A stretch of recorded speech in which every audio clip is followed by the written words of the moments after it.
The incident occurred in the summer of 2018. I was 31 then, and my boyfriend James was 33. We had been dating for 3 years, and this was meant to be our first romantic getaway to my family's cabin in northwestern Ontario. The timing couldn't have been more perfect. We had both managed to secure the same week off from our demanding jobs in Toronto, a rare occurrence that we decided to celebrate with a retreat to the wilderness. The cabin sits on a small island in Lake Mistral, roughly 45 minutes by winding gravel road from the nearest town of Thornbury. The property has been in my family for over 60 years, passed down from my grandfather who built it himself in 1958. 23 cabins dot the shoreline of the lake, but they're spread so far apart that you can barely see your neighbors through the thick wall of pine, spruce, and birch trees that surround the water. The drive north was peaceful enough. James had never been this far into the Canadian wilderness, and I found myself playing tour guide, pointing out landmarks and sharing childhood memories. But as we turned onto the final stretch of road leading to the boat launch, I noticed something that made my stomach tighten. The usual summer bustle was absent. The parking area that should have been dotted with vehicles was nearly empty. Just 2 dusty pickup trucks and a rusted sedan that looked like it hadn't moved in weeks. "Where is everyone?" James asked, voicing my own concern. "It's Wednesday," I replied, though I wasn't entirely convinced by my own explanation. "Most people only come up on weekends." The boat launch itself felt wrong. The wooden dock, weathered gray by decades of harsh winters, creaked ominously under our feet as we loaded our supplies into the aluminum boat. The water was unusually still, like black glass reflecting the overcast sky. Not even the slightest ripple disturbed the surface, and the silence was so complete it felt oppressive. As I pulled the engine's starter cord, the motor's roar seemed to echo endlessly across the water, bouncing off the surrounding hills with an intensity that made both of us wince. The sound felt like an intrusion, a violation of something sacred and untouched. James gripped the sides of the boat as I navigated through the narrow channel between 2 small islands, his knuckles white against the worn aluminum. "God, it's quiet out here," he muttered, his voice barely audible over the engine. I nodded, but something deeper was bothering me. In all my years coming to this lake, I had never experienced this level of emptiness. There should have been loons calling, fish jumping, the distant sound of other boats. Instead, there was nothing but the mechanical drone of our engine, and the gentle lap of water against the hull. The island came into view as we rounded the final bend. Our cabin, a modest A-frame structure with a wraparound deck, sat perched on a small hill overlooking the water. It should have been a welcoming sight, but something about its dark windows and motionless surroundings made it appear almost abandoned. The dock, usually sun-bleached and warm, looked gray and uninviting in the dim afternoon light. As we tied up the boat and began unloading our gear, I couldn't shake the feeling that we were being observed. The tree line, thick with decades of growth, seemed to press closer to the cabin than I remembered. Dark gaps between the trunks created pockets of shadow so deep they appeared solid, impenetrable. I found myself glancing repeatedly at these spaces, expecting to see movement, but finding only more darkness. "You okay?"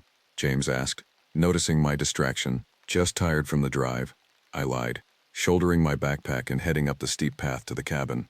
The key was hidden in its usual spot under the loose board on the deck. As I unlocked the door and stepped inside, the musty smell of a building that had been closed up for months hit me immediately. It was a familiar scent, a mixture of old wood, lake air, and the faint smokiness that never quite left the stone fireplace. But underneath these expected odors, there was something else. Something organic and unsettling that I couldn't quite identify. James appeared behind me, arms loaded with supplies. "Smells like my grandmother's attic," he said with a nervous laugh. I forced a smile and opened the windows to let in fresh air, but the breeze that entered felt cold despite the warm afternoon temperature. As I worked to air out the cabin, I noticed several things that struck me as odd. There were scratches on the windowsill of the main room that I didn't remember from previous visits, long parallel marks that looked almost like claw marks. The screen door had a tear in it that definitely wasn't there last season. Most disturbing of all, there were what appeared to be large footprints in the soft earth around the cabin's foundation, though they were too weathered to make out any distinct details.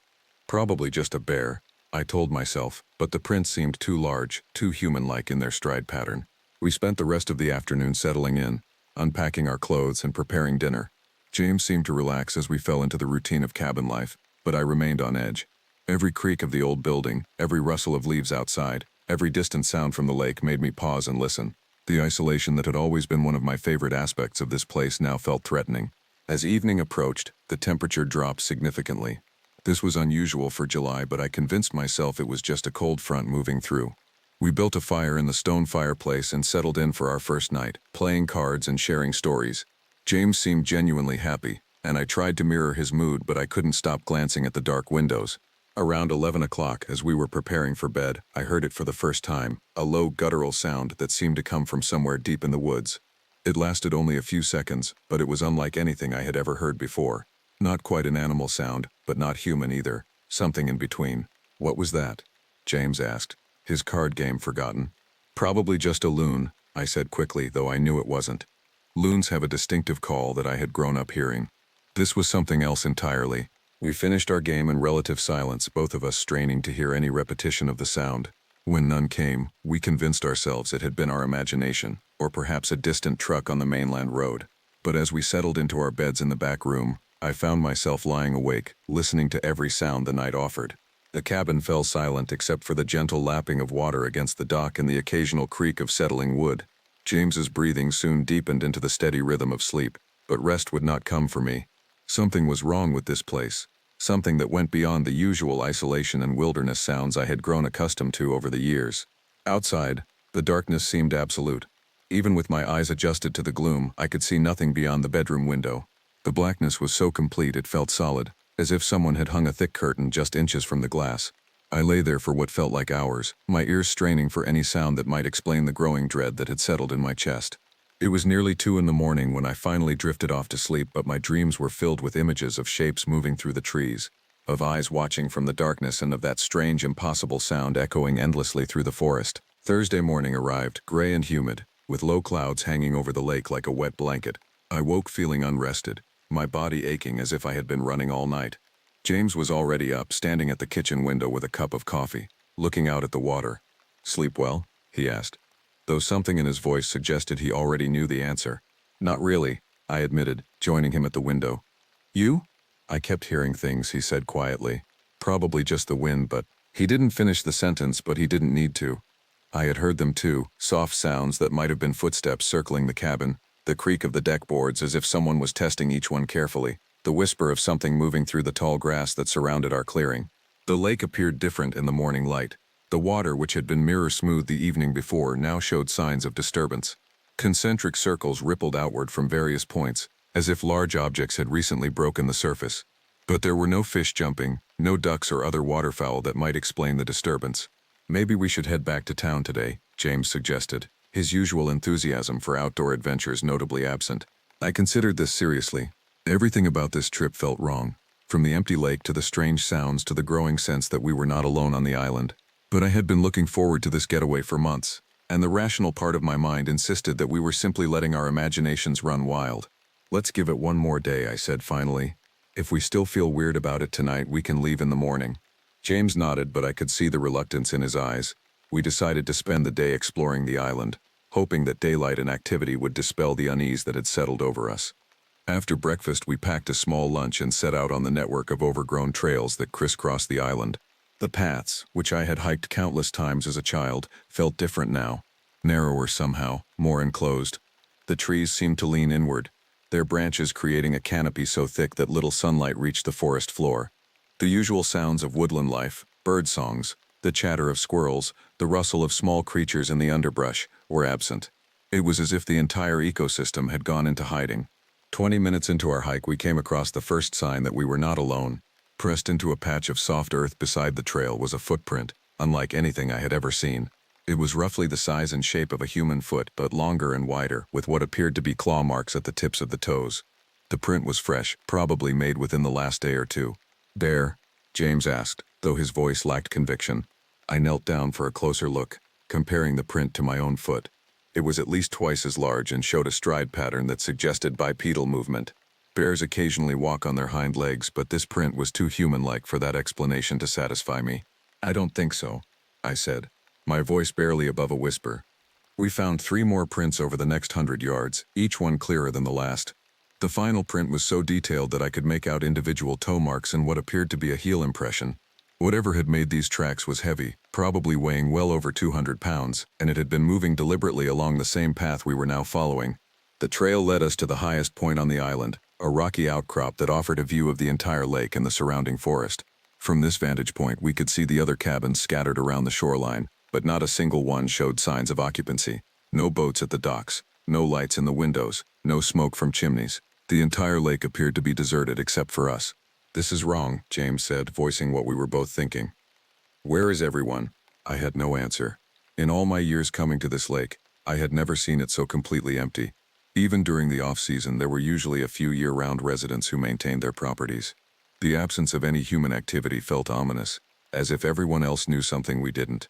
We ate our lunch in silence, both of us scanning the tree line for any sign of movement. The forest remained still, but I couldn't shake the feeling that we were being watched.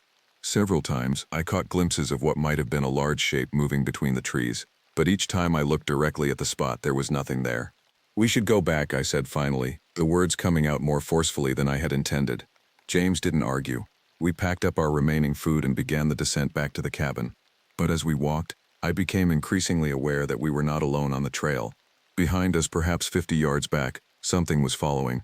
I could hear the soft pad of footsteps that seemed to match our pace, stopping when we stopped, resuming when we continued. I grabbed James's arm and whispered, "Don't look back, but I think something is following us." His body tensed, and I could see him fighting the urge to turn around. We increased our pace, but the footsteps behind us quickened as well. Whatever was back there was making no effort to hide its presence now. The sounds were deliberate, almost taunting.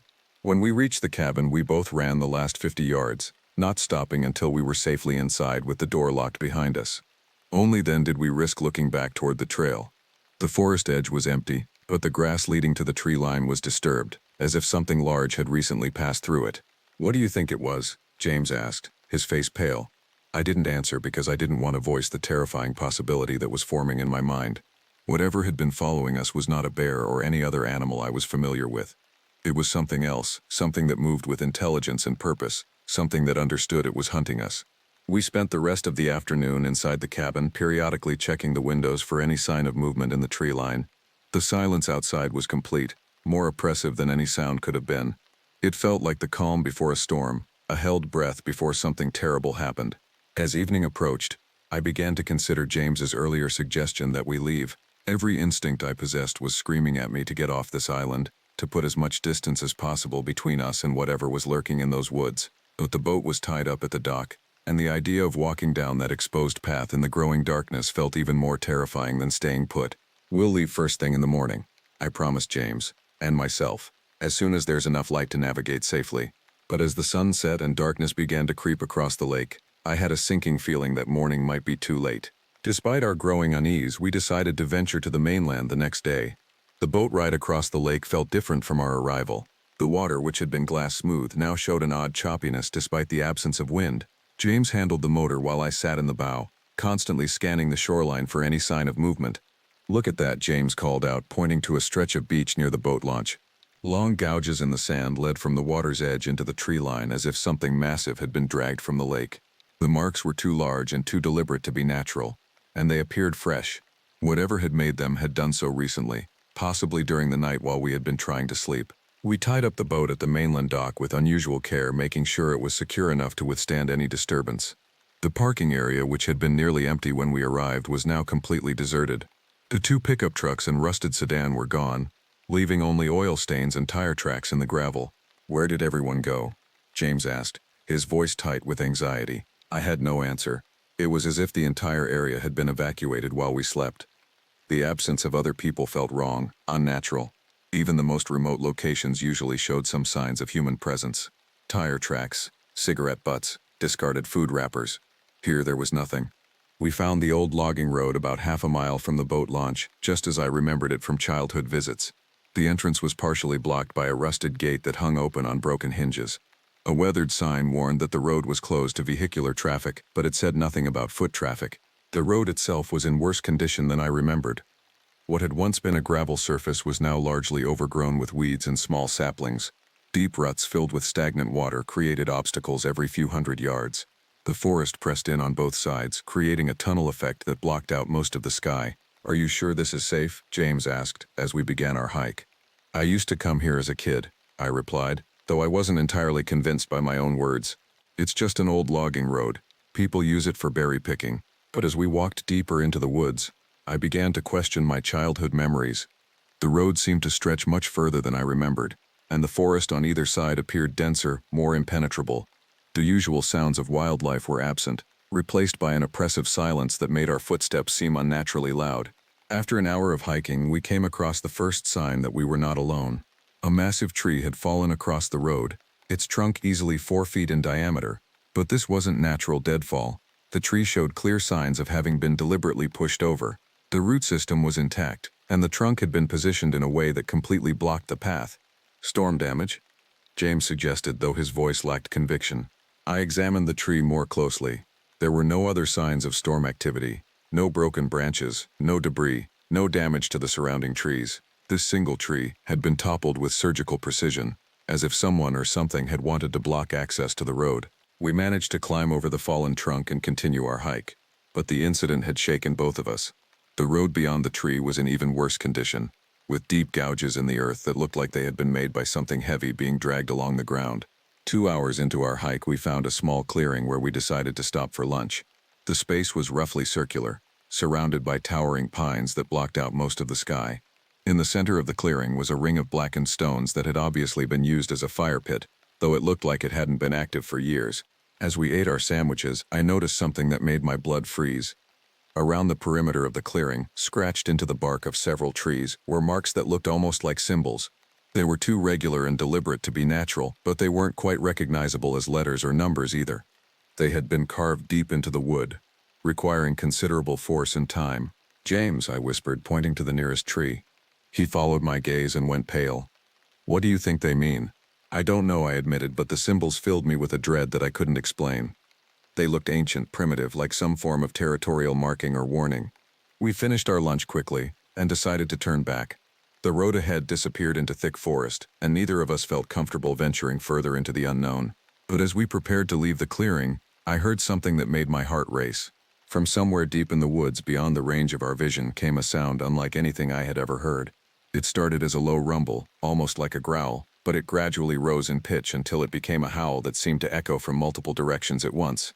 The sound was neither fully animal nor human, but something in between, something that spoke of intelligence and malice. What was that? James whispered, his face drained of color. I didn't answer because I didn't know, and I was afraid that any sound might attract whatever had made that terrible noise.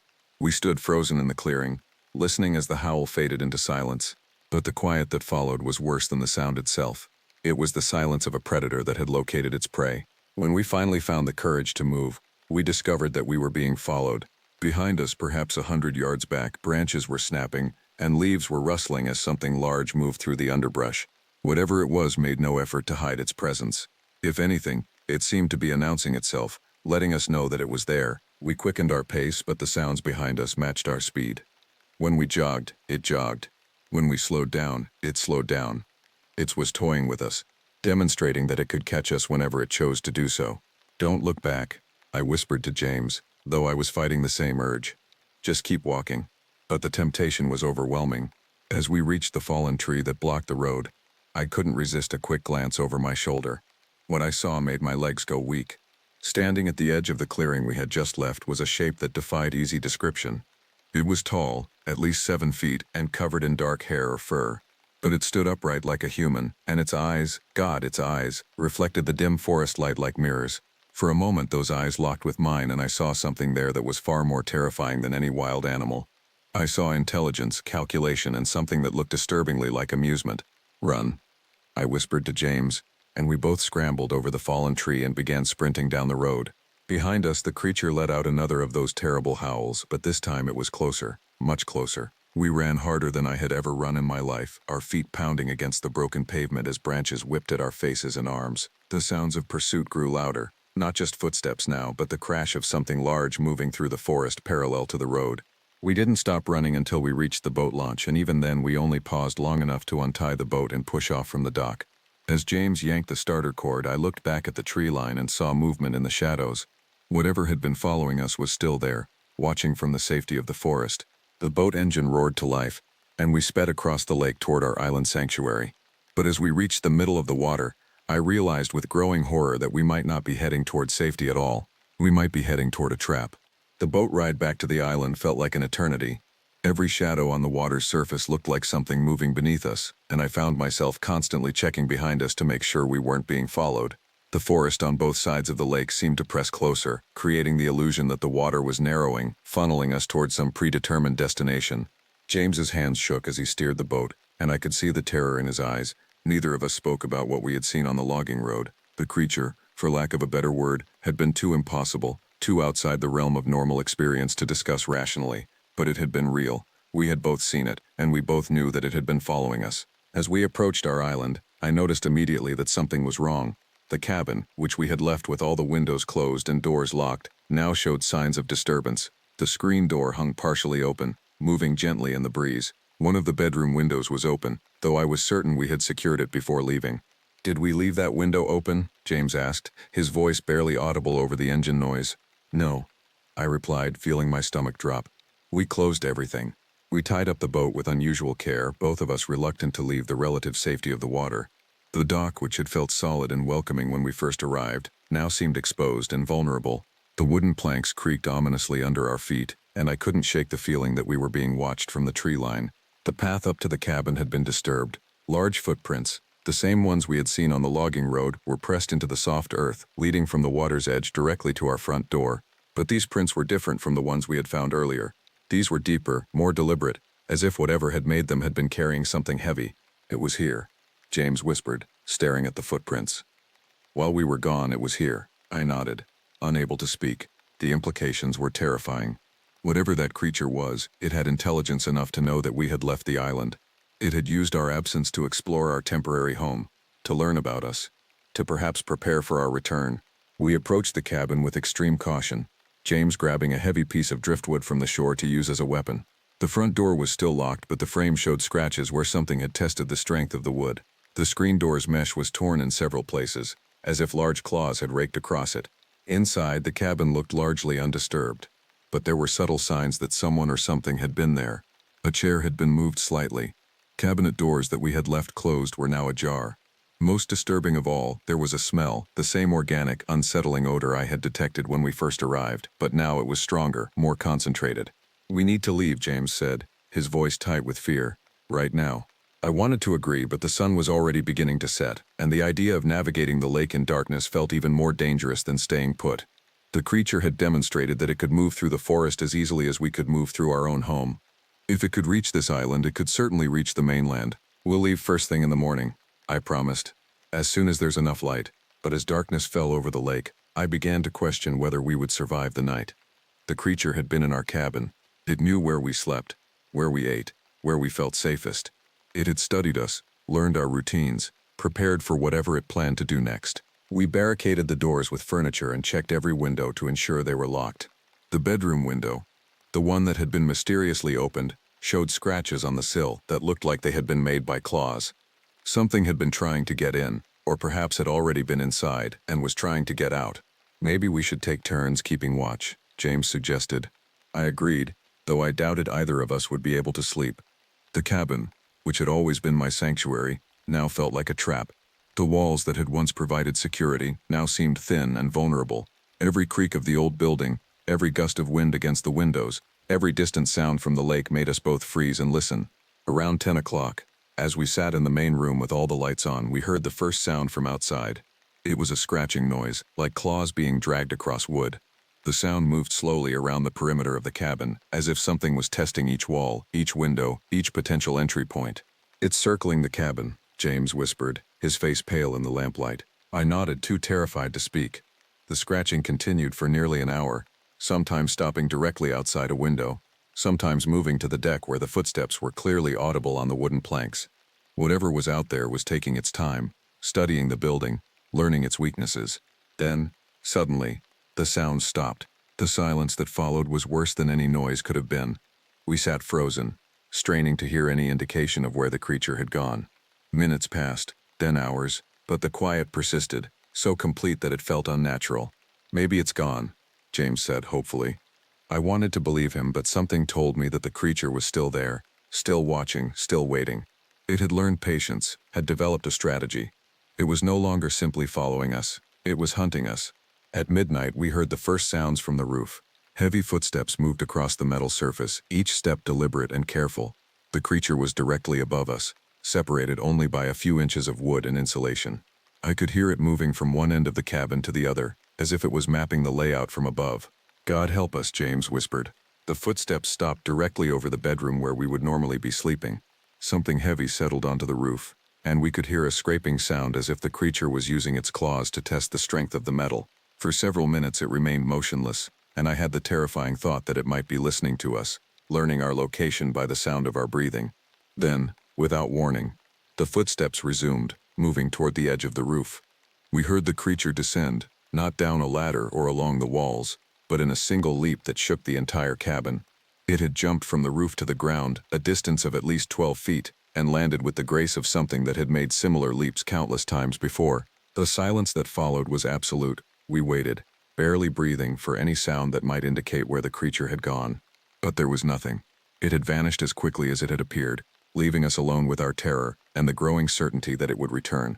We spent the rest of the night huddled together on the couch, taking turns at fitful sleep while the other kept watch. But dawn felt like it would never come, and I began to wonder if we would live to see another sunrise. Dawn arrived gray and cold, with a thick mist rising from the lake that reduced visibility to barely 50 feet. The fog seemed to cling to the island, creating an otherworldly atmosphere that made familiar landmarks appear strange and threatening. James and I had managed perhaps 2 hours of sleep between us, and we both looked haggard and exhausted. "We're leaving as soon as this fog lifts," I announced, though my voice lacked conviction. James nodded, but we both knew that the mist showed no signs of dissipating. If anything, it seemed to be growing thicker, as if the lake itself was conspiring to keep us trapped on the island. The water was invisible beyond the dock, and the mainland had disappeared entirely behind the gray veil. We spent the morning preparing for our departure, packing our belongings and securing the cabin. But as we worked, I became increasingly aware that we were being watched. The fog provided perfect camouflage for whatever was out there, and I caught glimpses of movement in the white curtain that surrounded us. "There," James whispered, pointing toward the tree line. "Did you see that?" I looked but saw only shifting mist and shadows, but I trusted his instincts.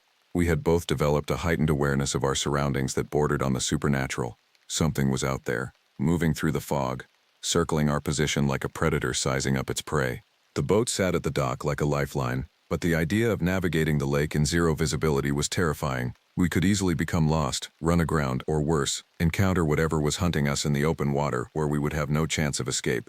We wait for the fog to clear, I decided. We don't have a choice. But as the morning progressed, it became clear that the mist was not natural. It maintained a consistent thickness, and showed no signs of being affected by the breeze or the warming sun. We were trapped, and whatever was out there knew it. The first direct confrontation came around noon. I was standing at the kitchen window, watching the fog for any sign of movement, when a massive shape materialized just beyond the glass. For a moment, I found myself face to face with the creature, separated only by a thin pane of glass and a few inches of space. It was even more terrifying up close. The face was vaguely human but distorted, with features that seemed to shift and change as I watched. The eyes were dark and intelligent, filled with a malevolence that made my blood freeze. But it was the expression on that face that truly terrified me. It was smiling, as if it knew something I didn't, as if it was enjoying my fear. "James," I whispered, but I couldn't look away from those eyes. The creature raised one massive hand and pressed it against the glass.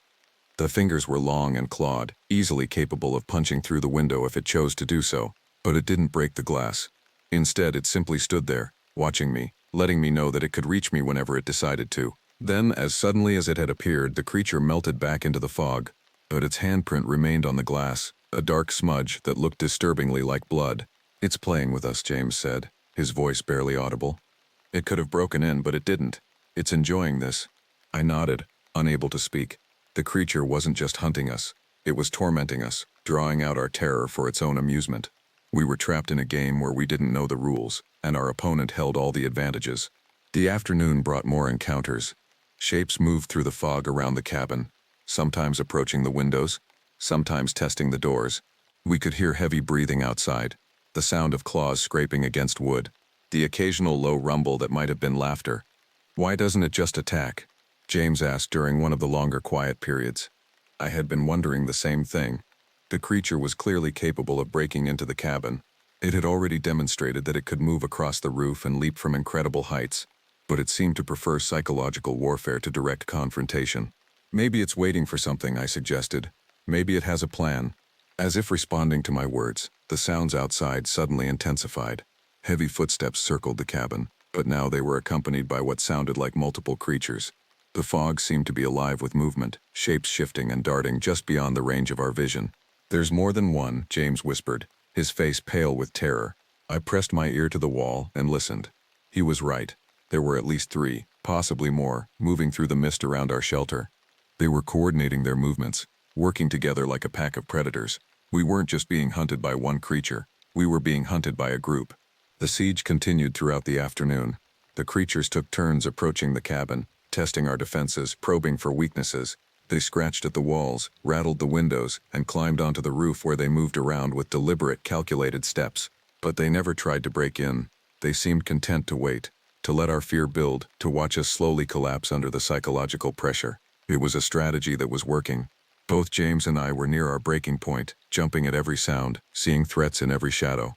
As evening approached, the fog began to thin slightly, revealing glimpses of the lake beyond. For a moment, I felt a surge of hope. If the mist cleared, we might have a chance to escape. But then I saw them, dark shapes moving through the water, swimming in formation around the island. "They're in the water too," I told James, pointing toward the lake. We were completely surrounded. The creatures had cut off every possible escape route, trapping us on the island until they decided to end their game.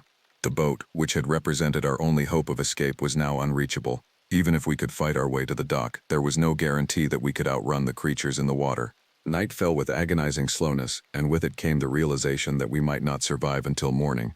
The creatures had been patient during the day, but darkness would give them additional advantages. They could move unseen, coordinate their attacks, and pick us off whenever they chose. "We need a plan," James said, his voice hollow with exhaustion. I nodded, but I had no idea what we could do. We were outnumbered, outmatched, and completely cut off from help. The creatures had demonstrated intelligence, patience, and a level of coordination that suggested they had done this before. We were not their first victims, and we wouldn't be their last. As the final light faded from the sky, I heard something that made my heart stop. From somewhere in the fog, carried on the still air, came the sound of voices. Not animal growls or howls, but actual voices, low, guttural, and speaking in a language I didn't recognize. The creatures were communicating with each other, planning their next move. And as I listened to those alien voices in the darkness, I realized that we were about to discover exactly what they had been waiting for. The voices in the fog grew louder as full darkness settled over the lake. What I had initially taken for animal sounds were actually words, guttural, primitive, but undeniably intelligent communication. The creatures were discussing us, debating our fate in a language that sounded like it hadn't been spoken by human tongues for thousands of years. "They're talking about us," James whispered, his face pressed against the living room window. I joined him, straining to understand the alien syllables that drifted through the mist. The voices came from multiple directions, suggesting that the creatures had positioned themselves around the cabin in a deliberate formation. They were no longer simply hunting us. They were conducting some kind of ritual, following a protocol that had been established long before we arrived on this island. The first test came just after midnight. A heavy thud against the front door made us both jump, followed by the sound of claws scraping against wood. But instead of trying to break through, the creature seemed to be carving something into the door's surface. The scraping continued for several minutes, creating a pattern that was too regular to be random. "It's marking the door," I realized, like a symbol. James grabbed a flashlight and crept toward the entrance. Through the small window beside the door, he could see the creature's massive form hunched over its work. It was using its claws with surgical precision, creating deep gouges in the wood that formed a crude but recognizable pattern. "It looks like..." James paused, trying to make sense of what he was seeing. "It looks like a map." I moved closer to look. The creature had carved a rough outline of the island, complete with the cabin's location and what appeared to be markers indicating the positions of the other creatures. But most disturbing were the symbols carved around the perimeter, symbols that looked exactly like the ones we had seen on the trees along the logging road. "They've been planning this," I said, the realization hitting me like a physical blow. The symbols in the forest, the empty lake, the fog, it's all connected. The creature finished its carving and moved away from the door, but not before pressing its face against the window. In the beam of James's flashlight, I could see its features clearly for the first time.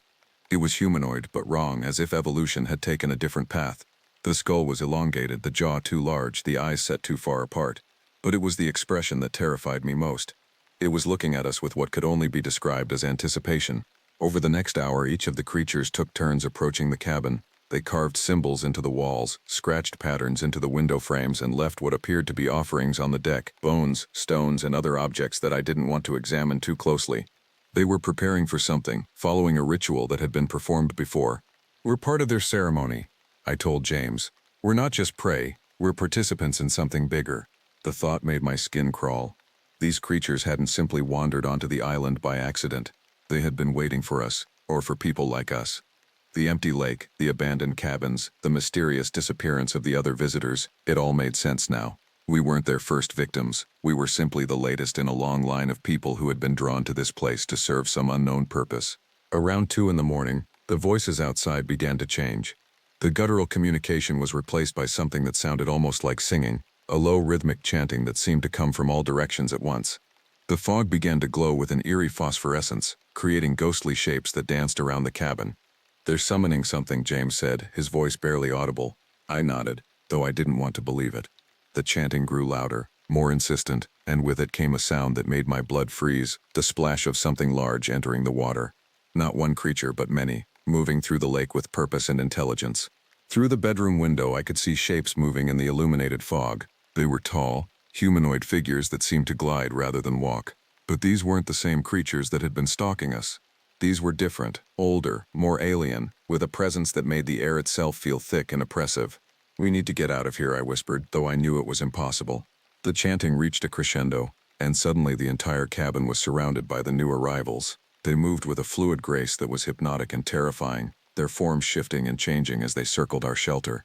The original creatures, the ones that had been hunting us, seemed to step back, showing deference to these new entities. Then, without warning, the chanting stopped. The silence that followed was absolute, more oppressive than any sound could have been. The fog began to dissipate, revealing the full extent of our situation. We were surrounded by dozens of creatures, all standing motionless in the pale light that seemed to emanate from their bodies. "They're waiting for something," James observed. I was about to agree when I heard it, a sound that made my heart stop. From somewhere in the distance, carried across the water, came the unmistakable sound of a boat engine. Someone was approaching the island, heading directly into the trap that had been set for us. "Oh God," I whispered. "There's someone else out there." The creatures heard it too. Their heads turned in unison toward the sound, and I could see the anticipation in their movements. They had been waiting for this moment, this completion of their ritual. We weren't their only targets. We were bait, used to draw others into their web. The boat grew closer, its engine echoing across the water. In the pale light, I could see it cutting through the fog, heading directly for our dock. The pilot couldn't possibly see the creatures waiting on the shore, couldn't know that they were sailing into a carefully orchestrated trap. "We have to warn them," I said, moving toward the door. James grabbed my arm. "We can't. We'll be killed the moment we step outside." He was right, but I couldn't stand by and watch innocent people sail into the same nightmare we were experiencing. I moved to the window and began flashing the lights, trying to signal the approaching boat, but the pilot either didn't see the warning or didn't understand its meaning. The boat continued its approach, the engine growing louder with each passing second. The creatures on the shore began to move, positioning themselves along the dock and the water's edge. They were preparing for the arrival of new victims, ready to begin the next phase of their terrible ritual. And there was nothing we could do to stop them. As the boat's headlight pierced the fog, illuminating the dock where the creatures waited, I realized that we were about to witness something that would haunt us for the rest of our lives, however long that might be. The boat's engine cut out just as it reached the dock, the sudden silence almost deafening after hours of mechanical noise. In the pale phosphorescent light that emanated from the creatures, I could see two figures in the boat, a man and a woman, both appearing to be in their 50s. They were laughing about something, completely oblivious to the dozens of entities watching them from the shadows. "We have to do something," I whispered to James, but we both knew there was nothing we could do without exposing ourselves to the same fate. The creatures remained motionless as the couple tied up their boat and began unloading what appeared to be camping gear. They moved with the casual confidence of people who had made this trip many times before, clearly familiar with the area. I wondered briefly if they were the owners of one of the other cabins, returning to check on their property. "Beautiful night for a boat ride," the woman said, her voice carrying clearly across the water. "The fog makes everything look so mysterious." Her companion chuckled as he shouldered a large backpack. "Mystery is good. Gets the blood pumping." I wanted to scream at them to run, to get back in their boat and flee while they still could. But I knew that any sound from the cabin would only draw the creatures' attention to us. We were forced to watch in helpless terror as the two visitors walked directly into the trap. The first creature moved when the couple was halfway up the path to the cabin. It emerged from the tree line with fluid grace cutting off their retreat to the dock. The man noticed it first, stopping so suddenly that his companion bumped into him. "What the hell is that?" he said, his voice no longer casual. The woman followed his gaze and went rigid. "That's not possible. That's not..." Her words were cut off as more creatures emerged from the fog. They formed a loose circle around the couple, moving with the same coordinated precision they had shown while stalking us. The man and woman pressed back to back, turning slowly to keep all the creatures in view. "Run," the woman whispered, though there was nowhere to go. The creatures began to close in, their movements deliberate and unhurried. They had done this before, had perfected their technique over years or perhaps decades of practice. The couple was trapped just as surely as we were, caught in a web that had been laid long before they arrived. But then something unexpected happened. The man reached into his backpack and pulled out what appeared to be a flare gun. He fired it directly at the nearest creature, the bright red flame striking its chest and exploding in a shower of sparks. The entity staggered backward, its phosphorescent glow flickering momentarily. "The boat," the man shouted to his companion. "Get to the boat."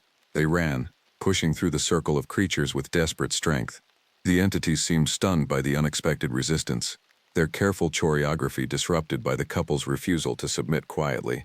For a moment it looked like they might actually escape, but the creatures recovered quickly. They pursued the fleeing couple with inhuman speed, their forms becoming more solid and threatening as they abandoned their hypnotic gliding for a more direct approach. The man fired his flare gun again, but the creatures had learned from the first shot and easily avoided the projectile. The woman reached the boat first, frantically working to untie the mooring lines while her companion held off the pursuing entities. But the creatures were too fast, too coordinated. They reached the dock just as the boat's engine roared to life. What happened next unfolded with horrible clarity in the pale light. The creatures didn't simply attack the couple, they began their ritual. The same guttural chanting that we had heard earlier filled the air, but now it was accompanied by sounds that I never want to hear again. The man's screams cut through the night like a blade, followed by the woman's pleas for mercy. "We can't just watch this," James said, his face pale with horror. But we were trapped by our own cowardice and the certainty that any intervention would only add us to the creature's victim count. We pressed our faces to the window, unable to look away from the nightmare unfolding on our dock. The ritual lasted for what felt like hours, though it was probably only minutes. The creatures performed their ceremony with practiced efficiency, their movements following a pattern that had been established long before we arrived. The couple's screams gradually faded, replaced by the same eerie silence that had preceded their arrival.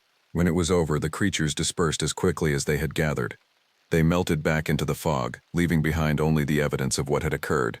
The boat bobbed gently at the dock, its engine still running, but there was no sign of its former occupants. "They're gone," James whispered, though we both knew it was more than that. The couple hadn't simply been killed, they had been consumed, absorbed into whatever dark purpose the creatures served. The ritual had been completed, the sacrifice accepted, and now the entity's attention was turning back to us. The fog began to thicken again, and with it came the return of the creatures. They moved with renewed purpose, their earlier patience replaced by something that felt like hunger. The ritual with the couple had been an appetizer, a preparation for the main course. "Our turn," I said, surprised by how calm my voice sounded. James nodded, his face set in grim determination. "At least we know what we're facing now." But knowing what was coming didn't make it any easier to accept. The creatures were gathering around the cabin again, their phosphorescent glow creating an otherworldly light that seemed to pulse with the rhythm of a massive heart. They were no longer content to wait, no longer interested in psychological warfare. The hunt was about to begin in earnest, and we were running out of time to find a way to survive it. The creature's approach was different this time. Gone was the careful stalking, the psychological torment, the ritualistic circling. They moved with the confident stride of predators who had already worn down their prey, ready to claim their prize. The phosphorescent glow emanating from their bodies grew brighter, casting eerie shadows that danced across the cabin walls. "They're done playing," James said, his voice steady despite the terror in his eyes. I nodded, checking the makeshift barricades we had built around the doors and windows. Chairs, tables, and anything else we could move had been stacked against the entry points, but I knew it would only slow them down. These creatures had demonstrated intelligence, patience, and now they were showing their true power. The first impact came against the front door. The entire cabin shook as something massive struck the wooden barrier, sending our carefully constructed barricade sliding backward. A second blow followed, then a third. The creatures weren't trying to be subtle anymore. They were attempting to smash their way in through sheer force. "The back door," I called out, hearing similar sounds from the rear of the cabin. We were being attacked from multiple directions simultaneously. The creatures had learned the layout of our shelter during their earlier surveillance, and now they were exploiting every weakness. The windows rattled in their frames as claws scraped against the glass, probing for purchase. James grabbed a heavy cast iron pan from the kitchen, while I found a baseball bat that had been left behind by previous visitors. We stood back to back in the center of the main room, watching as our defenses crumbled around us. The sounds of splintering wood and breaking glass filled the air. "Whatever happens," I said, "we don't give up, we fight until the end." The front door gave way first. The wooden frame splintered with a sound like thunder, and our barricade collapsed in a cascade of furniture. Through the opening I could see the creatures pressed together, their eyes glowing with anticipation, but they didn't immediately pour through the breach. Instead, they seemed to be waiting for something. Then I understood. This wasn't just an attack. It was still part of their ritual. They were savoring this moment, drawing out our terror for their own purposes. The fear was as important to them as the final outcome. The largest creature stepped through the doorway, its massive form filling the entire opening. Up close, I could see details that made my skin crawl. Its skin wasn't quite flesh, but something that seemed to shift and change as I watched. The eyes were too large, too knowing, and they fixed on me with an intelligence that was both ancient and alien. "You have seen much," it said, its voice a low rumble that seemed to come from somewhere deep in its chest. "You have witnessed the old ways, the proper ceremonies.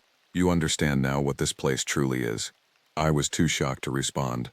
The creature could speak, could communicate in perfect English despite its obviously inhuman nature. It wasn't just an animal following instinct, it was something far more dangerous. "This lake has been sacred for centuries," the creature continued, moving slowly into the cabin. "Long before your people built their shelters here, we performed our rituals on these shores. You are guests in our domain, and guests must follow our customs." More creatures entered behind the first, forming a loose circle around us. They moved with the same fluid grace I had observed earlier, but now I could see the terrible purpose behind their movements. They weren't just hunting us, they were preparing us for something. "The ritual requires willing participants," the creature explained. "Those who understand their role, who accept their place in the ancient order. You have been tested, observed, judged worthy. You should feel honored." "Go to hell," James said, raising his cast iron pan. The creature that had been speaking turned its attention to him, and I saw something that might have been amusement in its alien features. "Your spirit is strong, that is good. The ceremony works best when the participants fight back." It moved faster than I would have thought possible. One moment it was standing across the room. The next it was looming over James, its massive hands reaching for him. He swung the pan with all his strength, connecting with the creature's head in a blow that would have felled any human. The creature barely noticed. It caught James by the throat and lifted him off the ground, holding him at eye level. For a moment they stared at each other, predator and prey, ancient and modern, inhuman and human. Then the creature began to squeeze. I screamed and swung the baseball bat at the creature's back, putting every ounce of strength I possessed into the blow. The bat connected with a sound like hitting a tree trunk, but the creature didn't even turn around. It was focused entirely on James, who was struggling futilely against its grip. That's when I noticed the other creatures weren't participating in the attack. They were watching, observing, as if James's struggle was part of their entertainment. They wanted to see how long he could fight, how much resistance he could offer before succumbing to their power. But James had one advantage they hadn't counted on. The flare gun from the boat was still in his jacket pocket, and in his desperation he managed to reach it. He pressed the barrel against the creature's chest and pulled the trigger. The flare exploded in a shower of sparks and flame, and for the first time the creature showed genuine pain. It dropped James and staggered backward, its phosphorescent glow flickering like a dying light bulb. The smell of burning flesh filled the cabin, acrid and nauseating. "Fire," I realized. "They're vulnerable to fire." The other creatures seemed to understand this as well. They began to move with more urgency, their casual confidence replaced by something that might have been concern. James scrambled to his feet, still clutching the flare gun, and I noticed that the fireplace poker was within reach. "The fireplace," I shouted, grabbing the poker and thrusting it into the dying embers of our earlier fire. "We need to get to the fireplace." But the creatures were already moving to cut us off. They formed a tighter circle, their movements more aggressive now that they understood we had found a weapon they feared. The injured creature was recovering, its wounds healing with unnatural speed, but it kept its distance from James and his flare gun. "One shot left," James said, checking the flare gun's chamber. "We need to make it count." I looked around the cabin, searching for anything that might help us. The propane tank for the stove was in the kitchen, but it was too far away. The oil lamp on the table was closer, but I'd need to get past two creatures to reach it. Then I remembered something from my childhood visits to this cabin. My grandfather had kept a cache of emergency supplies in the basement, including extra fuel for the boat. If we could get to the basement stairs, we might find something that could even the odds. "The basement," I told James. "There's fuel down there." He nodded, understanding immediately. We began to move toward the narrow staircase that led to the lower level, but the creatures anticipated our plan. They pressed closer, their alien features twisted with what might have been frustration. The largest creature spoke again. its voice now tinged with anger. "You cannot escape the ritual. You cannot change what has been ordained. Accept your fate, and your passing will be swift." "No," I said, surprised by the strength in my own voice. "We won't be part of your ceremony. We won't be your victims." The creature's eyes narrowed, and I saw something dangerous flicker in their depths. "Then you will die slowly, and your suffering will be all the greater." It lunged forward, and James fired his remaining flare directly into its face. The creature screamed, a sound that was barely recognizable as coming from any living thing, and stumbled backward. But even as it writhed in pain, the other creatures pressed their attack. We ran for the basement stairs, but I knew we wouldn't make it. The creatures were too fast, too coordinated, too determined. We had managed to wound one of them, but there were at least a dozen more, and they were no longer interested in playing games. As claws reached for my back and inhuman voices rose in triumph, I realized that our time had run out. The ritual was about to reach its conclusion, and we were powerless to stop it. But sometimes, when all hope seems lost, help arrives from the most unexpected sources. The sound of multiple boat engines roared across the water, accompanied by the brilliant beam of searchlights cutting through the fog. Human voices shouted commands, and the sharp crack of gunfire echoed across the lake. The creatures froze, their attention drawn to the new arrivals. For the first time since this nightmare began, they looked uncertain, almost afraid. The ritual had been interrupted, their carefully laid plans disrupted by an outside force they hadn't anticipated. "Search and rescue," James gasped, recognizing the organized nature of the response. "Someone must have reported us missing." The creatures began to retreat, their phosphorescent glow fading as they melted back into the fog. But their leader, the one James had wounded, turned back to us one final time. "This is not over," it said, its voice carrying clearly despite the sounds of the approaching rescue team. "The ritual will be completed, if not with you, then with others. This place remembers, and we are patient." Then they were gone, vanishing into the mist as if they had never existed at all. James and I stood alone in the ruined cabin, surrounded by evidence of our ordeal but with no proof of what had really happened. The rescue team found us 20 minutes later, huddled together on the dock, and clearly in shock. They had been searching for the missing couple whose boat had been found drifting empty on the lake. They asked us questions about what we had seen, but how could we explain creatures that spoke in ancient tongues and glowed with their own light? We told them about strange sounds in the night, about feeling watched, about our decision to leave the island. The officials accepted our story, attributing our terror to the stress of being lost in the fog and the shock of finding the abandoned boat. But I knew the truth. The creatures were still out there, still performing their rituals, still waiting for their next victims. The lake would remain empty for a while, but eventually, new visitors would arrive. People who didn't know the history of this place, who couldn't read the warnings carved into the trees. As the rescue boat carried us back to the mainland, I looked back at the island one final time. The fog was clearing, revealing the cabin in the pale light of dawn. For just a moment, I thought I saw shapes moving among the trees, watching our departure. The ritual would continue, I knew. The creatures would wait and plan, and eventually they would find new participants for their ancient ceremony. But it wouldn't be us. We had survived, and we would never return to Lake Mistral. Some places are meant to remain empty, meant to be left alone. This was one of them, and I pray that others will heed the warnings we were too stubborn to recognize. The old ways are still practiced in the remote corners of the world, and some traditions are too terrible to be allowed to continue. But stopping them would require more than just avoiding the places where they occur. It would require confronting the creatures that perform them, and that is a task I am not brave enough to undertake. All I can do is share this story and hope that others will learn from our mistakes. The wilderness is vast and beautiful, but it is also home to things that should not be disturbed. We learned that lesson the hard way, and we were lucky to survive the teaching. The next time you hear stories about missing people in remote locations, about boats found drifting empty on isolated lakes, about campers who vanish without a trace, remember what happened to us. Remember that some mysteries are better left unsolved, and some places are better left unvisited. The creatures are still out there, still waiting, still performing their ancient rituals, and they are far more patient than we could ever be. The sun was just beginning to dip below the treetops as I turned off the highway onto the unmarked dirt road. My old pickup bounced and rattled over the uneven surface, kicking up clouds of dust that billowed behind me. I cranked up the radio to drown out the unhealthy noises coming from the truck's aging engine. It had been a long drive from Albuquerque, and I was relieved to finally be reaching my destination, a remote cabin in the Gila National Forest of southwestern New Mexico where I had taken a temporary job as a fire lookout for the summer. The isolation and solitude of the assignment appealed to me. I was at a crossroads in my life and needed to get away, clear my head and figure out my next steps. At 32 years old, it felt like one setback after another had led me to this point. I'd struggled to hold down a steady job ever since getting laid off from the automotive plant. The anxiety and depression I'd battled on and off since my teens had resurfaced with a vengeance. My girlfriend of 5 years left. Unable to cope with my withdrawn moods and our evaporating savings, rock bottom was a 2 a.m. call from the county jail to bail out my brother Leo after his third DUI. Again, if I couldn't get my own life together, how was I supposed to keep being the one my family leaned on? So when my old high school buddy Gabe mentioned that the Forestry Service needed someone to man the tower at Willow Creek for a couple months, I jumped at the chance to drop off the grid and get paid for it. Maybe a summer in the wilderness finding myself was just what I needed. The truck lurched as the road deteriorated into little more than 2 ruts winding through the trees.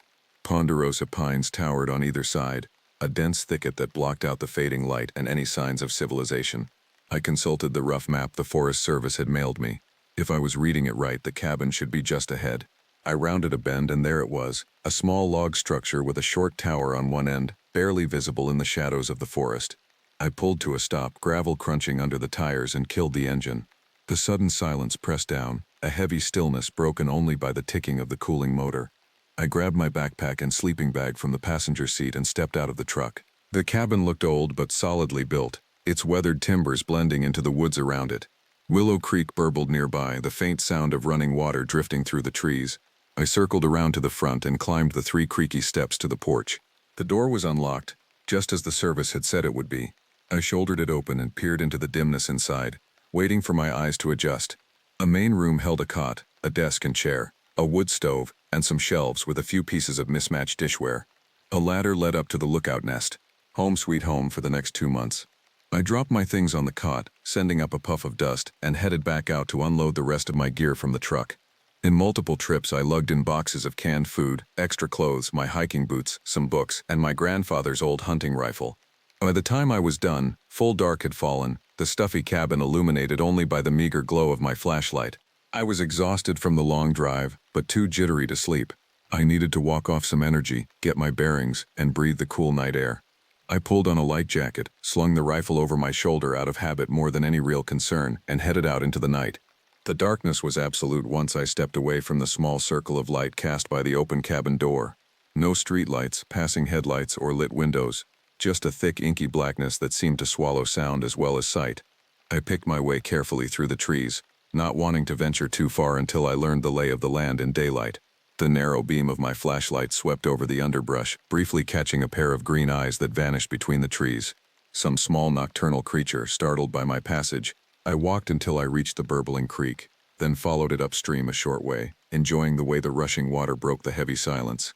Tomorrow I would hike up to the ridge for a look around, get myself oriented, maybe even do a bit of exploring. But for now this was enough. I was already starting to feel more settled, the stress of the last few months fading into the background. I cut back toward the cabin, looking forward to a good night's sleep, when a flicker of movement in the periphery of my vision made me stop short. Something pale darting between the distant trees. I swung my light toward it, but saw only the black trunks and motionless leaves. Probably just a trick of the shadows. Get a grip, I chided myself. You're in the woods alone at night. Of course your mind is going to play. There it was again. Closer this time, just for an instant, but I was certain I saw it. Low to the ground, too large to be a rabbit or fox. Bipedal, and unnaturally pale. Every hair on my body stood on end. I raised the rifle to my shoulder, suddenly very glad to have its reassuring weight in my hands. "Hello," I called, hating the tremor in my voice. "Is someone there?" Silence. Even the crickets and frogs seemed to have gone quiet. My heart hammered in my throat as I scanned the trees, ready to pull the trigger at the slightest hint of a threat. Then, from the darkness just beyond the reach of my light, a voice, a raspy, sibilant whisper, the words strange and guttural, in no language I recognized. "Anaha shinidishnakia di." I felt the blood drain from my face. My finger tightened on the trigger. I opened my mouth to yell, to threaten, to demand the hidden speakers show themselves, but terror choked the words in my throat. Then the night erupted in a cacophony of howls, one long undulating cry taken up and echoed by countless throats. Wolves, and close. Too close. I turned on my heel and ran. I didn't remember racing back to the cabin and barricading the door. I didn't remember jamming a chair under the handle, pressing my back against the rough wood, and sliding into a crouch as I hyperventilated, gulping air into lungs that felt bound with iron bands. The howling continued, the predatory chorus rising in pitch and volume until it was all I could hear, all I could process. Then, as abruptly as the unearthly cries had started, they cut off, leaving a ringing silence in their wake. Fought to get my breathing back under control.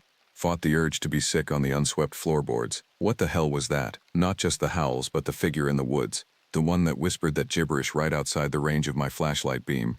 Was any of it even real, or were the shadows in isolation already playing tricks on my sleep-deprived mind? No, I knew what I had seen, what I had heard, and whatever it was, it sure as shit wasn't human. My hands shook as I groped in the dark for the heavy kerosene lantern I'd lugged in earlier. I needed light, and the inadequate flashlight still grasped in my white-knuckled hand wasn't cutting it anymore.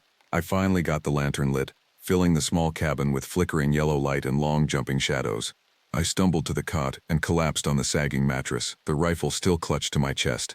I wanted to block the door with something heavy, but the only real furniture was the bed, desk, and chair. My breathing was starting to even out, my galloping pulse gradually slowing as the adrenaline drained away, leaving me clammy and nauseous. Was the thing out there some kind of animal? There were still wolves in this part of New Mexico, I knew. Even a few scattered reports of mountain lions, although those sightings were pretty rare. But those pale gangly limbs moving through the underbrush, some kind of emaciated bear maybe. Except bears ran on all fours, and this thing had looked like it was on two legs. Or trying to be. Those strange, harsh words hissed from the darkness looped in my brain, over and over. An alien chant seared into my memory. I couldn't even begin to guess what language it was. Not Spanish. The only other one I had even a passing familiarity with. Maybe one of the local native dialects? Or was I just losing my goddamn grip on reality after too many hours on the road? A low, guttural whine dragged me out of my spiral. The hair stood up on the back of my neck as I slowly pivoted towards the door. Something was scratching softly at the weathered wood, moving up and down like long claws or bony fingers were dragging across the surface, or antlers. I raised the rifle, sighting it at the door with shaking hands. "Who's there?" I demanded, my voice hoarse. "Show yourself." The scratching stopped. I held my breath, ears straining, an impossibly long, drawn-out moment of silence. Then a snuffling sound, like a beast scenting prey, and the creak of the old floorboards under a heavy weight. I braced for impact, for the door to splinter inward, for the nightmare to charge into the light. But the sounds moved away, receding into the night. I sagged in relief, all the strength draining from my limbs. But I didn't lower the rifle. I sank back onto the cot, every sense on high alert, jumping at every creak and rustle. I sat there until dawn, watching the gray light slowly seep through the cabin's single window, never taking my eyes off the door. When the banked terror finally loosened its hold enough for rational thought to filter back in, one thing crystallized in my mind with absolute, unshakable certainty. I needed to get the hell out of these woods. The old truck wouldn't start. Of course it wouldn't after I left the damn thing idling for who knows how long last night before finally remembering to shut it off. Now the battery was dead and the sun climbing the sky as I yanked uselessly on the gear shift, muttering every swear word I could think of. There was no cell signal out here. No other way to call for help or let anyone know where I was.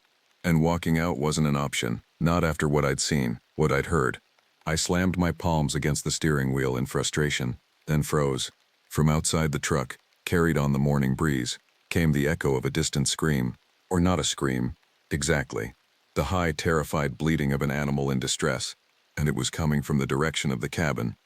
I swallowed hard, my hand going to the rifle on the passenger seat. Shit. I grabbed the gun and slid out of the truck, eyes scanning the sun-dappled forest.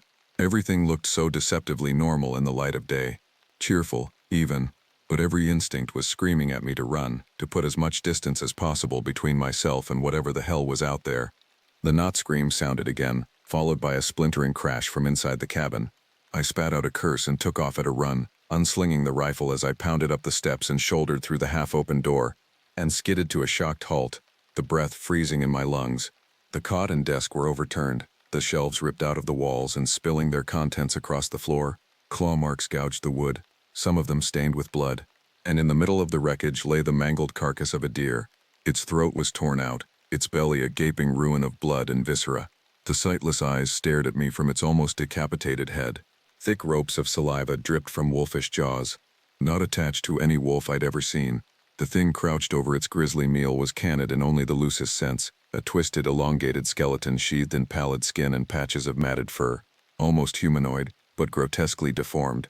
It swung its skull-like head towards me as I stumbled back against the door frame, lips peeling back from jagged fangs in a snarl. Not a wolf, not a bear. I didn't know what this thing was, but it sure as hell wasn't any animal that belonged in this world. A choked sound that was half horror, half hysterical laughter clawed its way out of my throat. Because there was no way. This wasn't possible. I was losing my mind. That had to be it. What else could explain? The thing lunged. I had a split-second impression of grasping, misshapen forearms, of emaciated ribs and jutting vertebrae, before it slammed into me with the force of a battering ram. I went down hard, the back of my skull cracking against the floor. The world grayed out for a moment, and I clawed my way back to consciousness, to the sensation of fetid breath washing over my face, of a heavy stinking weight crushing my chest, of teeth snapping inches from my throat as I wedged the rifle between us and shoved with every ounce of panic strength I possessed. The thing reared back, hissing. I sucked in a desperate lungful of air and rolled, somehow finding my feet. My hand scrabbled at my belt for my knife. A distant clinical part of my brain realized I must have dropped the gun when it tackled me, but there was no time to process that now. The thing whipped back towards me, milky eyes fixing on the blade. I had the distinct impression it was grinning. Then it spoke. Nijkoi. Te. Like father, like son. The words were mangled, barely recognizable, but I understood them. Ice flooded my veins. It knew me. Somehow, impossibly, this nightmare thing knew who I was, that I was Leo's brother, and that could only mean. That thought, that horrible suspicion, was all the opening it needed. It launched itself at me, faster than anything that twisted had a right to be. Talon-tipped fingers clawed for my eyes.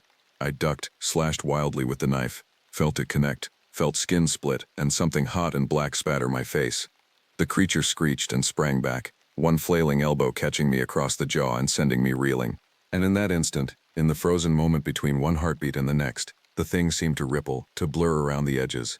The gaunt inhuman form wavering like a mirage, like something wearing a skin not its own. Then the moment shattered and it was on me again, jaws gaping, howling in rage and hate and hunger. I brought the knife up, bracing for impact. The crack of a rifle shot split the air. The thing's head snapped back, a hole appearing between its eyes. Ichor sprang. It crumpled to the floor in a tangle of neck-snapped limbs. I stared wildly around the destroyed cabin. Knife still raised. There, framed in the doorway, a smoking rifle clutched in his shaking hands, was Leo. His terrified eyes met mine over the spent weapon, wide and uncomprehending.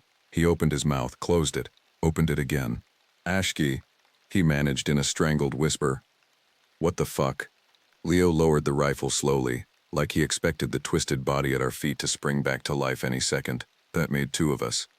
Some distant numb part of me wondered what the hell my brother was even doing here. Last I'd heard, he was still in county lockup awaiting trial for his latest DUI. I tore my eyes away from the thing, and let the hand holding my knife drop to my side. I was shaking all over, I realized dimly. I swallowed, tasting blood and bile. Leo, I croaked. How? What? The words wouldn't come, nothing made sense. It was like the entire world had tilted on its axis, leaving nightmare logic in its wake.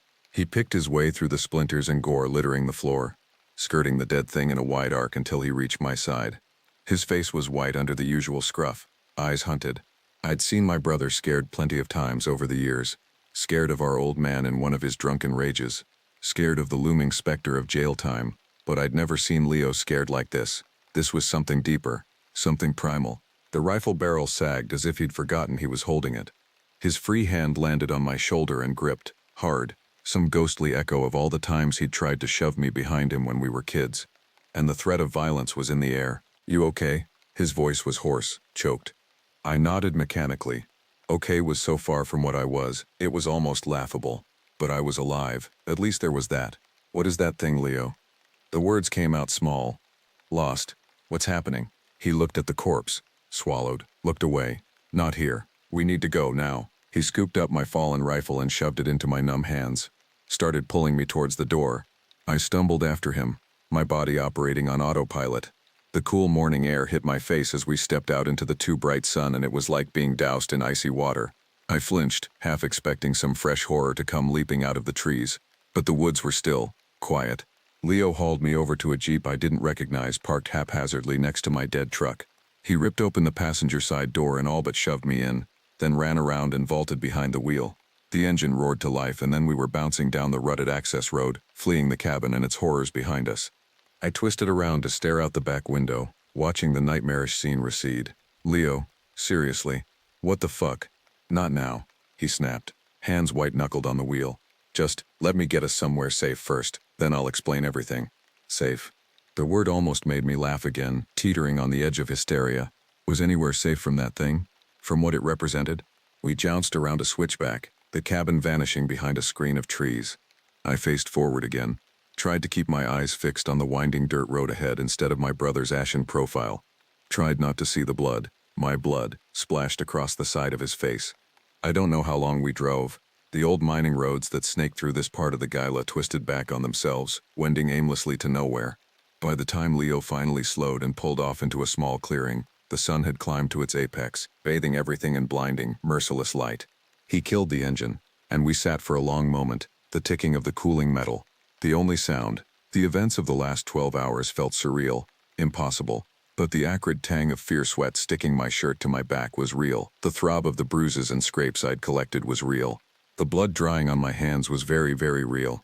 Leo blew out a slow breath, then twisted to rummage behind the seats. He came up with a filthy towel and a first aid kit, and started methodically cleaning and bandaging my wounds. His hands shook slightly as he worked, but his touch was gentle, careful. Leo, I finally managed. My voice cracked. I'd bitten my tongue at some point, I realized, swallowed blood. What the hell is going on? What was that thing? He sat back, not quite meeting my eyes. The rifle lay across his knees, his fingers light on the trigger guard, like he was reassuring himself it was still there. Something that shouldn't exist, he said quietly after a long moment. Something wrong. He looked at me then, and the expression on his face made my stomach clench. It's a skinwalker, Ash. The word slammed into me, drove the air from my lungs. Skinwalker, Unalblushi. The witches of Navajo legend, evil medicine men, who could take the form of animals, twist them into something monstrous. But that was myth. Campfire stories to scare kids. Not something real, something solid enough to rip out a deer's throat to attack me, to know my name. But even as I reeled, some part of me whispered that it was true. That on some gut-deep level, I'd known. That hissed voice in the dark speaking words I shouldn't have understood. I'm watching you, in the old language. The same tongue my grandfather had used when he told us the stories of Coyote and the Hero twins by the fire. Stories of skinwalkers loping through the night, hungering for human flesh. My fingers knotted in my shirt over my pounding heart. Questions clamored in my skull, but I forced them down. Made myself focus on the most immediate, the most urgent. How did you know? I asked hoarsely. How did you know to come after me? And because fear had sharpened me, let me see the shape of things that had been hidden. What did you do, Leo? An expression I couldn't read flickered across his face. Guilt, maybe, or something darker. He looked away, jaw clenching. I didn't know, he said after a minute. Not for sure, but I had a feeling. He huffed a humorless laugh. A real bad feeling. I waited. The skin between my shoulder blades crawled. I got out of county 2 days ago, he finally said. He was still avoiding my eyes. Good behavior, overcrowding, whatever. I didn't ask questions, just wanted to put it behind me, you know? Try to get my shit together. He scrubbed a hand over his stubbled face.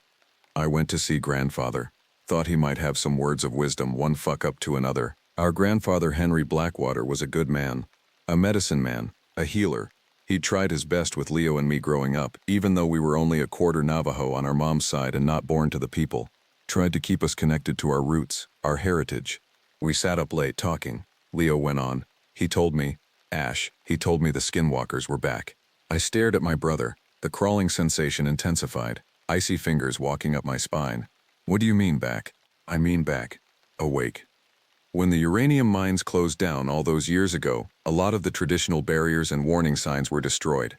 A lot of the old warding ways were lost. His jaw worked. The things that were buried there, trapped there, they got loose. My mind reeled.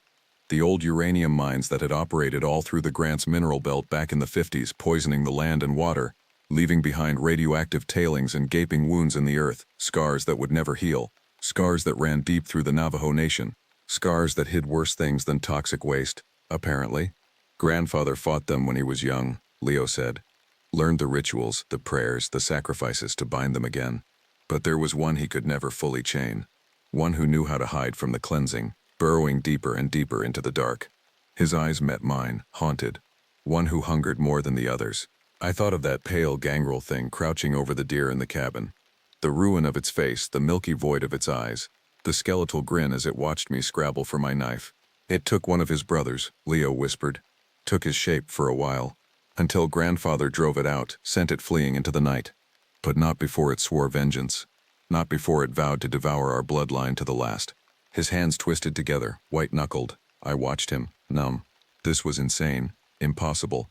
Except it wasn't. Was it? I had the bruises, the terror sweat still trickling down my back to prove it. Grandfather bound it as best he could, Leo said. Drove it into the deep places, the dark places, and wove what wards he knew to hold it. It wasn't enough, but it was all he could do. All he could hope for was that it would sleep, maybe forever. He took a shaking breath. Let it out. But it didn't sleep forever, Ash. It woke up. I licked my dry lips, found my voice. How long? 3 months. 3 months since it started stalking the res. 3 months of pets going missing, livestock mutilated, of people vanishing in the night, only to turn up days later with their throats torn out. I swallowed. That thing in the cabin had been strong, vicious, but it hadn't felt like the apex predator Leo was describing, a monster out of legend. It had felt lesser, somehow, like an echo of a deeper darkness, like a cub to a she-wolf. That wasn't the skinwalker, I said slowly. Realization was a lead weight in my chest. Was it? Leo looked at me. There was grief in his eyes and a terrible knowing. No, he said softly. It wasn't. That was its get. Its offspring. Its child. And if it had come for me, specifically sought me out, then that could only mean, grandfather did a ritual, Leo said. Every word sounded like it was being dragged out of him. A way to see if the skinwalker's taint had taken hold in any of us, in the family. He swallowed convulsively. It showed him 2 things. You alone in a dark wood, lost and afraid. And you. I finished. Cold certainty settled in my bones. It showed him you. He squeezed his eyes shut. Nodded once, jerkily. I went out to the res to clear my head. Get my bearings. I don't know what I thought. That I could reason with it, maybe. Make it understand that I didn't want. His voice cracked. I swear, Ash. I swear on our mother's grave, I never meant for this. I didn't know what it would do, what it was capable of. But I was putting the pieces together now. The fractured shards of my memory clicking into place. That final DUI. The night I'd gotten the call to come bail Leo out of county yet again. He'd been raving when I picked him up, eyes fever bright, words tumbling out of him in a barely coherent flood, begging me to believe him, begging me to run. I hadn't listened, hadn't wanted to listen. I'd been so damn tired, so sick of his bullshit excuses and lies. And when he'd grabbed me, fingers digging into my arms, a sudden rush of rage had surged up in me, vicious and hot. I'd shoved him away, heard his head crack against the cinder block wall. Only it hadn't been rage I'd felt in that moment. Had it? It had been something else. Something hungry. Something old and cruel. Scenting weakness. Opportunity. The thing that had always lived in my brother's shadow, waiting, watching. I met Leo's eyes, saw my own horror reflected back at me. It's not your fault, I said. The words were ashes in my mouth. You didn't know, but some part of him had. Some instinct beyond conscious thought had sent him tearing out of county lockup and halfway across the state, following a pull he couldn't name, trying to put himself between his little brother and the nightmare wearing his face. And I hadn't listened. We have to stop it, I said. Determination steadied my voice, my hands. We have to stop it, Leo, before it hurts anyone else. Before I hurt anyone else, I didn't say. But he heard it anyway. We will, he said. He reached out, gripped my shoulder. I promise, Ash, we'll find a way. I nodded, tried to smile. It felt like a rictus grin stretching my face. Well then, let's go hunting. We hiked. Leo had an old topo map of the Gila, its creases soft and worn from years of folding and unfolding. The skinwalker's territory was marked out in his crabbed handwriting, a loose circle of red pens centered on the old uranium mine, the place where it had first broken free. My brother took the lead as we trudged through the underbrush, following game trails and dry stream beds. I focused on putting one foot in front of the other, ignored the low simmer of anxiety in my gut. Out here in the bright of day, away from the immediate memory of blood and screaming, it was almost possible to convince myself that this was just another backcountry campout. Just 2 brothers on a hike, a perfectly normal excursion, except for the rifles slung over our shoulders and the knives at our belts, except for the way Leo would freeze at every snapped twig, every rustle of leaves, his hand twitching towards the gun, except for the certainty sinking lead-heavy into my bones with every step. The thing stalking these woods, the thing that had spawned the pale mockery currently cooling on the cabin floor, it knew we were coming for it. It was waiting for us. For me. I didn't have words for the dread that gripped me every time that thought surfaced, cold and inexorable as the tide. It wasn't just fear of the creature itself, of the ancient hunger and malice that rode its bones. It was fear of the part of me that called to that hunger, the part that wanted to sink into it, drown in it, become it. I shoved those thoughts down deep and locked them away, focused on the weight of the rifle in my hands, the crunch of dry leaves under my boots, the sun beating down on the back of my neck as it arced across the cloudless sky. We walked, time stretched and warped, the minutes bleeding together. My shirt was soaked with sweat sticking to my back. I was just about to call for a water break when Leo held up a closed fist. Halt. I stumbled to a stop, heart suddenly pounding against my ribs. He stood utterly still, head cocked, listening. I strained my ears past the drum of my own pulse but heard nothing. No bird calls, no insect buzz. The forest was preternaturally hushed. Even the wind seemed to be holding its breath. And then, drifting on that breathless stillness, a distant scream. Every hair on my body stood on end. It was a woman's scream, high and shrill with terror, and it was coming from directly ahead of us, from the direction of the mine. Leo shot me a look, lips pressed into a bloodless line. I nodded once, sharply. We moved. The scream cut off as abruptly as a snapped thread, but neither of us slowed our headlong rush. Low branches whipped at my face, snatched at my clothes.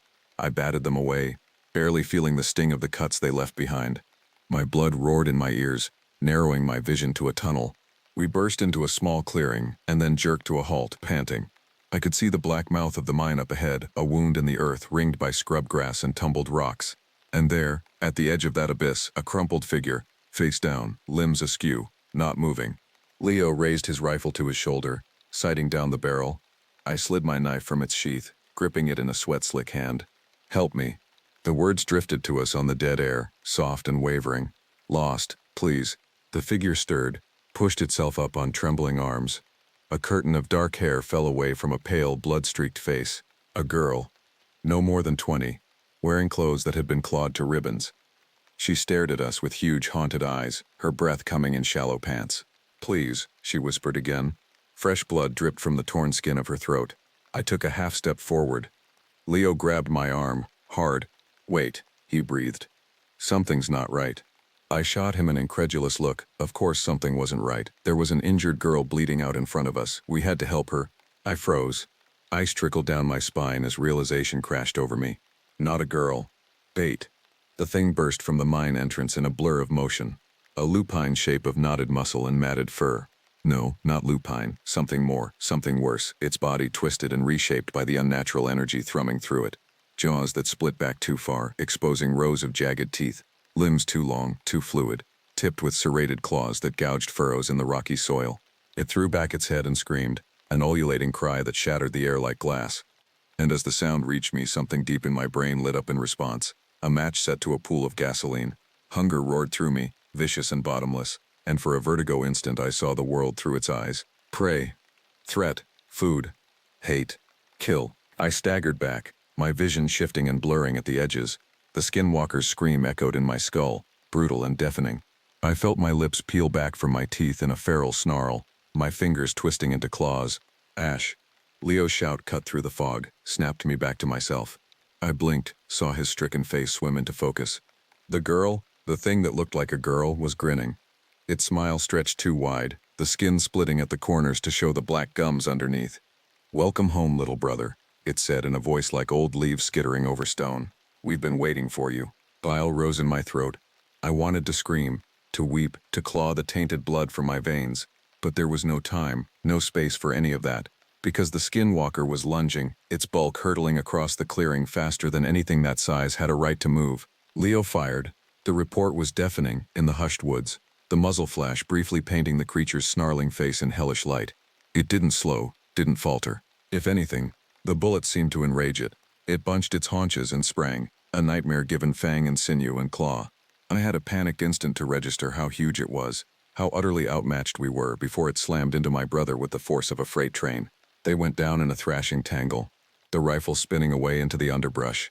The thing that had been a girl was laughing, a crazed, gurgling sound, black blood foaming over its chin. I wrenched my knife free of its sheath, launched myself at the skinwalker's heaving back. Dimly heard Leo's pained shout, felt the wet snap of breaking bone as they rolled across the rocky ground. Then I was on it, somehow astride it, my blade sinking into the thick ruff of its neck. It screamed, convulsed, threw me like a rag doll. I hit the ground hard, fetched up against a deadfall with an impact that drove the air from my lungs. Through the gray haze filming my vision, I saw the skinwalker rear back from Leo's prone form, saw my brother's blood sheeting its muzzle, saw it turn its head slowly until that awful crimson gaze found me, pinned me like an insect. Its shoulders bunched, its jaws opened. I scrabbled for my dropped knife, my shaking fingers closing on empty air. I was going to die here. I realized with a numb sort of clarity. I was going to die, and then that thing wearing my face was going to shuck its stolen skin and walk out of these woods wearing mine. The skinwalker growled, a low, curdling sound that vibrated in my bones. Took one step towards me, another. Behind it unseen, Leo dragged himself up onto his knees. His face was a mask of blood, his left arm hanging at a grotesque angle, but his right hand closed on the fallen rifle, his split lip pulling back from bloody teeth in a rictus snarl. The skinwalker lunged. I braced for the impact, for the feel of its teeth in my throat. And Leo fired. The bullet took the creature in the side of its skull, punching through hide and bone in a spray of gore. It staggered, its head whipping around, jaws snapping at empty air. Leo fired again. Again. 3 holes bloomed in the matted fur of its chest, weeping sluggish runnels of blackish blood. It took 1 step, 2, snarled through a ruined throat.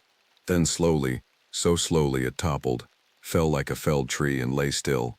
The crumpled thing that had been a girl wasn't smiling anymore. It made a choked gargling sound, convulsed once. Then it too went limp, the light fading from its filming eyes. Silence. Even the wind seemed to be holding its breath. I stared at the bodies, my heart a jackhammer against my ribs, waiting for them to twitch, to rise, to turn on us with renewed savagery. But they stayed dead, cooling and leaking their black ichor into the thirsty soil.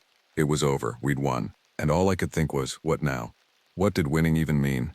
When the evil had already sunk its hooks into my very blood and bones, when I could feel it coiled there still, cold and patient, waiting for me to stumble, to fall.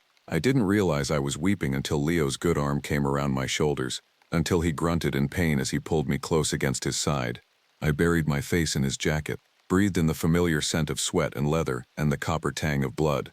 "It's all right," he said hoarsely. He squeezed me tight, ignoring the wet snap as his broken arm shifted. "We're all right, Ash. It's finished." But I knew better. Knew it in the marrow of my bones, in the chill hollow behind my eyes that still yearned towards spilled blood and screaming. The skinwalker was dead. Its get were dead. But the sickness they carried, the gnawing hunger that had burrowed into my core and nested there, claws sunk deep into the secret meat of my heart, that would never be finished, would never let me rest, never grant me peace. I could feel it even now rattling against the cage of my ribs, waiting, watching, whispering in the dark.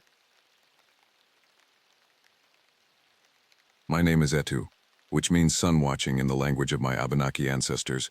But these days, there's little sun to watch from the darkness of these woods, only shadows, mist, and an ever-present sense of being observed by something ancient and malevolent. I took this job as a wilderness guide and ranger in the remote forests of northern Maine for many reasons.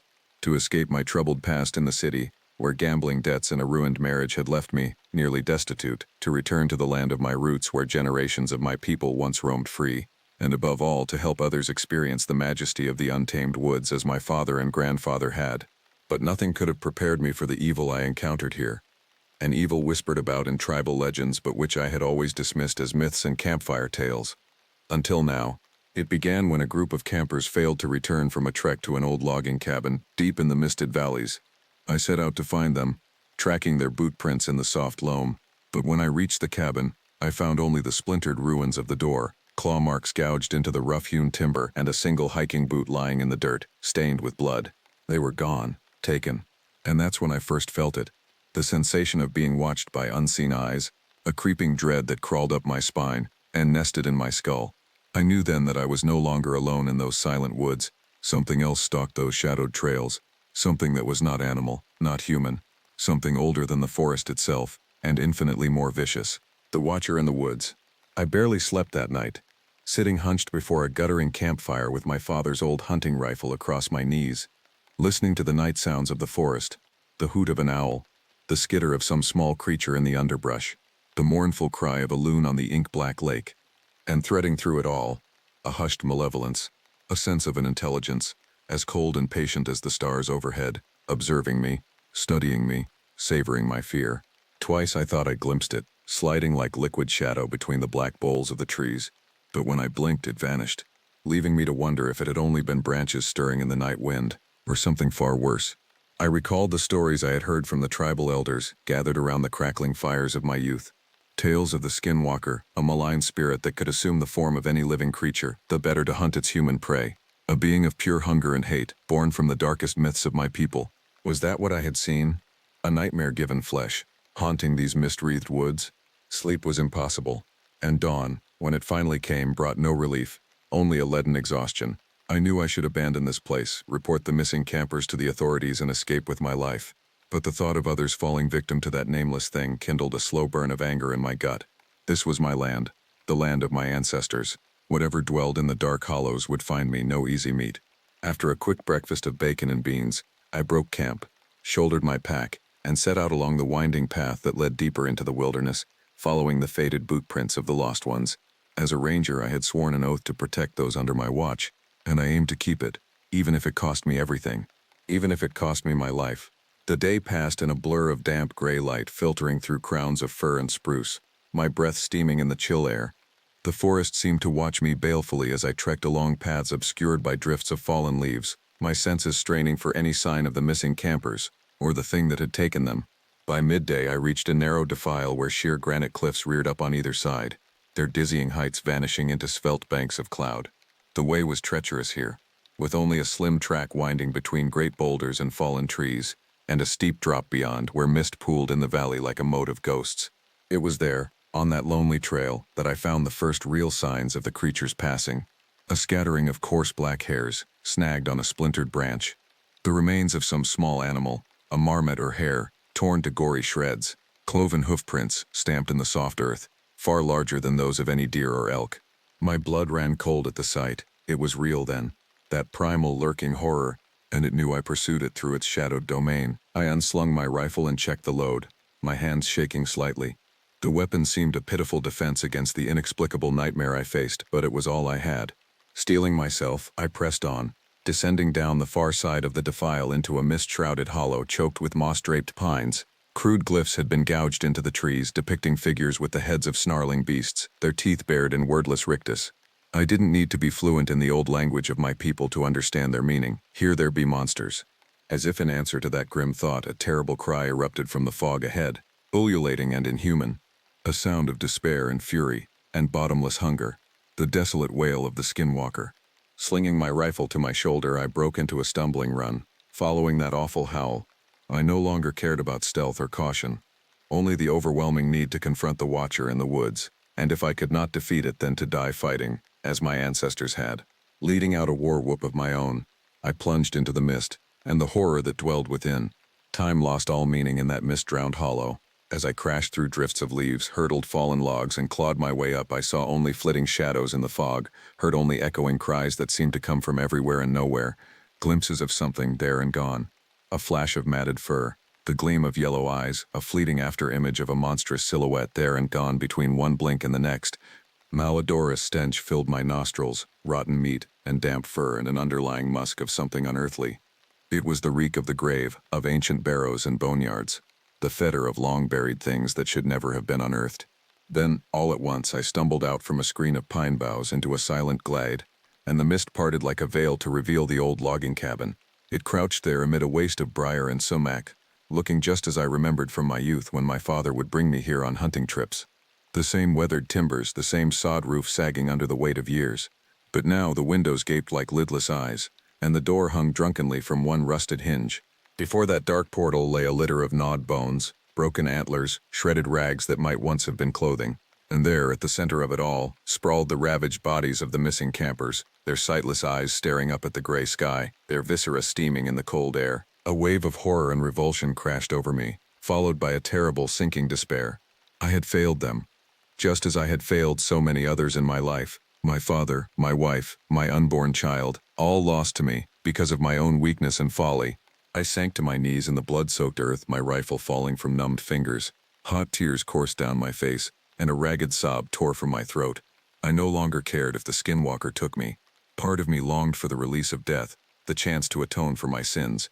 But even as I knelt there, lost in my anguish, a flicker of movement caught my eye. There, at the edge of the clearing, something moved among the trees. Something that was not mist or shadow, but solid and real. My heart leapt with sudden desperate hope, and I forced myself back to my feet, snatching up my rifle. Could it be? Had one of the campers survived somehow? Staggering forward, I called out in a cracked voice, "Hello? Is someone there? I'm here to help." But the only answer was a soft, mocking laughter that seemed to come from the very trees themselves. A laughter that turned my blood to ice in my veins. "Oh, Ranger," a voice hissed from the shadows, "you cannot help them now. They are mine, as you soon shall be." I whirled toward the source of that sibilant voice, bringing my rifle to bear. And there, in a shaft of wan light, I beheld a figure that seemed to waver and flow like mist-made flesh. It was vaguely man-shaped, but taller, leaner, its proportions subtly wrong. Shaggy fur covered its powerful limbs, and wicked talons tipped its long fingers. But it was the face that froze the breath in my lungs. A nightmare visage, caught between wolf and man, with a protruding muzzle lined with jagged fangs, and eyes that glowed a lambent yellow, lit from within by a feral, cunning intelligence. The skinwalker, the watcher in the woods. For a moment I could only stand there, paralyzed with atavistic terror. Every ancestral memory, every primal instinct, screamed at me to flee, to cower, to abase myself, before this ancient predator. But as I stared into those pitiless eyes, my fear transmuted into something else. A cold, implacable anger, a righteous fury, kindled by the broken bodies of the campers, by the monster's cruel taunts, by the pain and loss that had dogged my steps all my life, leading me to this final confrontation. "You," I said, my voice low and steady. "You're the one who's been stalking these woods, killing innocent people, but it ends now. It ends here." The skinwalker tilted its head, a hideously human gesture. "Brave words for a mortal, but you have no power here. This is my domain, as it has been since before your kind first walked these lands. I am eternal. I am hunger incarnate. And you are meat." With that, the creature lunged forward, a blur of shadow and savagery. But I was ready. I brought my rifle up and fired point blank into that snarling face. The bullet struck the skinwalker between its glowing eyes, and its head snapped back with a spray of black ichor. But incredibly, terribly, it did not fall. Instead, it let out a roar of fury and pain, and kept coming, its talons slashing for my throat. I fell back, desperately working the bolt of my rifle, but the creature was too fast. It caught me with a backhand blow that sent me sprawling, my weapon flying from my grasp to vanish in the fog. Dazed, bleeding, I scrabbled backward on hands and knees, feeling broken ribs grate in my chest. The skinwalker loomed over me, its maw dripping gore, its eyes blazing with malevolent glee. "Foolish mortal," it grated. "Did you think your pitiful weapons could harm me? I am the wild heart of these woods, the primal spirit of hunt and hunger. And now, I shall feast on your flesh, and your screams shall echo through these valleys for eternity." It reached for me, its talons poised to rend and tear. But even as it did, my groping fingers closed on something hard and cold, half buried in the loam. A stone, ancient and heavy, worn smooth by unknown ages. Desperately, I brought the stone up in a wild swing, catching the skinwalker across its snarling jaws. Bone crunched, and the creature reeled back, shaking its misshapen head in stunned disbelief. Surging to my feet, I pressed my attack, raining down blows with the stone, aiming for those glowing eyes, that fanged maw. Black blood spattered my face, my hands, but still I did not relent, could not relent. "This is for the lost ones," I shouted, punctuating each word with a crushing impact. "For the land, for my people." Something shattered beneath my onslaught, and abruptly, the skinwalker collapsed, folding in on itself like a rotten snag crumbling to pulp. Its form seemed to shrink, to diminish, until nothing remained but a mound of matted fur and splintered bone. Panting, I stared down at the grisly remains, scarcely daring to believe it was over. The stone slipped from my blood-slick fingers, clattering to the ground like a gavel pronouncing final judgment. I had won. Against all odds, I had prevailed. But the victory felt hollow, empty. It could not bring back the dead, or undo the long, lonely years of grief and pain. All I could do was make my slow, limping way back through the fog-bound forest to bear witness to what had happened here, to tell the tale, so that others might be spared the horror that had haunted these hills for so long. And as I walked, I fancied I could hear the whisper of ancient voices on the chill wind, the voices of my ancestors welcoming me home at last. The world felt different after that day in the forest, sharper somehow, more real, as if a veil had been ripped away, exposing the true raw face of existence. I told my story to the authorities, to the media, to anyone who would listen, but few believed me. The official report chalked it up to a bear attack, a tragic case of mistaken identity. The ravaged bodies of the campers were laid to rest, and life in the little towns and logging camps went on much as it always had. But I knew the truth, and I would not be silent. I wrote down my account, every detail seared into my memory, and sent it far and wide. To newspapers, to magazines, to obscure websites dedicated to the paranormal and the unexplained. Gradually, other stories began to surface. Other encounters with strange, shadowy figures in lonely wood and desolate moor. Creatures that blurred the line between beast and man, between nightmare and reality. I pored over those accounts, searching for patterns, for clues to the origins and nature of the thing I had faced. And as I did, a grim certainty took hold in my mind. The skinwalker might be gone, but it was not the only one of its kind. There were others out there lurking in the wild places of the world, ancient spirits of hunger and hate, waiting to prey on the unwary and the innocent. And now, armed with hard-won knowledge and bitter wisdom, it was my duty to hunt them, to track them to their lairs and destroy them, as I had the watcher in the woods. No longer a mere ranger, I became something more, a guardian of the borderlands between the natural and the unnatural, a warrior against the dark. It would be a long, hard road, I knew, a lonely one, steeped in blood and terror, but I would walk it to the end, whatever that end might be, for I was Itu, he who watched the sun, and I had found my true calling at last, in the savage heart of the wild. My name is Akecha, which means fighter in the Lakota language. A fitting name for a park ranger, I suppose. I've always been drawn to the untamed beauty of the wilderness. It's why I took this job at Mesa Verde National Park in the remote wilderness of Colorado. But nothing could have prepared me for the horror I would face out here in these ancient woods. I grew up not far from here, on the Ute Mountain Ute Tribe Reservation. My people have called this land home for generations, living in harmony with the spirits of nature. Growing up, I heard the stories, tales of skinwalkers, shape-shifting witches who don the pelts of animals to stalk the night, fearsome creatures born of dark magic. As a kid, they gave me goosebumps. As an adult, I figured they were nothing more than spooky campfire stories. Until now. But I'm getting ahead of myself. Let me start at the beginning. Living alone out here in my little ranger's cabin in the heart of the backcountry, miles from anything resembling civilization, you start to believe in the old legends again. Especially when you hear things howling in the night that don't sound quite animal or human.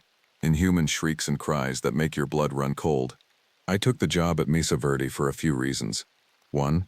It kept me connected to the land of my ancestors, a place I've always felt spiritually drawn to. 2. After a string of dead-end jobs, I was broke and needed work. The Park Service offered steady employment and a rustic little cabin to live in. 3. After my last relationship ended badly, I felt the need to get away from it all for a while and clear my head, escape into nature to heal. My only real companion was a scruffy dog who started hanging around my cabin. I called him Hoka, hey, a Lakota battle cry that roughly translates to "let's go," or "it's a good day to die." He was a scraggly but fierce little guy. Hoka took to following me on my daily hikes. I figured he was lonely out here too. But then I started to notice strange things on our hikes. Piles of animal bones picked clean. Unusual impressions in the dirt like very large dog or wolf prints, but with an unsettling human-like quality to them. And sometimes, the uncanny feeling of being watched from the trees. If only I knew what I was walking into. But the first few months were quiet, peaceful even. I spent my days patrolling the park trails and ancient cliff dwellings, helping the occasional lost hiker find their way, and doing routine maintenance around the park. It was a solitary life, but I liked it that way. I've always been a bit of a loner. Then one moonless night in late October, I was awoken by chilling howls in the dark. At first I thought the noises were just coyotes yipping in the night. Their haunting cries are common out here. But the longer I listened, the more unearthly the sounds became. A wailing cacophony of tortured shrieks and snarls. Getting closer to my isolated cabin, Hoka started whimpering and pawing frantically at the door, desperate to get out. Unnerved, I grabbed my flashlight and ranger rifle and slowly opened the door, scanning the dark woods. The night was pitch black and unnaturally silent, not even the usual chirping of crickets. Hoka bolted out into the darkness before I could stop him. I called after him in urgent whispers, not wanting to draw attention to myself but worried for my canine companion. The only response was a guttural growl and crash of underbrush in the distance, followed by a yelp that stabbed my heart. I knew it was Hoka. Then, abrupt silence again.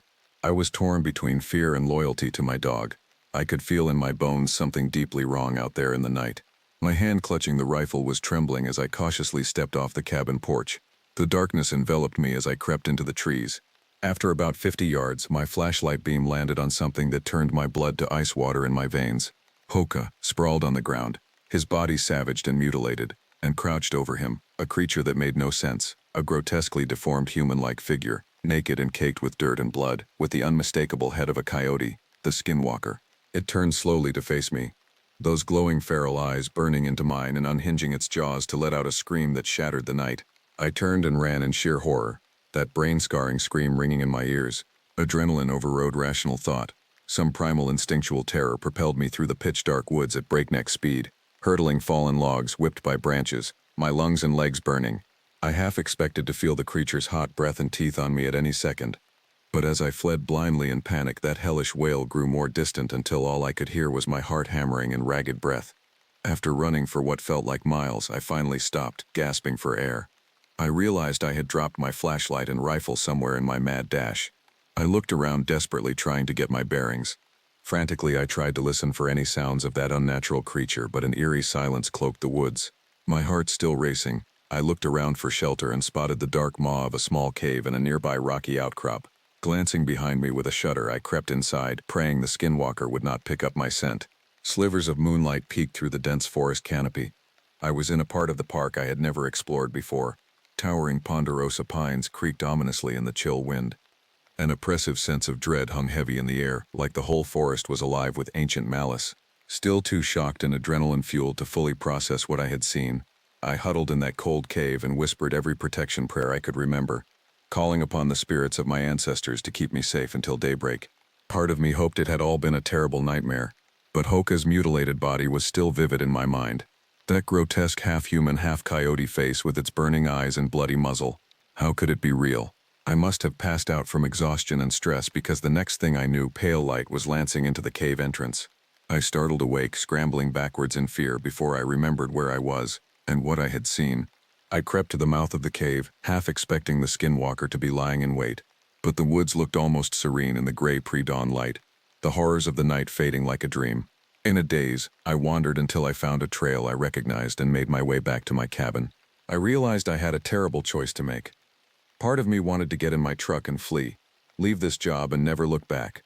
But if I did that, wouldn't I be abandoning my responsibility to this land and any other potential victims of that creature? I was torn with indecision. A chill ran down my spine. It knew my name. No, I quickly realized, it knew what my name meant in the language of our tribe. Then, as I walked up to my cabin, my heart froze. The door was hanging off its hinges, deep jagged claw marks gouged into the wood. The inside of the cabin was completely trashed, the sparse furniture broken, my meager possessions scattered and shredded. And there on the wall, smeared in what looked horribly like blood, "You are not welcome here, Acacia." With grim resolve, I knew what I had to do. I could not abandon this sacred place to such evil. I had to fight this thing like my ancestors before me, but I would need help. It was time to speak to the elders of my tribe and learn the ancient ways of dealing with skinwalkers. It was time to become a true Acacia, a fighter. I spent the next few days with the elders, learning the old stories and rituals. They taught me that skinwalkers are created through a perverse corruption of our people's ancient shape-shifting magic, that they feed on fear and pain, but that they can also be defeated, with courage and wisdom. They gave me sacred herbs to burn and blessings to chant, a ritual to banish the dark spirit back to the underworld. And most importantly, they gave me an ancient stone arrowhead that they said held the power of the ancestors. But they warned me it would take more than herbs and prayers. I would have to face my deepest fears and be willing to sacrifice everything. So I returned to Mesa Verde, armed with ancestral knowledge and steely resolve. As night fell, I built a large fire outside my cabin and began the banishment ritual, chanting and burning the pungent herbs. I could feel the air tremble and crackle with energy, like the veil between worlds was thinning. Then I heard it, that soul-shredding shriek of the skinwalker, still far off in the woods but unmistakably drawing closer. My skin prickled with primordial fear, but I kept chanting, louder and louder, defiant against the dark. The creature burst from the trees, a thing of nightmares in the flickering firelight, coyote head thrashing, human limbs grotesquely elongated, claws grasping. I clenched the ancestral arrowhead and felt hot blood drip where it cut my skin. I smeared the blood in sacred patterns on my face, still chanting. The skinwalker crouched at the edge of the firelight, snarling, its eyes burning with ancient hunger. It spoke in a guttural voice that sounded like snapping bones. "Your ancestors are long dead, boy. You are alone and weak. I will crack your spine and suck the marrow while you scream." But I stood my ground, righteous anger and courage blazing through me. I raised the bloodied arrowhead and shouted, "Evil spirit, I banish you back to the depths. You are not welcome here. This is the land of my people and we do not fear you." The creature howled and lunged at me in rage. Time seemed to slow. I leapt aside as its claws slashed the air.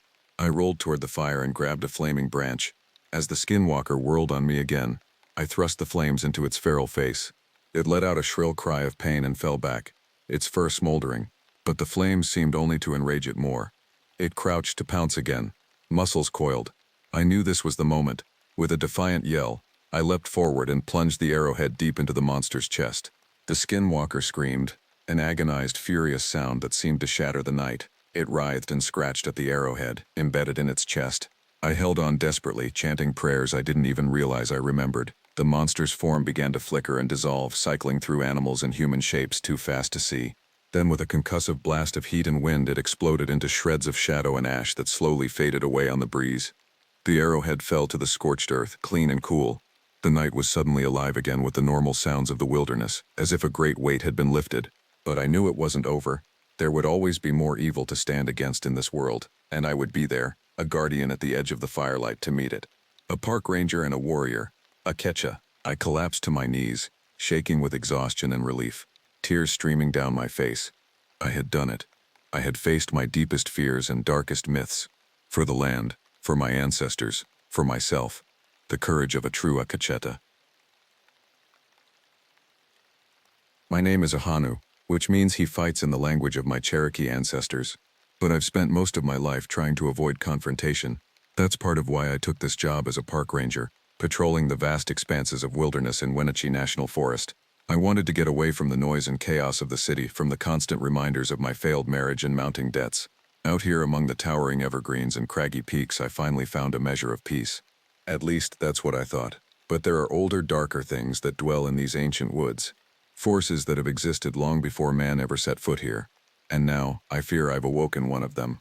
It started with the reports of missing hikers. Every year we get a handful of folks who wander off trail and lose their way. Most of the time we find them within a day or two, hungry and dehydrated, but no worse for wear. But this was different. In the past month, a dozen people have vanished without a trace, swallowed up by the ravenous forest. The other rangers and I have searched high and low, combing every inch of the 1.7 million acre woods, but not a single clue has turned up. It's as if they were plucked from the earth by some unseen force. The local Wenatchee tribe whispers of an ancient evil that lives in the heart of the forest. They call it Skinwalker, a malevolent shape-shifting spirit, neither animal nor man. For generations they've warned against venturing too deep into Skinwalker's territory, but their ancestral wisdom carries little weight these days. The world has moved on, dismissing their beliefs as silly native superstitions. I'm not sure what to believe anymore. My rational mind rebels against the idea of spirits and monsters, and yet I cannot shake the deep sense of unease that has settled into my bones. Each night, I toss and turn in my small cabin, unable to sleep, my dreams haunted by twisted images of grasping branches and unseeing eyes. Something is out there in woods, watching and waiting. I can feel its presence, like a splinter in my mind, and I know it's only a matter of time before it comes for me. The sun had barely crested the horizon when the call came in. Another hiker gone missing, this time a young woman named Jessica Hartman. She'd set out alone to summit Dirty Face Peak 2 days ago. Her roommate got worried when she never made it home and wasn't responding to texts. I splashed cold water on my face and downed a cup of black coffee before heading out to join the search party. With each passing disappearance, a sense of grim resignation had settled over the ranger station. We still went through the motions, but I could see it in the empty eyes and tight jaws of my coworkers, the unspoken acknowledgement that we were fighting a losing battle against an enemy we didn't understand. The mood was somber as our convoy of SUVs wound its way up the narrow dirt roads, pale beams of headlights barely cutting through the gray pre-dawn gloom. Fallen leaves twirled and eddied in our wake. Summer had passed into autumn seemingly overnight, the vibrant greens of the forest canopy fading into muted shades of ochre and rust. The season of death was upon us. We established a base camp on a ridge near the trailhead and split up into teams to cover more ground. I set out alone, the crunch of my footfalls muted by the thick carpet of humus. An unearthly quiet suffused the woods, the usual chirps and chatter of wildlife replaced by an oppressive stillness. Only the soft sighing of the wind through bare branches broke the silence.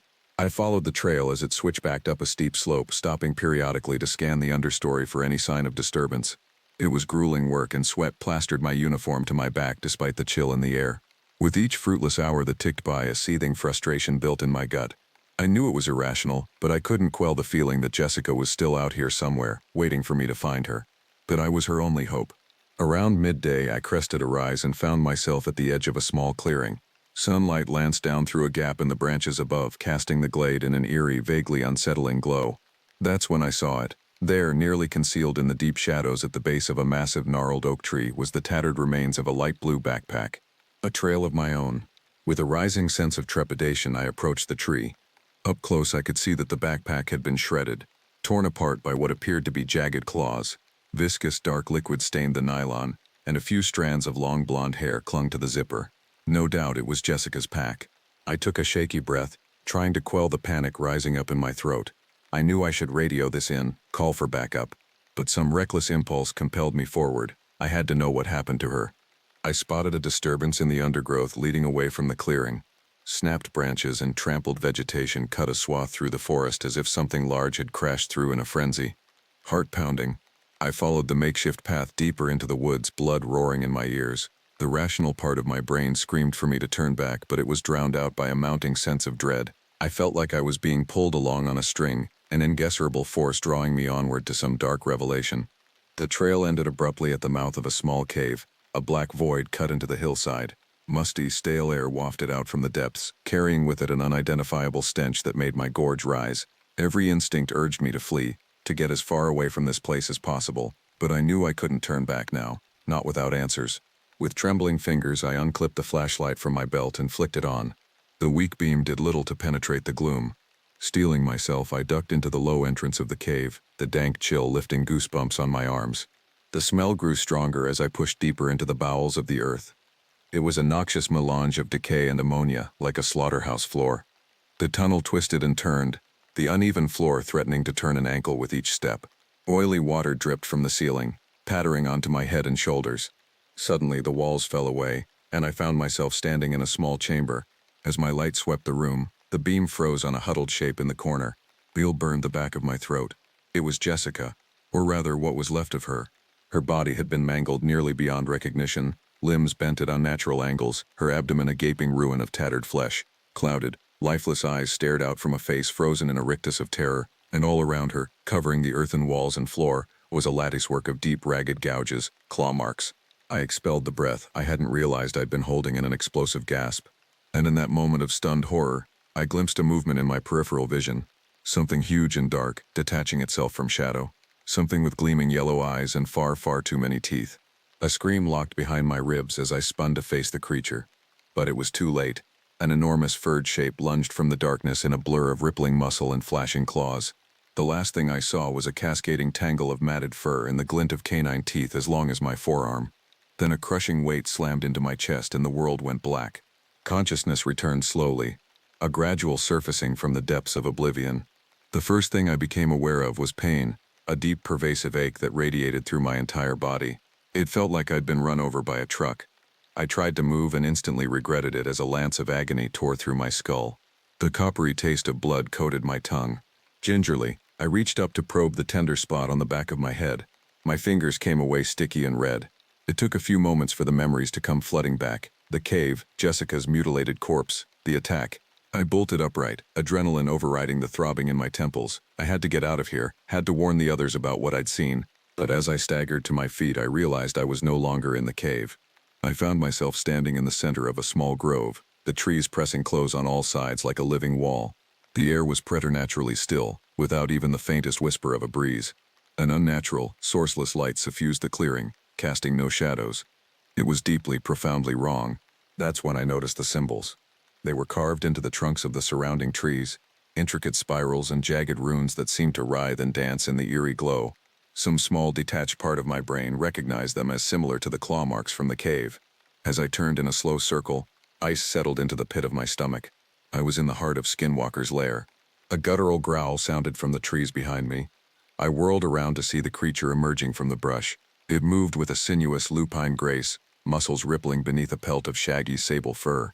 Baleful yellow eyes bored into mine with a shocking intelligence, and its lips curled back to reveal a mouthful of dagger-like teeth. In that moment, I knew with sickening certainty that I was going to die. There was no escape, no fighting this thing. It would toy with me, savoring my terror, before ripping me apart like it had Jessica. Despair crashed over me, and I sank to my knees, legs no longer able to support my weight.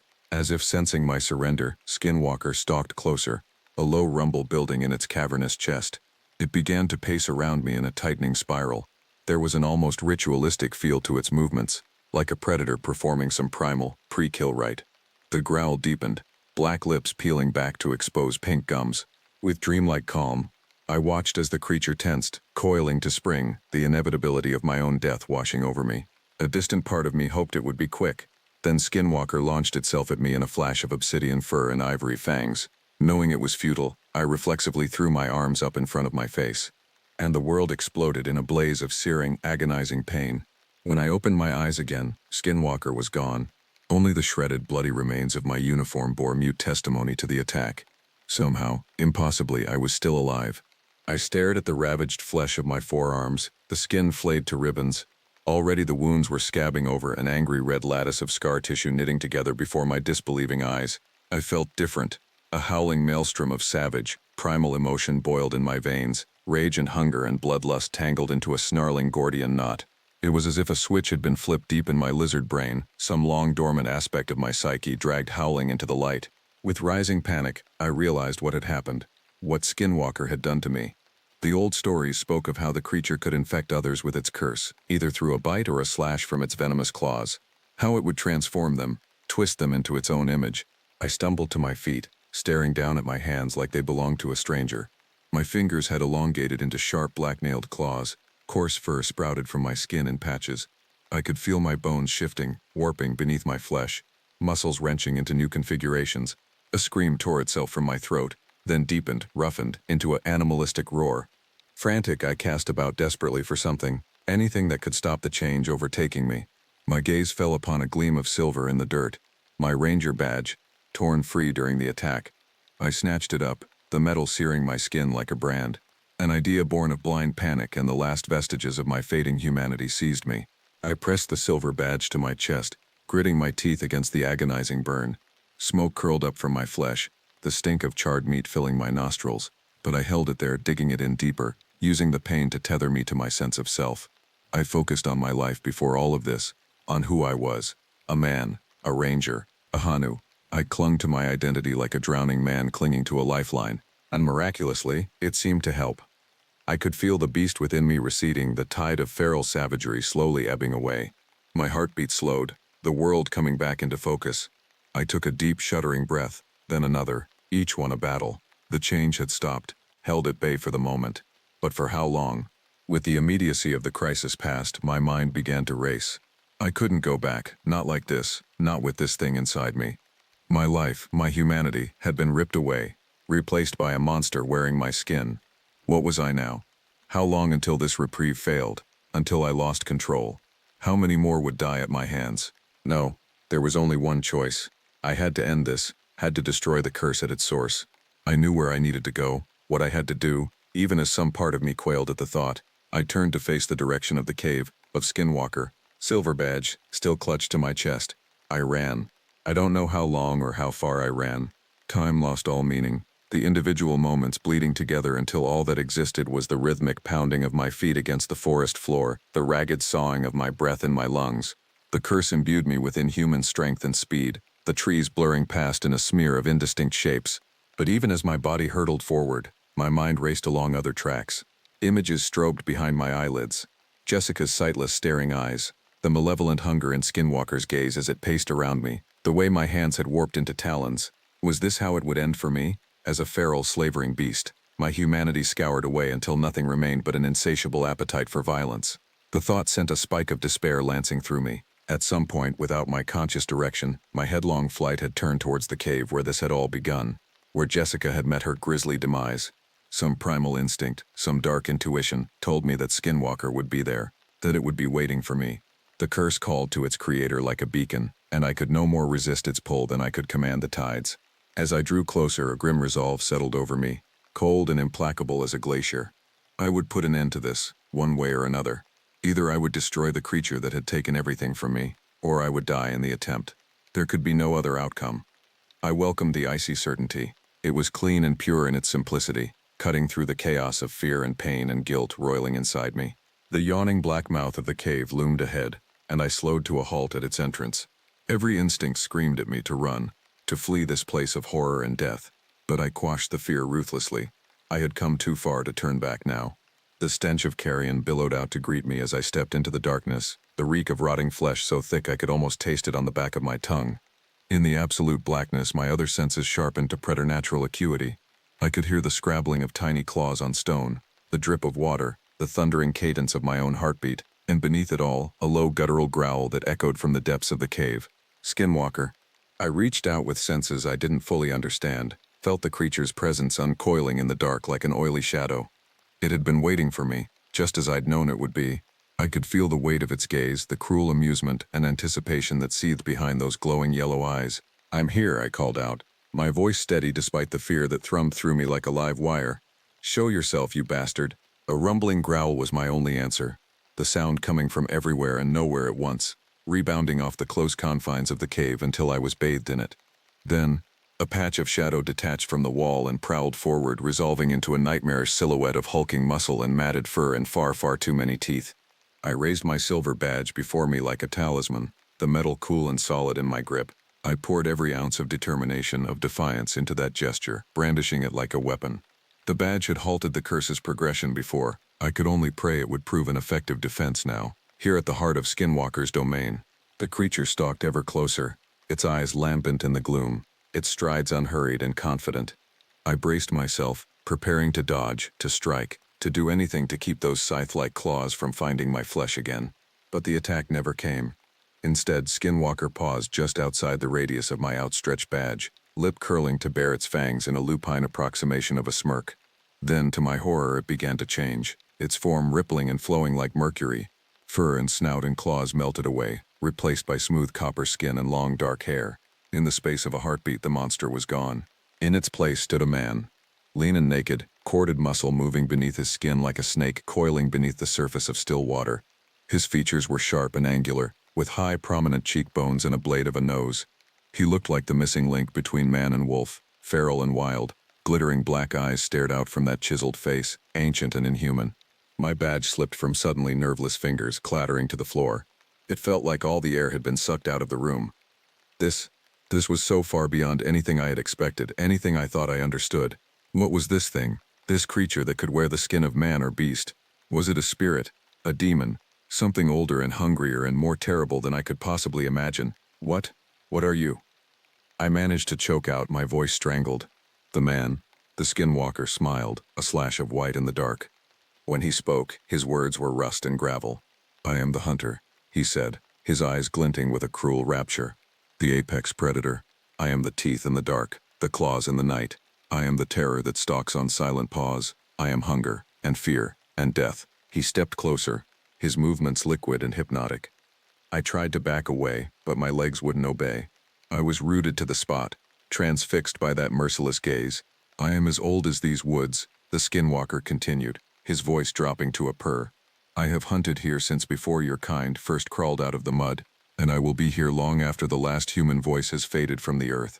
His hand shot out faster than my eye could track and grabbed me by the throat. He lifted me effortlessly off the ground until we were eye to eye. I clawed at his wrist, but it was like scrabbling at iron. "You are my gift," he hissed, his breath hot on my face. "My tribute. In marking you, I have ensured my own survival. You will feed my hunger, forever." Horror crashed through me as I finally understood. The Skinwalker needed fear and pain to sustain it, the way a lamprey needed blood. It had infected me, made me one of its own, so that it could glut itself on the suffering I would cause, on the lives I would destroy. I would be its instrument, its unwilling slave until the end of my days. Despair welled up, black and crushing, and with it a surge of hopeless rage. No, I wouldn't let it end like this. Wouldn't let this thing make me its pawn. If I was going to die, it would be on my own terms. It would be fighting. With the last of my fading strength, I lashed out with my foot, catching the Skinwalker in the knee. I felt something pop, and the creature's grip on my throat loosened. I wrenched myself free and dove for my dropped badge, snatching it up and thrusting it at the Skinwalker's face like a cross before a vampire. The silver seared its skin, and it jerked back with a sharp hiss. I pressed my advantage, slamming my shoulder into its chest and knocking it off balance. The Skinwalker fell to the cave floor, and I pounced on it, holding the badge to its brow and gritting my teeth against the stink of burning flesh. The creature thrashed and howled beneath me, its features distorting grotesquely as it shifted between forms, caught halfway between man and beast. But I held on grimly, fueled by desperation and the implacable desire to end this. to sear this curse from my soul no matter the cost. Smoke billowed up from beneath my silver badge, thick and acrid, stinging my eyes and clogging my nose. The skinwalker's convulsions grew weaker and weaker, until finally it lay still, its body reverting fully to its human guise. I stumbled back, my head swimming, as the badge slipped from my fingers for the second time that night. And then between one blink and the next, the skinwalker's body simply crumbled, collapsing in on itself like a sandcastle dissolving in the surf. It disintegrated into a fine black powder that sifted away on a breath of wind, leaving no trace that it had ever existed. For a moment I simply stood there, swaying on my feet as my brain struggled to process everything that had happened. It was over. The skinwalker was dead, destroyed by the purifying touch of silver. I stared down at my hands, half expecting to see the curse-born claws still sprouting from my fingertips, but they remained human. The same blunt, calloused fingers I'd always known.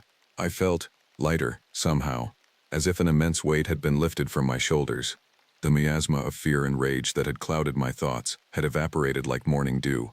I took a deep, shaky breath, marveling at the way the air seemed cleaner, crisper, and then finally, I let myself feel the magnitude of what I'd done.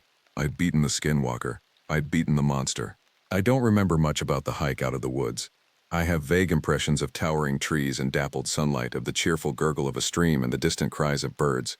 But it all ran together in a kaleidoscopic blur, my mind lost in a fog of exhaustion and residual shock.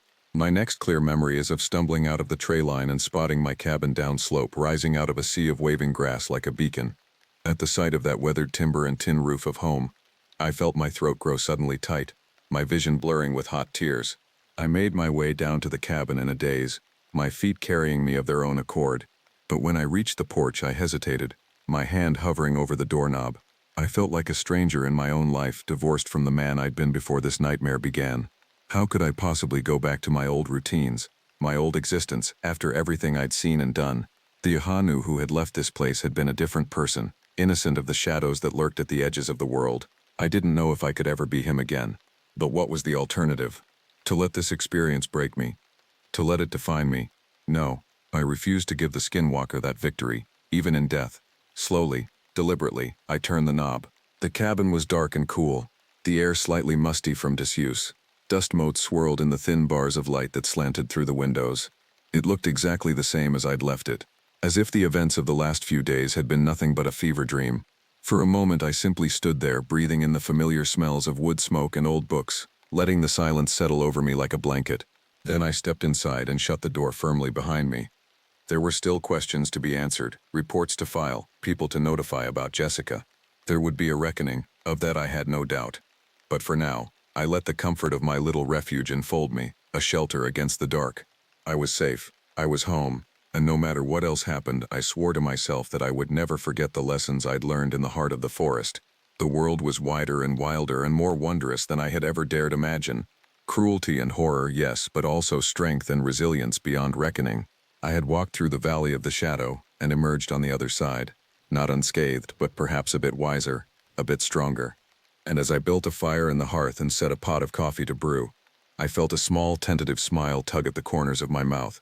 The future stretched out before me, unknown and unknowable, but I would meet it with my eyes open and my head held high. After all, I was a ranger. It's what we did. As a park ranger, I thought I'd seen everything until I found the tent with no camper inside, but dinner still warm on the table.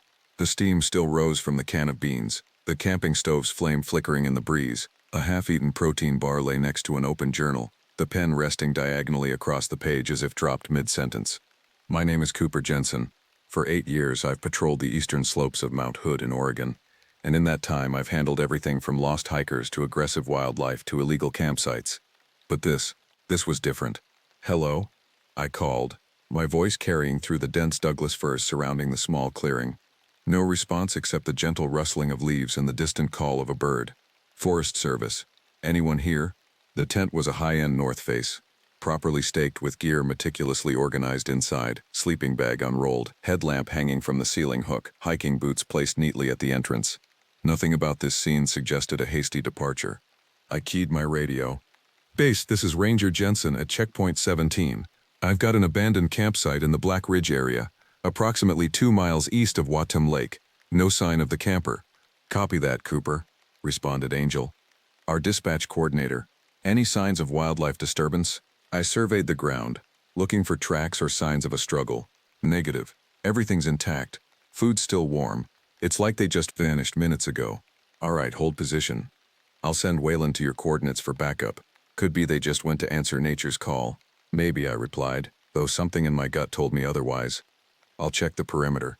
The evening sun filtered through the canopy as I circled the campsite, flashlight in hand despite the remaining daylight. My training taught me to look for broken branches, disturbed undergrowth, or any sign indicating which direction the camper might have gone. 20 feet from the tent, I found the first anomaly, a perfect impression in the soft earth, a footprint, but not from any hiking boot. This print was massive, nearly 18 inches long and incredibly deep, suggesting tremendous weight. The distinctive shape showed 5 toes, but the proportions were all wrong for a human. I'd seen bear tracks countless times, but this wasn't ursine either. No claw marks, wrong pad formation. A cold sensation crawled up my spine as I noticed a second print, then a third, creating a trail heading deeper into the forest. I'd heard the stories, of course.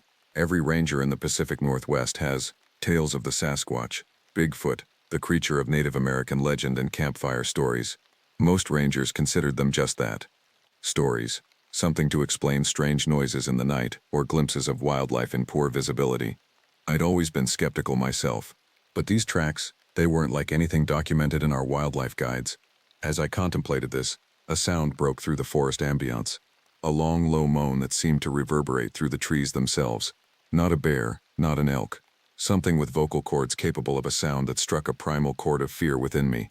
My radio crackled. "Cooper, Waylon here. I'm about half a mile out from your position. Everything still quiet?" I hesitated, unsure how to describe what I'd found without sounding like I'd lost my mind. "Waylon, I've found some unusual tracks. Large humanoid, but bigger than any human." There was a pause before he responded. "Probably just a hoax. Remember those hikers last summer who planted fake Bigfoot prints near Lost Lake?" "Yeah, maybe," I said, unconvinced. The depth of these impressions would require hundreds of pounds to create, not something easily faked. "I'm going to follow them a bit, see if I can find our missing camper." "Cooper, protocol says to wait for backup. Just 100 yards or so. The camper might be injured."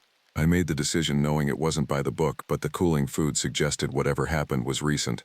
Minutes could matter. I followed the tracks, marking my path with trail tape. The footprints maintained a consistent stride length of about 6 feet, an impossible distance for a human to step naturally. As I moved deeper into the forest, the light dimmed under the thickening canopy, and the temperature seemed to drop several degrees. The tracks led to a small stream where they disappeared. I scanned the opposite bank but saw no continuation.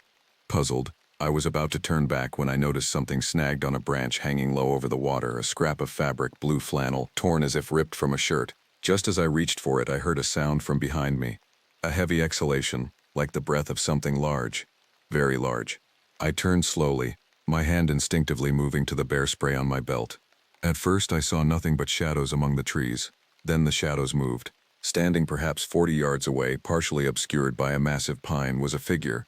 Tall, impossibly tall, covered in dark fur with broad shoulders and a silhouette unmistakably bipedal yet not human.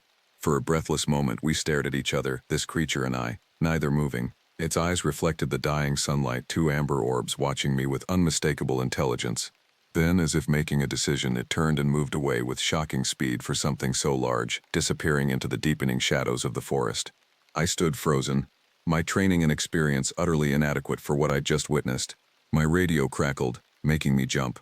"Cooper, you there? I'm at the campsite." Waylon's voice snapped me back to reality. "Yeah," I managed, my mouth dry. "Yeah, I'm by the creek. I'm headed back." "Find anything?" I looked at the direction where the creature had vanished, then at the scrap of blue fabric still fluttering on the branch. "I think we need to call in search and rescue," I said finally. "And Waylon? Tell them to bring extra people." As I made my way back to the campsite, one thought kept circling in my mind. The expression I'd seen in those inhuman eyes hadn't been fear or aggression. It had been warning. The search party arrived just before nightfall. 4 additional rangers, search and rescue volunteers, and 2 sheriff's deputies. Easton, our team lead for the Eastern District, coordinated the effort with his usual military precision.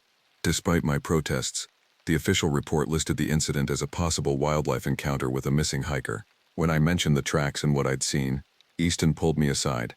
"Cooper, I need you focused," he said, his voice low. "These people need to believe we're looking for a lost hiker, not chasing folklore." "I know what I saw, Easton," I insisted, frustration building. And those tracks aren't from any recognized wildlife. He ran a hand through his salt and pepper hair. Look, we've worked together for what, 5 years? I respect you, but if word gets out that Mount Hood Rangers are hunting Bigfoot, we'll be laughingstocks. Worse, we'll have every cryptid hunter and their cousin trampling through protected land. I couldn't argue with his logic, but it didn't change what I'd seen. As the search teams fanned out with flashlights and thermal imagers, I returned to the stream where I'd encountered the creature. Waylon accompanied me, silent but supportive. At 37, he had a decade on me, and had seen his share of unexplained phenomena in these forests. "You really believe it was Sasquatch?" he finally asked as we reached the creek. "I don't know what it was," I admitted, "but I know what it wasn't.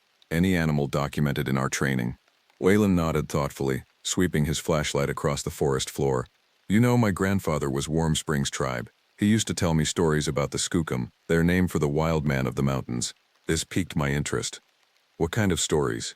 "Not the Hollywood monster stuff. In their traditions, the Skookum were guardians of the forest. Dangerous if disrespected, but not malevolent." He paused, seeming to weigh his next words carefully.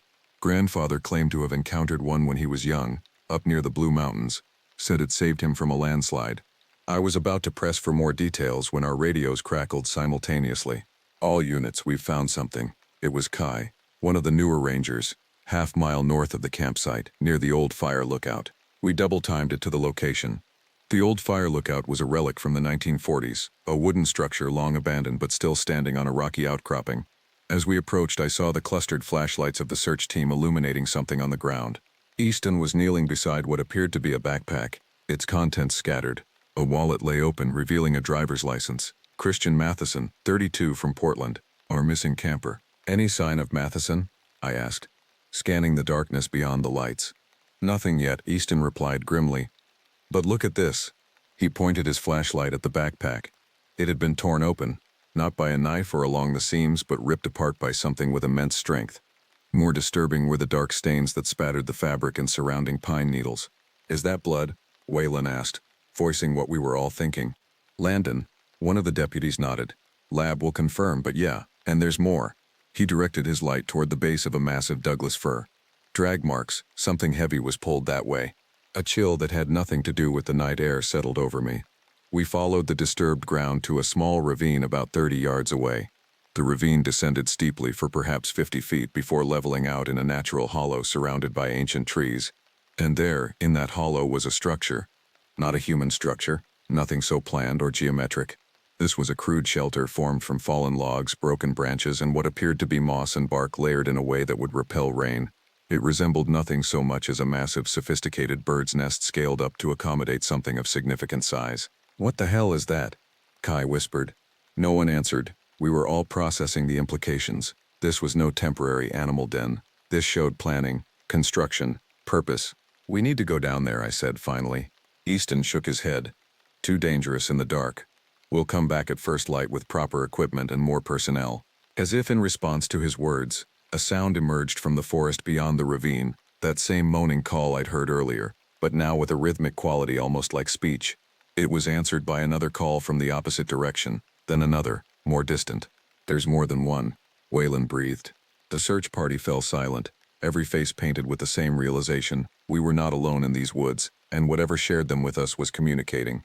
One of the volunteers broke the silence. "That's it, I'm out." He backed away, nearly tripping over a root. Others looked ready to follow. "Nobody's going anywhere alone," Easton commanded. "We stick together, make our way back to the vehicles, we'll return in daylight." As we retreated, I lingered at the edge of the ravine, staring down at the crude shelter. A flicker of movement caught my eye, something shifting in the shadows near the structure. I raised my flashlight, but Waylon grabbed my wrist. "Don't," he warned. "If that's what you saw earlier, light might provoke it." I lowered the flashlight but couldn't tear my gaze away. In the dim moonlight filtering through the canopy, I could just make out a massive figure moving with deliberate care around the shelter. It paused, and again I felt the weight of that intelligent gaze finding me in the darkness. Then it made a sound, not the moaning call from before, but something more deliberate. 3 distinct vocalizations that raised the hair on my neck because they carried the unmistakable cadence of language. "Cooper, come on," Waylon urged, tugging my arm. I reluctantly turned away, but as we hiked back toward the vehicles, questions tumbled through my mind. If these creatures could build shelters and communicate, what else were they capable of? And what had happened to Christian Matheson? The search was called off at midnight to resume at dawn. Most of the team returned to town, but 4 of us, myself, Waylon, Easton, and Kai, remained at the ranger station nearest the search area. None of us slept much. I spent the night researching Native American legends about the Sasquatch on my phone, finding references to the creature across tribal histories from the Lumi to the Yakama. Many stories portrayed them as forest guardians, beings who protected sacred lands from human intrusion, but other accounts were darker, describing the Sasquatch as vengeful spirits who punished those who disrespected nature. As dawn approached, Waylon found me still awake, scrolling through a Warm Springs tribal history website. "You need to see this," he said, holding out a worn leather journal. It was my grandfather's. There's a section about an encounter near Mount Hood in 1958. I took the journal and began to read, sensing that whatever lay within its pages would forever change my understanding of the forest I thought I knew. The morning brought fog thick as cotton batting, reducing visibility to mere yards. We assembled at the trailhead, a larger team now, including Christian Matheson's brother, who had driven through the night from Seattle, 2 wildlife biologists from Oregon State University, and a full sheriff's department search team with cadaver dogs. I had spent the pre-dawn hours absorbed in Waylon's grandfather's journal. Handwritten in fading ink, it documented an encounter with what he called the people of the forest during a tribal hunting expedition. According to the account, these beings weren't animals, but an ancient intelligent species that had watched over the mountains since before the rivers changed course. Most compelling was his description of their social structure. Not solitary creatures, but family groups with complex behaviors and a language of sounds and gestures. They could be peaceful, his grandfather wrote, but fiercely territorial when their domains were threatened. As the search teams were assigned quadrants, I approached Dr. Naomi Blackwood, one of the wildlife biologists. A woman in her 50s with gray-streaked black hair tied in a practical braid, she had been examining casts made of the footprints I'd discovered. "These are remarkable," she admitted, turning one of the plaster casts in her hands. "The dermal ridges are consistent throughout, and the pressure differentials suggest natural biomechanics. If this is a hoax, it's extraordinarily sophisticated." "Then you believe they could be authentic?" I asked, keeping my voice low. She gave me a measured look. "I believe they're evidence of something not currently classified in zoological literature. Beyond that, I'm reserving judgment." Matheson's brother, a man named Derek with the same sandy hair as the missing camper but harder eyes, interrupted us. "Are we actually entertaining Bigfoot theories while my brother is missing? He could be injured out there." "We're exploring all possibilities, sir," I assured him. "And we have teams searching the entire area." "I want to see where his backpack was found," Derek insisted.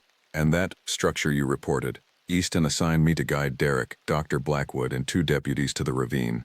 As we hiked through the fog-shrouded forest, I felt a growing sensation of being observed. More than once I turned to scan the trees, sure I would catch a glimpse of our silent watchers. "You seem on edge, Ranger Jensen," Dr. Blackwood noted as we neared the fire lookout. "These woods feel different today," I replied, unsure how to articulate the change. The forest had always been my sanctuary, a place I understood intimately. Now it felt alien, the familiar transformed into something unknown. We reached the spot where Christian's backpack had been discovered. In daylight, the signs of violence were even more apparent, not just blood but deep gouges in the earth and bark stripped from nearby trees at a height of over 8 feet. Derek stared at the scene, his face ashen. What could do this? Before anyone could answer, one of the deputies called out from several yards ahead. "I've got something here." We converged on his position. On the ground lay a hiking boot, the same brand I'd noticed in Christian's tent. It was torn and dirty, with what appeared to be blood on the laces. "That's his," Derek confirmed, his voice hollow. Christian always wore Merrill's. As we documented the find, a sound echoed through the trees, that same haunting call I'd heard before. It seemed to come from everywhere and nowhere, reverberating through the fog. The deputies drew their sidearms instinctively. "What the hell was that?" one demanded. "They're watching us," I said, suddenly certain. "They've been tracking us since we entered the forest." As if confirming my words, a massive shadow moved through the fog about 60 yards to our right, just visible enough to register as a bipedal figure before disappearing. "Contact, 2 o'clock, one deputy shouted, swinging his weapon toward the movement. "Don't fire," I ordered, moving between him and his target. "We don't know what we're dealing with." More shadows appeared, silhouettes weaving through the mist, circling our position. I counted at least 3 distinct figures, all moving with the same fluid, powerful grace. "We need to reach the ravine," Dr. Blackwood said with surprising calm. "If they have a social structure as you suggested, that constructed shelter might be significant." "Are you insane?" Derek hissed. "We need to get out of here. Your brother might be down there," I countered, "and shooting will only escalate the situation." After tense negotiation, we proceeded toward the ravine, the deputies keeping their weapons ready but lowered. The fog began to thin as we descended, revealing the crude shelter more clearly than the night before. In daylight, its complexity was apparent, not just piled debris, but an engineered structure with supports and even what appeared to be a type of thatching. Around it were scattered objects, torn fabric, bits of metal and plastic, and disturbingly bones. Most appeared to be animal remains, deer and elk predominantly, but Dr. Blackwood knelt to examine a fragment that made my stomach lurch. Human radius, she confirmed quietly, not recent, years old, judging by the weathering. Derek made a choked sound, somewhere between a sob and a cry of rage. We have to find Christian. As we moved closer to the shelter, the forest fell unnaturally silent. No birds, no insects, not even the whisper of wind through leaves. Just the sound of our breathing and footsteps on the soft earth. The entrance to the shelter was low, requiring even someone of average height to stoop. Dr. Blackwood was the first to approach, moving with the careful deliberation of a scientist aware she might be making first contact with an unknown species. "Hello," she called softly. "We mean no harm." No response came from within the dark opening, but a sound behind us made us all spin around. Standing at the edge of the ravine, partially obscured by a massive cedar, was the creature I had seen the previous day. In better light, its features were more distinct, at least 8 feet tall, with a massive barrel chest and powerful limbs covered in dark brown fur. Its face was a disturbing blend of human and ape characteristics, a pronounced brow ridge over deep-set eyes, a flat nose with wide nostrils, and a heavy jaw. Those eyes, amber and intelligent, surveyed us with what I could only interpret as wary calculation. The deputies raised their weapons, but Dr. Blackwood's voice cut through the tension. "Lower your guns, slowly." Remarkably, they complied, perhaps as much from shock as obedience. The creature made no aggressive moves. Instead, it raised one massive hand, palm outward, in a gesture unmistakably similar to a human signal for stop. "It's communicating," Dr. Blackwood whispered. Then the creature did something none of us expected. It spoke not in any human language, but in a series of deep modulated sounds that carried distinct patterns. After these vocalizations, it pointed deliberately toward the northeast, away from the ravine. "What's it doing?" Derek asked, his voice barely audible. I said slowly. "It's telling us to go that way." The creature repeated the gesture, more emphatically this time. Dr. Blackwood nodded. "I concur. This is directional communication." "But Christian," Derek began. "Might be in that direction." I finished. A wild idea forming. What if it's not threatening us? What if it's trying to help? The notion seemed absurd on its face, that this creature of legend might be attempting to assist in our search. Yet as I recalled the stories in Waylon's grandfather's journal, the idea seemed less far-fetched. If these beings were indeed guardians of the forest as tribal lore suggested, perhaps they had their own form of ethics, their own response to human distress. Before we could decide our next move, more figures emerged from the forest, 3 more creatures of similar size and appearance, moving to flank the first. Their posture wasn't threatening, but their presence created an unmistakable barrier between us and the path back to the trailhead. "They're hurting us," one of the deputies realized aloud. "Northeast it is," I decided, keying my radio to update Easton on our situation and new heading. As we moved in the indicated direction, the creatures paced us at a distance, always visible but never approaching too closely. They communicated among themselves with those same modulated calls, occasionally gesturing toward landmarks I wouldn't have noticed, a lightning-struck tree, an unusual rock formation. After nearly a mile, we reached a small clearing where a spring bubbled up from between mossy stones, creating a small pool before continuing as a narrow stream. At the edge of this pool, propped against a boulder, was Christian Matheson. He was alive but barely, pale from blood loss, his legs splinted with branches and what appeared to be strips of his own torn shirt. His eyes fluttered open as Derek rushed to his side, calling his name. "The shadows," Christian whispered. His voice cracked from dehydration. "They brought water, kept the coyotes away." As Derek embraced his brother, I turned to look at our unusual guides. They stood at the edge of the clearing, watching with those unsettlingly intelligent eyes. The largest one, the first we had encountered, met my gaze directly. In that moment, I felt an understanding pass between us that transcended language. These weren't mindless beasts or supernatural monsters.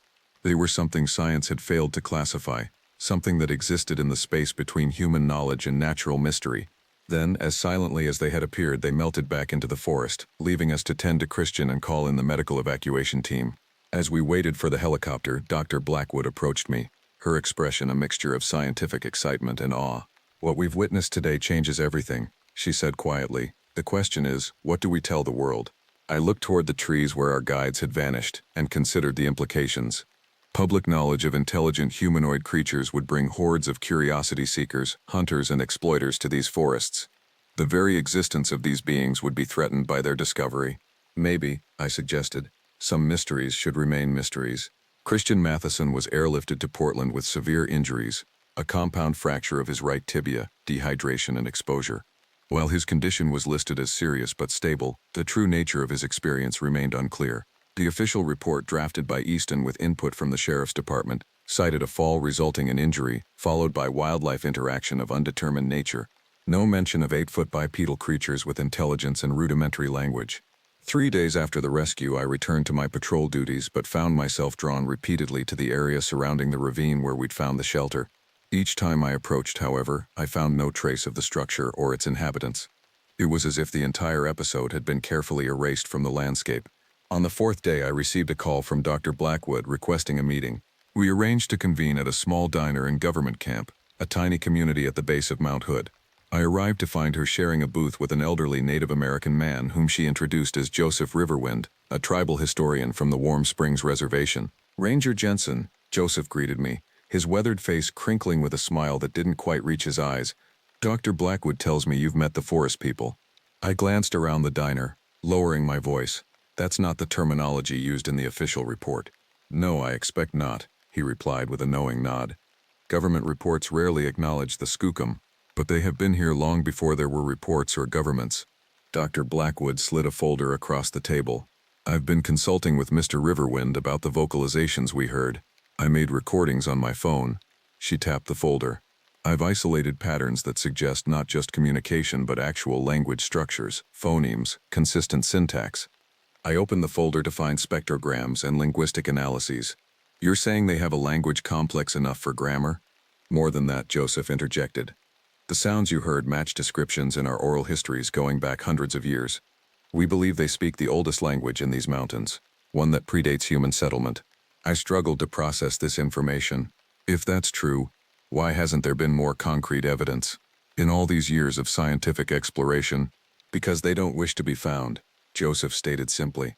And because when evidence does appear, your scientific community dismisses it. It's easier to explain away footprints as hoaxes than to rewrite textbooks. Dr. Blackwood's expression turned serious. "Cooper, there's something else you should know. Christian Matheson is awake and talking." "What's he saying?" "That he was carried to that spring, after falling from a ridge. That something large and powerful but gentle splinted his leg, and brought him water. That it seemed to understand his needs without him speaking." A chill ran through me as I recalled the intelligence in those amber eyes. "Have you told Easton?" "Not yet. I wanted to consult with Joseph first and with you." She hesitated. "There's more. Christian says there was a child, a juvenile of the species. He believes they were teaching it how to interact with an injured human." Joseph nodded as if this confirmed something. "In our stories, the younger ones are curious about humans. The elders are more cautious, with good reason." "What reason?" I asked. Joseph's eyes grew distant. "In the time before Europeans came, there was understanding between our peoples. Boundaries were respected. But then came those who saw the forest only as resources to be taken, who killed what they feared or couldn't explain." He fixed me with a penetrating gaze. "There is a burial ground near what you call the Blue Mountains. The bones of many skookum lie there.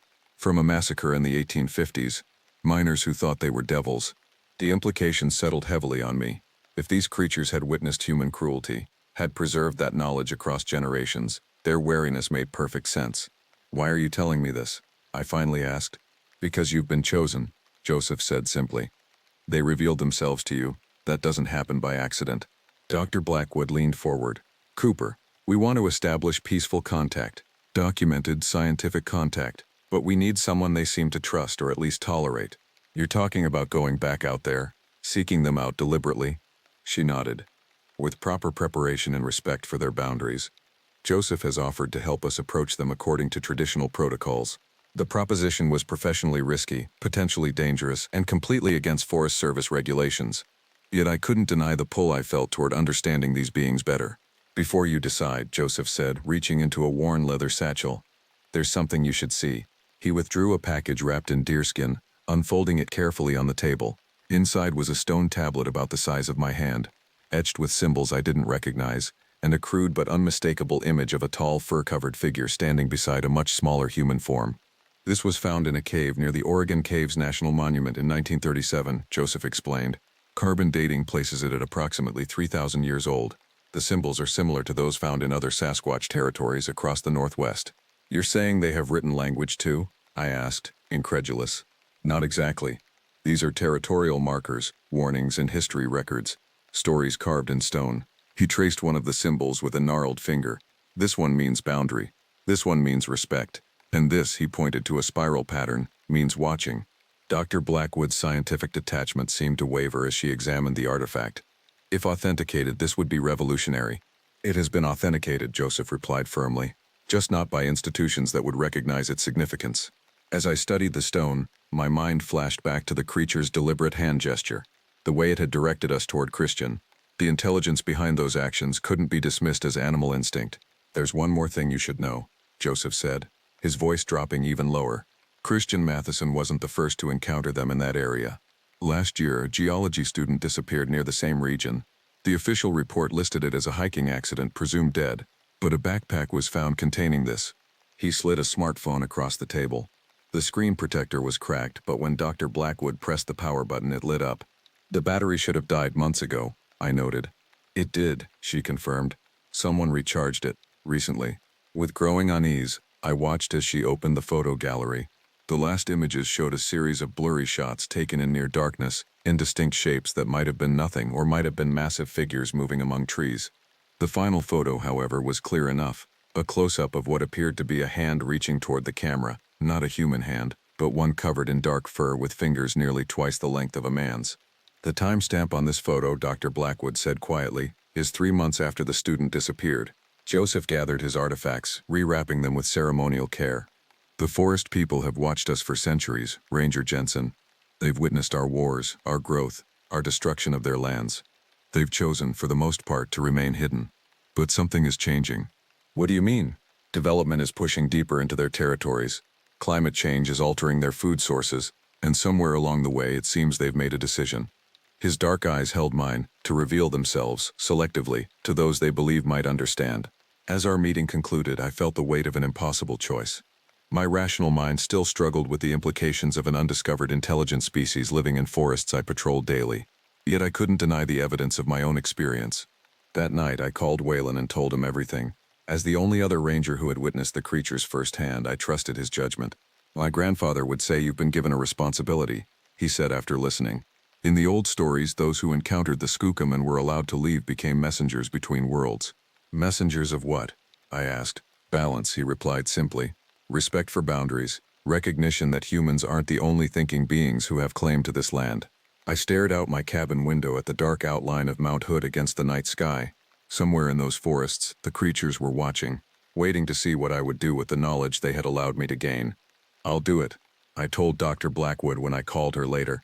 I'll help you make contact, but on one condition: we do it their way, on their territory, with their consent. We approach as guests, not investigators. As I ended the call, a sound carried through my open window, a distant modulated call that echoed down from the mountainside. Whether warning or acknowledgement, I couldn't tell, but I knew I was being watched. And for the first time, that knowledge brought not fear but a profound sense of responsibility. 2 weeks passed before our expedition into what we now called contact territory was ready. Dr. Blackwood had assembled a small team, herself, me, Waylon, Joseph Riverwind, and a linguistics professor named Dr. Marcus Chen, who specialized in non-human communication patterns. Notably absent was any official Forest Service or government oversight. Easton had made it clear he wanted plausible deniability about our activities. If you find nothing, it's a routine patrol, he'd told me. If you find something, well, we'll cross that bridge when we come to it. We established base camp a quarter-mile from the ravine where we'd found the shelter, close enough for access but far enough to demonstrate respect for boundaries. Joseph had insisted on certain protocols: no weapons, no sample collection equipment, and a ceremonial offering of tobacco tied in small buckskin pouches placed at the perimeter of our camp. The gift acknowledges their territory and our status as visitors, he explained as he carefully positioned the pouches. It's a sign of respect that goes back generations. For the first 2 days we saw nothing. No tracks, no structures, no shadowy figures moving among the trees. The forest seemed empty of anything larger than deer, and the occasional black bear. Dr. Chen spent hours each evening analyzing ambient sounds recorded by sophisticated equipment, finding nothing beyond normal woodland acoustics. On the third morning, everything changed. I awoke before dawn to find all our tobacco offerings gone, replaced by small arrangements of pine cones and colored stones that hadn't been there the night before. "They've accepted our presence," Joseph said, examining one of the arrangements. "This pattern, 3 stones with the pine cone pointing north, is a sign of acknowledgement." We spent that day following a careful protocol Joseph had designed, moving through the forest in non-threatening patterns, stopping frequently to leave small gifts of untreated wooden beads that Joseph had carved, and periodically playing recordings of traditional Warm Springs welcoming songs through a small speaker. Near sunset, we received our first response. A series of rhythmic knocks echoed through the forest, wood on wood, in patterns too regular to be natural. Dr. Chen's equipment captured the sequence, which he immediately began to analyze. "It's structured communication," he confirmed excitedly. 342 pattern, repeated with variations. "This isn't random, it's intentional signaling." Waylon suggested we respond with the same pattern. Using a pair of hardwood sticks, he replicated the sequence, his years of drumming in a local band giving him the rhythm precision needed.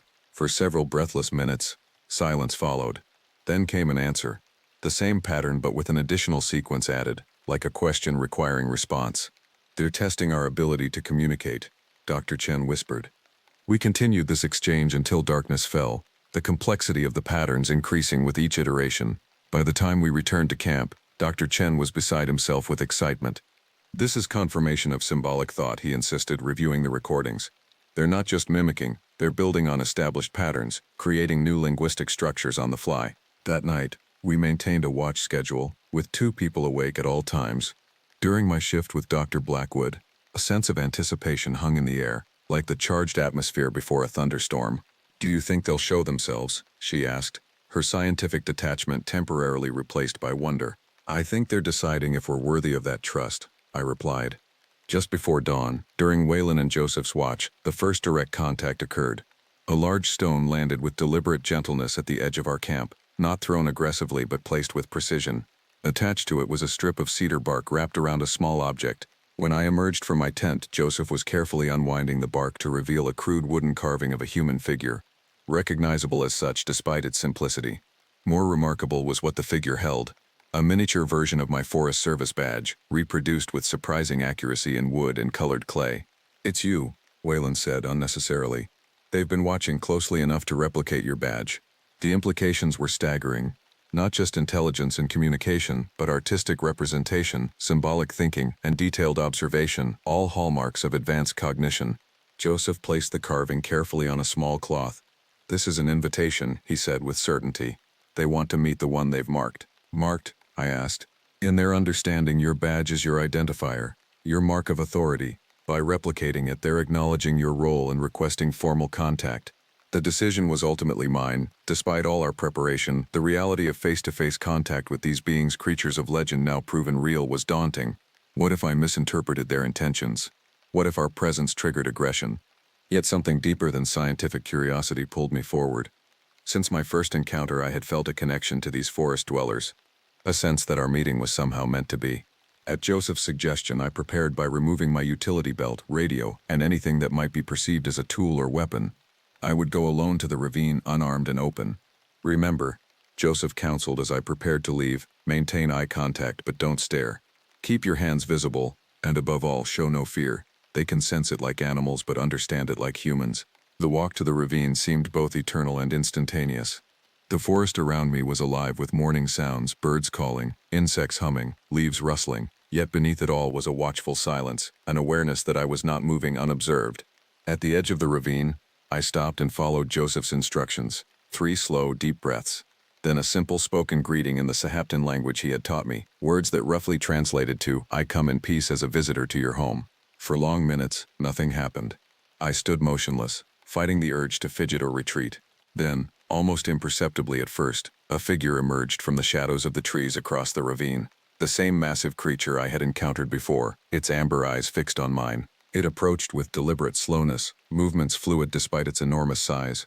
When it reached the bottom of the ravine, perhaps 30 feet from where I stood, it stopped and made a sound, not the communication patterns we had exchanged, but a deeper, more resonant vocalization that seemed to vibrate in my chest.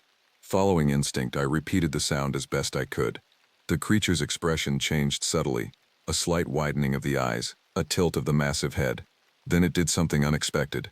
It sat, lowering its enormous frame to the forest floor in a cross-legged position reminiscent of a human meditation pose. The message was unmistakable, an invitation to do the same. I carefully made my way down the ravine slope and sat about 15 feet from the creature, mirroring its posture. For what seemed like an eternity, we simply observed each other. Up close, I could see the complexity of its features more clearly. The variations in its fur coloration, the wrinkles around its eyes, suggesting great age, the massive yet dexterous hands resting on its knees. Slowly, deliberately, it reached to the ground beside it and picked up a stick. With careful movements, it began to draw in the soft earth between us. The lines formed a crude but recognizable outline of Mount Hood, with smaller marks indicating the location of our camp and the ravine where we now sat. I nodded my understanding, then reached for another stick. With equal deliberation, I added to the drawing a small representation of humans and Sasquatch standing together on the mountain. The creature studied my addition, then made a sound that, remarkably, resembled a chuckle. It reached out again, this time drawing a line between the figures, not separating them, but connecting them. In that moment, I understood what Joseph had meant about being a messenger between worlds. This wasn't just first contact with an unknown species, it was re-establishing a connection that had been severed by time and human development, by fear and misunderstanding. Our rudimentary drawing session continued, with increasingly complex exchanges of information. The creature indicated territories with sweeping gestures, showed migration patterns with dotted lines, and at one point drew what appeared to be historical scenes, smaller figures that I interpreted as humans encroaching on Sasquatch lands, driving them deeper into the wilderness. Finally, it drew something that made my breath catch, a representation of the modern world pressing in from all sides, with fewer and fewer spaces left unmarked by human development. The message was clear. Their world was shrinking, their future uncertain. When I returned to camp hours later, the team was fraught with anticipation. I recounted the interaction in detail, while Dr. Chen and Dr. Blackwood documented everything with barely contained excitement. "This changes the entire paradigm of anthropology," Dr. Blackwood kept saying. "A non-human intelligent species that has lived alongside us, undetected by science. Korink. Kegitaglu bewishing for pet. Rhinivore, quail frap. Not undetected," Joseph corrected gently. "Unacknowledged. There's a difference." Over the next 3 days, the interactions grew more complex. More of the creatures revealed themselves, 13 in total, including 2 juveniles who watched us with undisguised curiosity. Dr. Chen began developing a rudimentary communication system combining gestures, vocalizations, and drawn symbols. Progress was slow but undeniable. On our final scheduled day, the eldest of the creatures, the one I had first met, led me to a hidden cave entrance several miles from our camp. Inside, illuminated by the flashlight I'd been permitted to bring, were hundreds of cave paintings dating back centuries according to Joseph's experienced assessment. They depicted the long history of Sasquatch and human interaction, from peaceful coexistence to conflict to deliberate separation.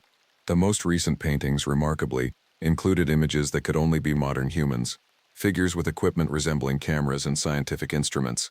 "They've been documenting us as we've tried to document them," I realized aloud. That evening, as we prepared to break camp, the team debated our next steps.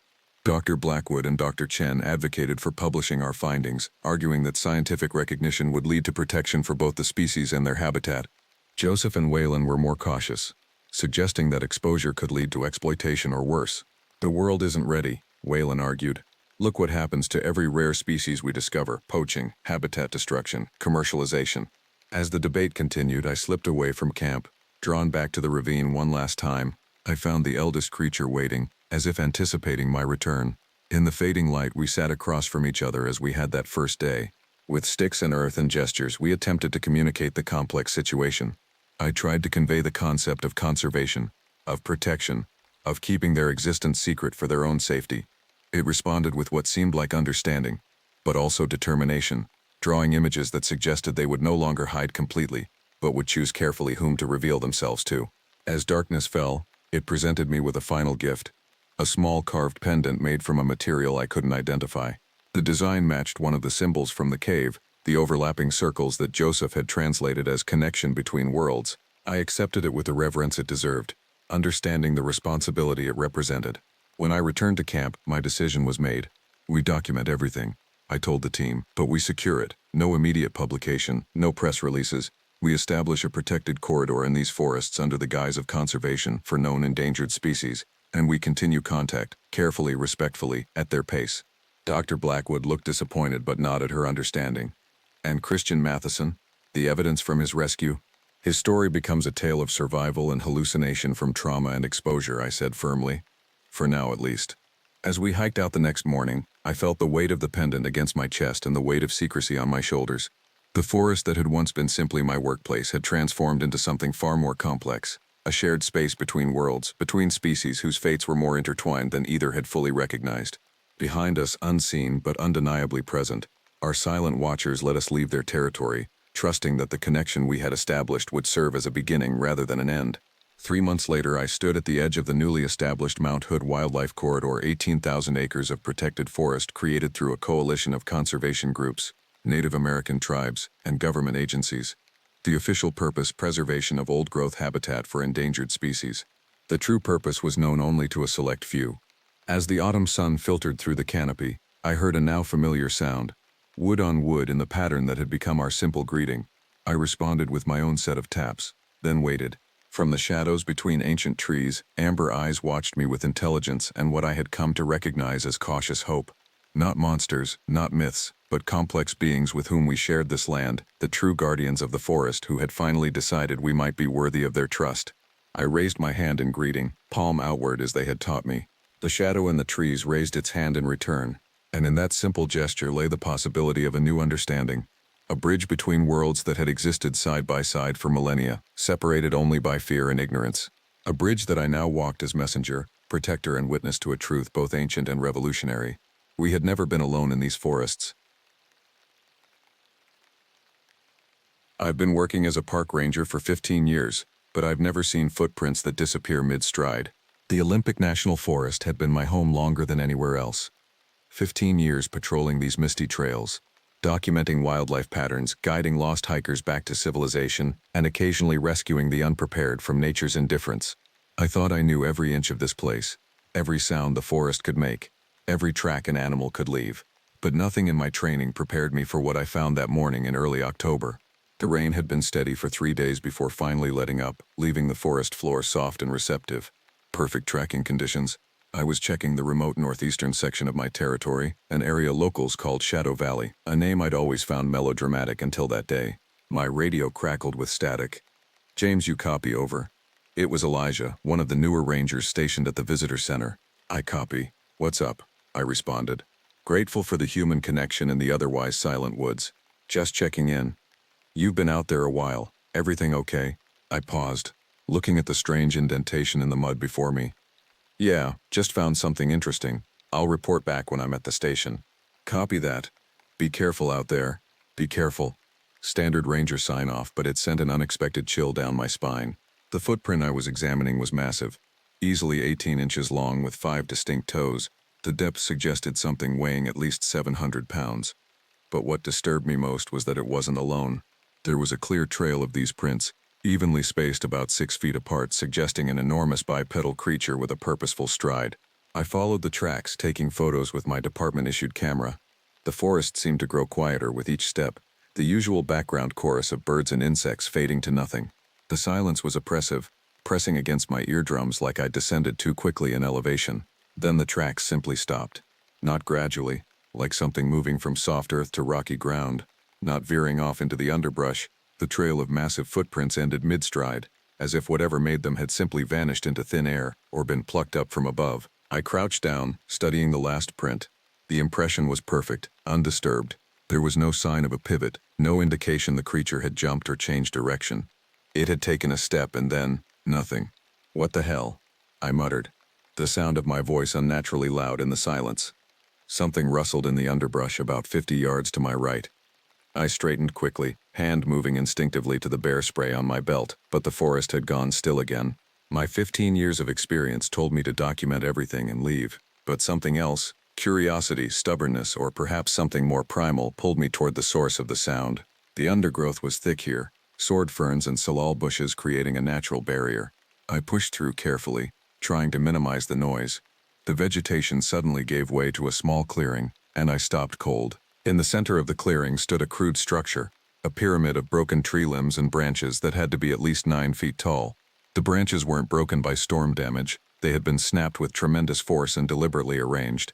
Around the structure, the ground had been cleared of all vegetation in a perfect circle about 20 feet in diameter. And there was the smell, an overpowering musky odor that reminded me of wet animal fur mixed with something acrid and unfamiliar. My mouth went dry. In all my years in these woods, I'd never encountered anything like this. It wasn't the work of bears or other known wildlife. It wasn't typical human camping behavior either. "Hello," I called out, immediately regretting breaking the silence. My voice sounded small and vulnerable. The only response was a deep, rhythmic knocking from somewhere deeper in the forest, like someone striking a hollow tree with tremendous force. 3 distinct knocks, then silence. I waited, heart pounding, but there was nothing more. With shaking hands, I photographed the structure from multiple angles, then backed away carefully the way I'd come. All my instincts screamed to run, but training kept me moving deliberately, scanning my surroundings with each step. By the time I reached the trail again, the footprints I'd been following had disappeared. Not just ended, but gone, as if the impressions had been meticulously filled in and smoothed over while I was in the clearing. I stood there staring at the now unmarked ground, a cold sweat breaking out across my back despite the autumn chill. That's when I noticed it. A symbol carved freshly into the trunk of a massive Douglas fir. It was simple but deliberate. A vertical line with 3 horizontal lines crossing it at different heights. Below it was another carving, much older and weathered. Similar in design but with subtle differences. The older carving had to have been there for decades, the tree having grown around it, distorting its original shape. I took a photo of both carvings, my ranger training battling with a growing sense of unease. Part of me wanted to dismiss everything I'd seen, the tracks, the structure, the carvings, as elaborate hoaxes. People did strange things in national forests, and Bigfoot pranks weren't uncommon. But another part of me, a deeper, more instinctual part, knew that what I was experiencing wasn't human mischief. 3 more knocks echoed through the trees, closer this time. I hurried back toward my truck, trying to maintain my composure while moving as quickly as possible through the dense forest. The usual 3-hour hike back to the ranger station took me just under 2 hours, though I couldn't remember most of the journey. When I reached the station, I found William, the head ranger, drinking coffee and reviewing trail maintenance schedules. "James, you look like you've seen a ghost," he said, setting down his mug. I dropped into a chair across from him. "Not a ghost, something else." I explained what I'd found. The footprints, the structure, the carvings, the knocking sounds. As I spoke, William's expression shifted from mild concern to something more guarded. "Let me see those photos," he said when I'd finished. I handed over my camera, watching his face as he flipped through the images. His expression revealed nothing, but the slight tightening around his eyes told me enough. "You've seen something like this before," I said. It wasn't a question. William sighed, setting the camera down. "Not me personally, but there have been reports. Similar structures, similar tracks, always in the most remote parts of the forest." "Why haven't I heard about this?" 15 years. Will, 15 years I've been working these woods. Because it's not something we discuss officially. He leaned forward, lowering his voice though we were alone in the station. "The department doesn't want to encourage Bigfoot hunters or paranormal enthusiasts swarming the forest. It's a conservation nightmare, not to mention a safety risk." "So you think it's Bigfoot?" I asked, unable to keep the skepticism from my voice despite what I'd seen. "I think there are things in these forests that we don't understand," William replied carefully. "Things the local tribes have known about for generations. They call it Sitko, or Statal, the one who runs and hides." I remembered the strange carvings. "The symbol I found, is it tribal?" William nodded slowly. "Could be. The Quino have stories about forest guardians who leave marks to warn humans away from sacred places." "Warn them away from what?" "That," William said, standing up and retrieving a topographical map from a drawer, "is what I think you should find out." He spread the map on the desk, pointing to a remote area about 20 miles from where I'd found the tracks. "There's an old Quino man named Benjamin who lives out here. If anyone knows what you encountered today, it's him. You want me to talk to him? I think you need to, and James." William's voice turned grave. "What you saw today, the tracks that vanished, the structure. Don't mention that to anyone else. The official report will show you conducted routine patrol with nothing unusual to note." "You want me to lie in an official report?" I asked, surprised. "I want you to be careful about what becomes part of the permanent record," William replied. "Trust me on this. Some things are better kept quiet until we understand them better." As I drove home that evening to my cabin on the edge of the forest, the setting sun cast long shadows through the trees. The forest I'd known and loved for 15 years suddenly seemed different. Older, more watchful, harboring secrets I was only beginning to glimpse. That night, I dreamed of massive footprints in mud and wooden structures reaching toward the sky. And in the distance, 3 distinct knocks echoing through ancient trees, calling me deeper into the mystery. The next morning dawned gray and misty, typical October weather for the Olympic Peninsula. I'd slept poorly, my dreams filled with shadowy figures moving just at the edge of vision. Every time I'd approach them, they'd vanish into the mist, leaving only those strange, deliberate knocking sounds behind. I called the station early, telling Elijah I was taking a personal day. It wasn't entirely a lie. What I planned to do was personal, just not in the way he might assume. William had texted me detailed directions to Benjamin's place, along with a cryptic message. Ask about the vanishing ones. He'll know what you mean. The drive took me deeper into the peninsula than I usually ventured, past the small logging town of Forks and onto increasingly narrow roads that wound through towering stands of ancient cedar and hemlock. The last 5 miles weren't even on my GPS, forcing me to rely on William's hand-drawn map. Benjamin's home was a small cabin nestled against the base of a ridge, surrounded by a garden that seemed wild and untamed at first glance, but revealed careful cultivation upon closer inspection. Medicinal herbs, I realized, recognizing some from my wilderness training. As I stepped out of my truck, the cabin door opened before I could knock. The man who emerged was shorter than I expected, but carried himself with unmistakable dignity.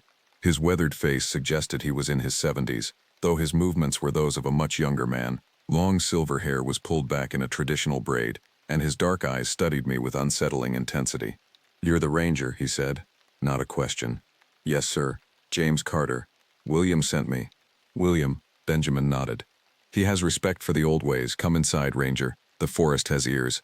The interior of the cabin was warm and surprisingly bright, with large windows facing east to catch the morning light. Bundles of dried herbs hung from the ceiling, filling the air with a complex aroma. One wall was lined with books, an unexpected library in such a remote location. "Sit." Benjamin gestured to a simple wooden chair near a small table. "Tell me what you saw." I described everything: the footprints that vanished mid-stride, the wooden structure, the carvings, the knocking sounds. As I spoke, Benjamin's expression remained neutral, but I noticed his fingers tapping rhythmically on his knee. 3 taps, pause, 3 taps. The same pattern as the knocks I'd heard. When I finished, he was silent for a long moment. "You have seen what few white men ever see," he finally said. "The Siatko has revealed itself to you." "Kritoa," I repeated, struggling with the pronunciation. "The tall ones who walk between worlds. Your people call them Sasquatch or Bigfoot, but these names miss their true nature." Benjamin rose and moved to a carved chest in the corner of the room. From it he withdrew a small leather pouch and a rolled piece of hide covered with faded pictographs. "My grandfather's grandfather drew these," he said, carefully unrolling the hide on the table. "He was a medicine man who communicated with the Siachuco. They have been here since before our people, guardians of the deepest forests." The drawings showed tall, broad-shouldered figures with distinctive crests on their heads. In some images they appeared to be stepping into trees or rock faces, half their bodies disappearing. "They can move between this world and the spirit world," Benjamin explained. "That is why their tracks disappear. They step from one reality to another." I struggled to reconcile his explanation with my scientific training. "With all respect, sir, that's difficult to believe." Benjamin's gaze was piercing. "You saw the tracks vanish. Did you have a better explanation?" I didn't. "The structure you found is a gateway," he continued, "a place where the veil between worlds grows thin. The Siriatuaco build these markers at crossing points." "Crossing points for what?" "For them. For other spirits. Sometimes," he paused, studying me, "for humans they choose to take." A chill ran through me. "Take? You mean they abduct people?" "Not as you think of abduction. They are guardians, protectors of sacred places. When humans violate those places, the Sikiatko sometimes take them to teach respect. Some return, some do not." I thought of the missing persons reports that occasionally crossed my desk, hikers who vanished without trace, experienced outdoorsmen who seemed to simply walk off the face of the earth. These cases were rare but disturbing in their completeness. No bodies, no equipment, no sign of struggle or accident. The symbol I found carved in the tree. What does it mean? Benjamin reached for the leather pouch he'd brought out earlier. From it he withdrew a small wooden talisman with the same symbol carved into it. "It is a warning and a doorway. The vertical line represents the boundary between worlds. The 3 crossing lines are the paths one might take." He placed the talisman in my palm. It was surprisingly heavy for its size, as if the wood itself carried unseen weight. "Keep this with you. It marks you as one who knows of the Sapko. They may watch you, but they will not take you, unless you give them reason." "What reasons would I give them?" I asked, closing my fingers around the talisman. "Disrespect, violation of sacred spaces, hunting them." Benjamin's expression darkened. There are men who come to these forests seeking the kayako, wanting to prove their existence, to capture or kill them for fame or money. These men often disappear. I thought of the Bigfoot hunters who occasionally sought permits for expeditions in the national forest. Most were harmless enthusiasts, but some came equipped with traps, tranquilizer guns, even live ammunition, as if preparing for big game hunting rather than scientific documentation. There's a research group that's been requesting extended permits in that area, I said. The Olympic Project, they call themselves. Professional Bigfoot hunters with scientific pretensions. Benjamin nodded grimly. I know of them. They place cameras where they should not. They invade ceremonial grounds without understanding. The Sakiyako are aware of them. Are they in danger? We are all in danger when the old balances are disrupted. Benjamin stood, signaling our conversation was nearing its end. The Sirachoko have shown themselves to you for a reason, Ranger. They do not reveal their signs by accident. What do they want from me? That, he said. You must discover yourself, but I will tell you this. There is a place about 3 miles northwest of where you found the structure. My people call it the Whispering Circle. It is a ring of 7 cedars that grew in a perfect circle, a natural phenomenon, but sacred to both my people and the Siatko. The Olympic Project has placed cameras there, hunting blinds, traps. I felt a surge of anger. Those would require permits that had not crossed my desk. That's illegal activity in protected forest. It is more than illegal. It is dangerous. Benjamin moved to the door, opening it. The Kadutako have been patient, but their patience ends. If these researchers continue, they will face consequences beyond your laws. As I stepped back outside, the forest seemed darker despite the fact that it was only early afternoon. The mist had thickened, clinging to the massive trees surrounding Benjamin's cabin. One last thing, Ranger, Benjamin said as I turned to leave. The knocking you heard, it is how they communicate over distance. 3 knocks is a warning. If you hear 4 knocks, run. Do not look back. Do not stop. 4 knocks means a crossing is beginning, and those caught between worlds may never find their way home. I drove back toward the ranger station in silence, the wooden talisman heavy in my pocket. Part of me wanted to dismiss Benjamin's stories as the superstitions of an old man steeped in cultural mythology, but the image of those footprints simply ending, as if their maker had stepped out of our reality, kept returning to me. At the station, I accessed the permit database, searching for any documentation of the Olympic Project's activities. There were approved permits for day hikes and camera placement along established trails, but nothing for the remote area Benjamin had called the Whispering Circle. William found me still at the computer an hour later. Benjamin talked to you, he said, noting my expression. Yes, he told me some difficult things to believe. William sat on the edge of the desk. 25 years ago, before I was head ranger, I found a campsite in the deep forest, research equipment scattered everywhere, half-eaten food, sleeping bags still laid out. 4 experienced biologists from the university, documenting owl populations. They were just gone. No bodies ever found. He leaned closer. The strangest part? There was a perfect circle cleared around their camp, with one of those pyramid structures at the center, just like what you described seeing yesterday. I felt the weight of the talisman in my pocket.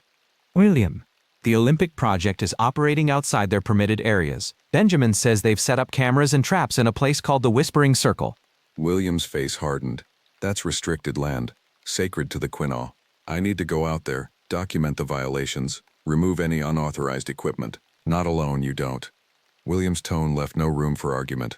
I'm coming with you, first thing tomorrow. That night, as I prepared my gear for the next day's expedition, I found myself repeatedly checking the doors and windows of my cabin. The forest outside seemed alive with sounds, the rustle of branches, the soft padding of unseen feet in the underbrush. Just before midnight I heard it, 3 distinct knocks, somewhere in the darkness beyond my property line. I froze, listening intently, my hand instinctively finding the wooden talisman Benjamin had given me. 3 knocks. A warning, he'd said. But a warning about what? Dawn came with a heavy fog that clung to the forest floor, turning the world ghostly white. I met William at the ranger station at 5:30 a.m., both of us dressed in full gear with extra provisions. The forecast predicted rain by afternoon. Typical for October in the Olympics, but it would make our work more difficult. I called Lucas at the permit office, William said as we loaded our packs into his more rugged Forest Service vehicle. Confirmed what you found yesterday. The Olympic Project has no authorization for the Whispering Circle area. Not now, not ever. So they're knowingly trespassing on protected land, I said. Worse than that. They filed false documentation about their camera placements. William's expression was grim. Lucas says their last permit application included GPS coordinates that conveniently avoided mentioning they'd be within a mile of Quindle's sacred sites. The drive was mostly silent after that, both of us lost in our thoughts as we navigated increasingly remote fire roads. Eventually, the road became too rough even for William's vehicle, and we continued on foot, hiking northwest through towering old-growth forest. Using the GPS coordinates of the structure I'd found earlier as a reference point, we pushed through dense underbrush toward where Benjamin had indicated the whispering circle would be. The fog had lifted somewhat, but still hung between the trees in spectral wisps. "Did Benjamin tell you about the disappearances?" William asked suddenly, breaking the silence. "Some. He mentioned people the CICO had taken." William nodded. 3 hikers disappeared in this general area last year. Experienced outdoorsmen. All of them. Search and rescue found nothing. Not a backpack, not a boot print, not a candy wrapper. "You think they encountered whatever I saw?" "I think," William said carefully, "that there are forces in these woods that don't appear in our ranger training manuals." We walked another half hour before William stopped abruptly, holding up his hand in the universal signal for silence. I froze, listening. At first I heard nothing beyond the natural sounds of the forest, the soft drip of moisture from leaves, the distant call of a raven. Then I caught it, a low rhythmic sound almost below the threshold of hearing. Like breathing, but deeper, slower than any human respiration. "Do you hear that?" I whispered. William nodded, his expression tense. He pointed ahead where the forest seemed to darken despite the time of day. We proceeded with greater caution, moving as quietly as possible through the underbrush. The trees ahead suddenly opened into a clearing, and we both stopped at its edge, staring.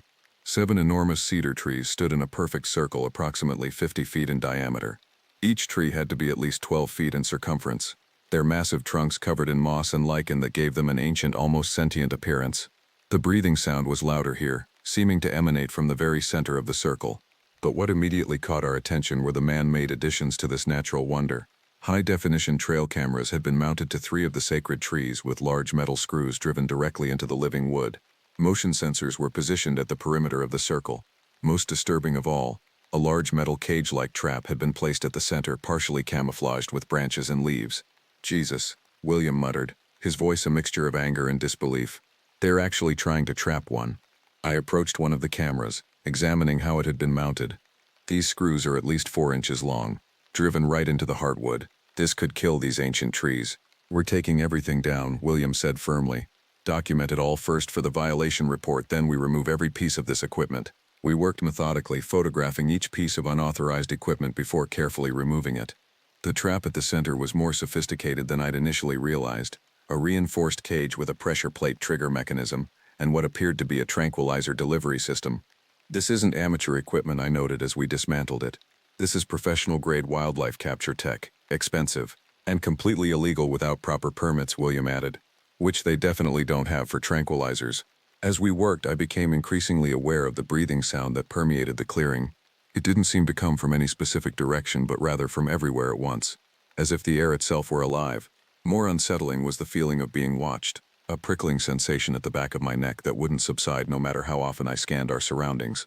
"William," I said quietly as we finished packing the last of the equipment, "something doesn't feel right." He nodded, his eyes constantly moving, scanning the trees around us. "I know, we need to." A sharp crack interrupted him, the unmistakable sound of a branch breaking under significant weight. We both turned toward the source of the noise at the eastern edge of the clearing. Nothing was visible, but the feeling of being observed intensified dramatically. "Hello?" William called out, his hand moving to the sidearm he carried for protection against aggressive wildlife. "This is the Forest Service, identify yourself." No response came, but another branch cracked, this time from the opposite side of the clearing. Whatever was out there was large enough to make substantial noise and moving with incredible speed to circle us so quickly. 3 distinct knocks echoed through the trees, the same pattern I'd heard before. William's eyes widened. "What was that?" Before I could answer, 3 more knocks responded from a different direction, then another set from somewhere else.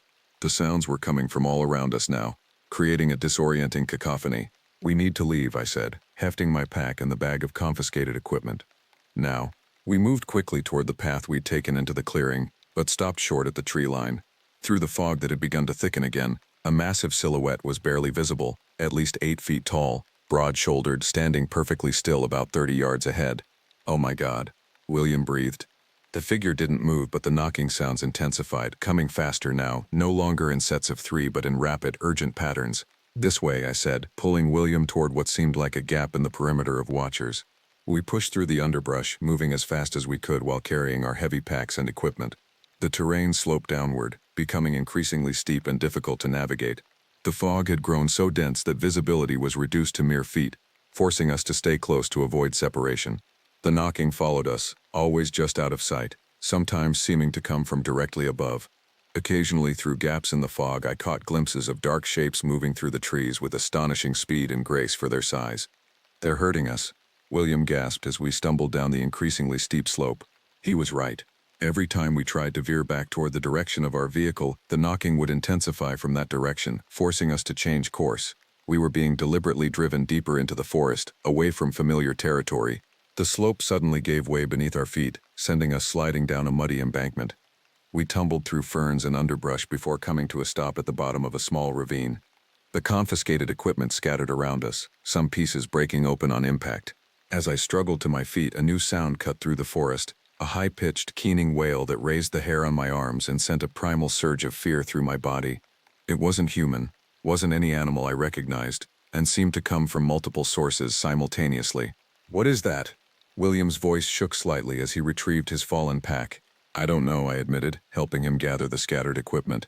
"But I don't think we should be here when whatever's making it arrives." The ravine narrowed ahead of us, forming a natural path that wound between steep earthen walls. With no better option, we followed it, moving as quickly as the treacherous footing would allow. The fog seemed to be following us, flowing down the ravine like spectral water. We'd gone perhaps a quarter mile when William suddenly stopped, pointing ahead. "Look!" Through the mist, a structure loomed. Another of the wooden pyramids I'd seen before, but much larger, at least 15 feet tall. This one was more elaborate, with smaller branches woven between the larger supports, creating a complex lattice. "It's like the one you found," William said, approaching it cautiously. "No," I corrected him, noticing the differences. "It's more deliberate, more complex." As we drew closer, I saw that objects had been woven into the structure. Strips of cloth, small animal bones, polished stones, and, most disturbingly, what appeared to be man-made items: a watch with a shattered face, a camera lens, a hiking boot. "These are from the missing hikers," William said, his voice barely above a whisper. "They have to be." The knocking had stopped, replaced by an unnatural silence. Even the ambient sounds of the forest, insects, birds, the rustle of leaves, had gone quiet. The only sound was our own breathing and the soft drip of moisture from the trees. That's when I noticed the carvings, dozens of them, etched into the trunks of the surrounding trees. The same symbol Benjamin had shown me, repeated over and over but with subtle variations. Some had additional lines, some were partially inverted, but all shared the same basic structure, a vertical line intersected by 3 horizontals. "William," I said, my mouth dry with fear, "we shouldn't be here." He nodded, already backing away from the structure. "Let's go. We can follow the ravine. It should eventually." 4 loud, deliberate knocks cut through the silence. I froze, remembering Benjamin's warning. 4 knocks means a crossing is beginning. "Run," I said, grabbing William's arm. "We need to run. Now." We abandoned the equipment, keeping only our essential packs as we sprinted down the ravine. The 4-knock pattern repeated, louder this time, reverberating through the narrow passage. The fog thickened impossibly, reducing visibility to almost nothing.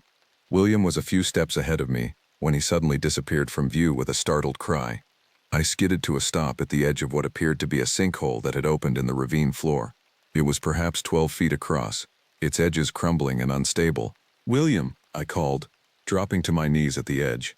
His voice echoed up from the darkness. "I'm okay. It's not too deep, maybe 15 feet, but I think I've broken my ankle. I can't climb out." I unslung my pack, reaching for the rope we always carried for emergencies. "Hold on, I'll pull you up." As I prepared to lower the rope, the 4-knock sequence sounded again, so close it seemed to come from just behind me. I spun around, but the fog was a solid white wall. Shapes moved within it, massive, indistinct forms circling the sinkhole. The keening wail started again, rising in pitch until it was almost unbearable. The air itself seemed to vibrate, creating a visual distortion like heat waves rising from hot asphalt. The fog began to swirl, forming a vortex centered on the sinkhole. "James." William's voice was panicked now. "Something's down here with me. I can hear it breathing." I lowered the rope as quickly as I could, trying to ignore the shapes that were drawing closer through the fog. "Grab the rope. Tie it around yourself." "I can't see it," he shouted.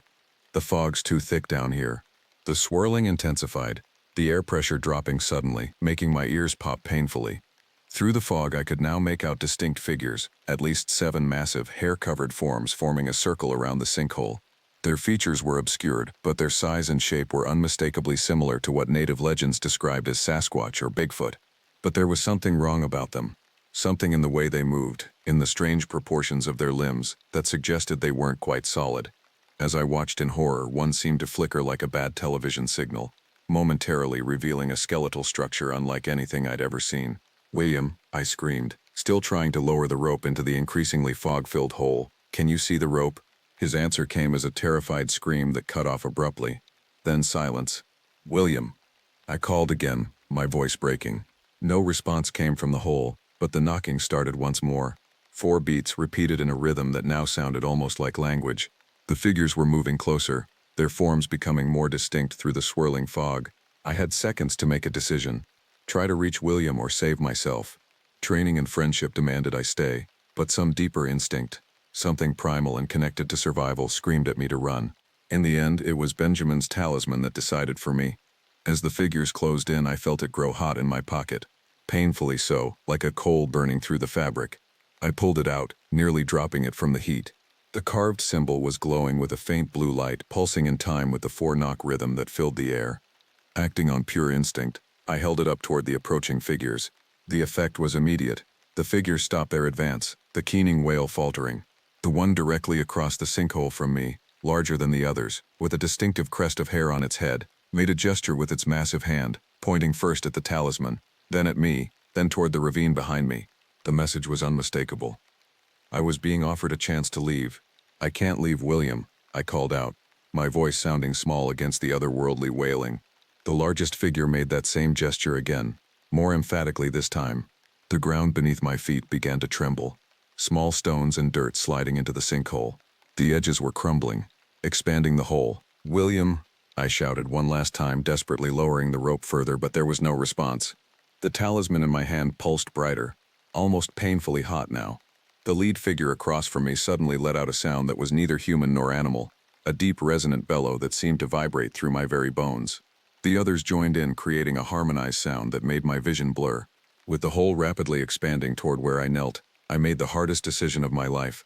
I stuffed the talisman back in my pocket and ran, following the direction the creature had indicated, back up the ravine. Behind me, the bellowing changed to a rhythmic chanting, punctuated by those 4 knocks that Benjamin had warned me about.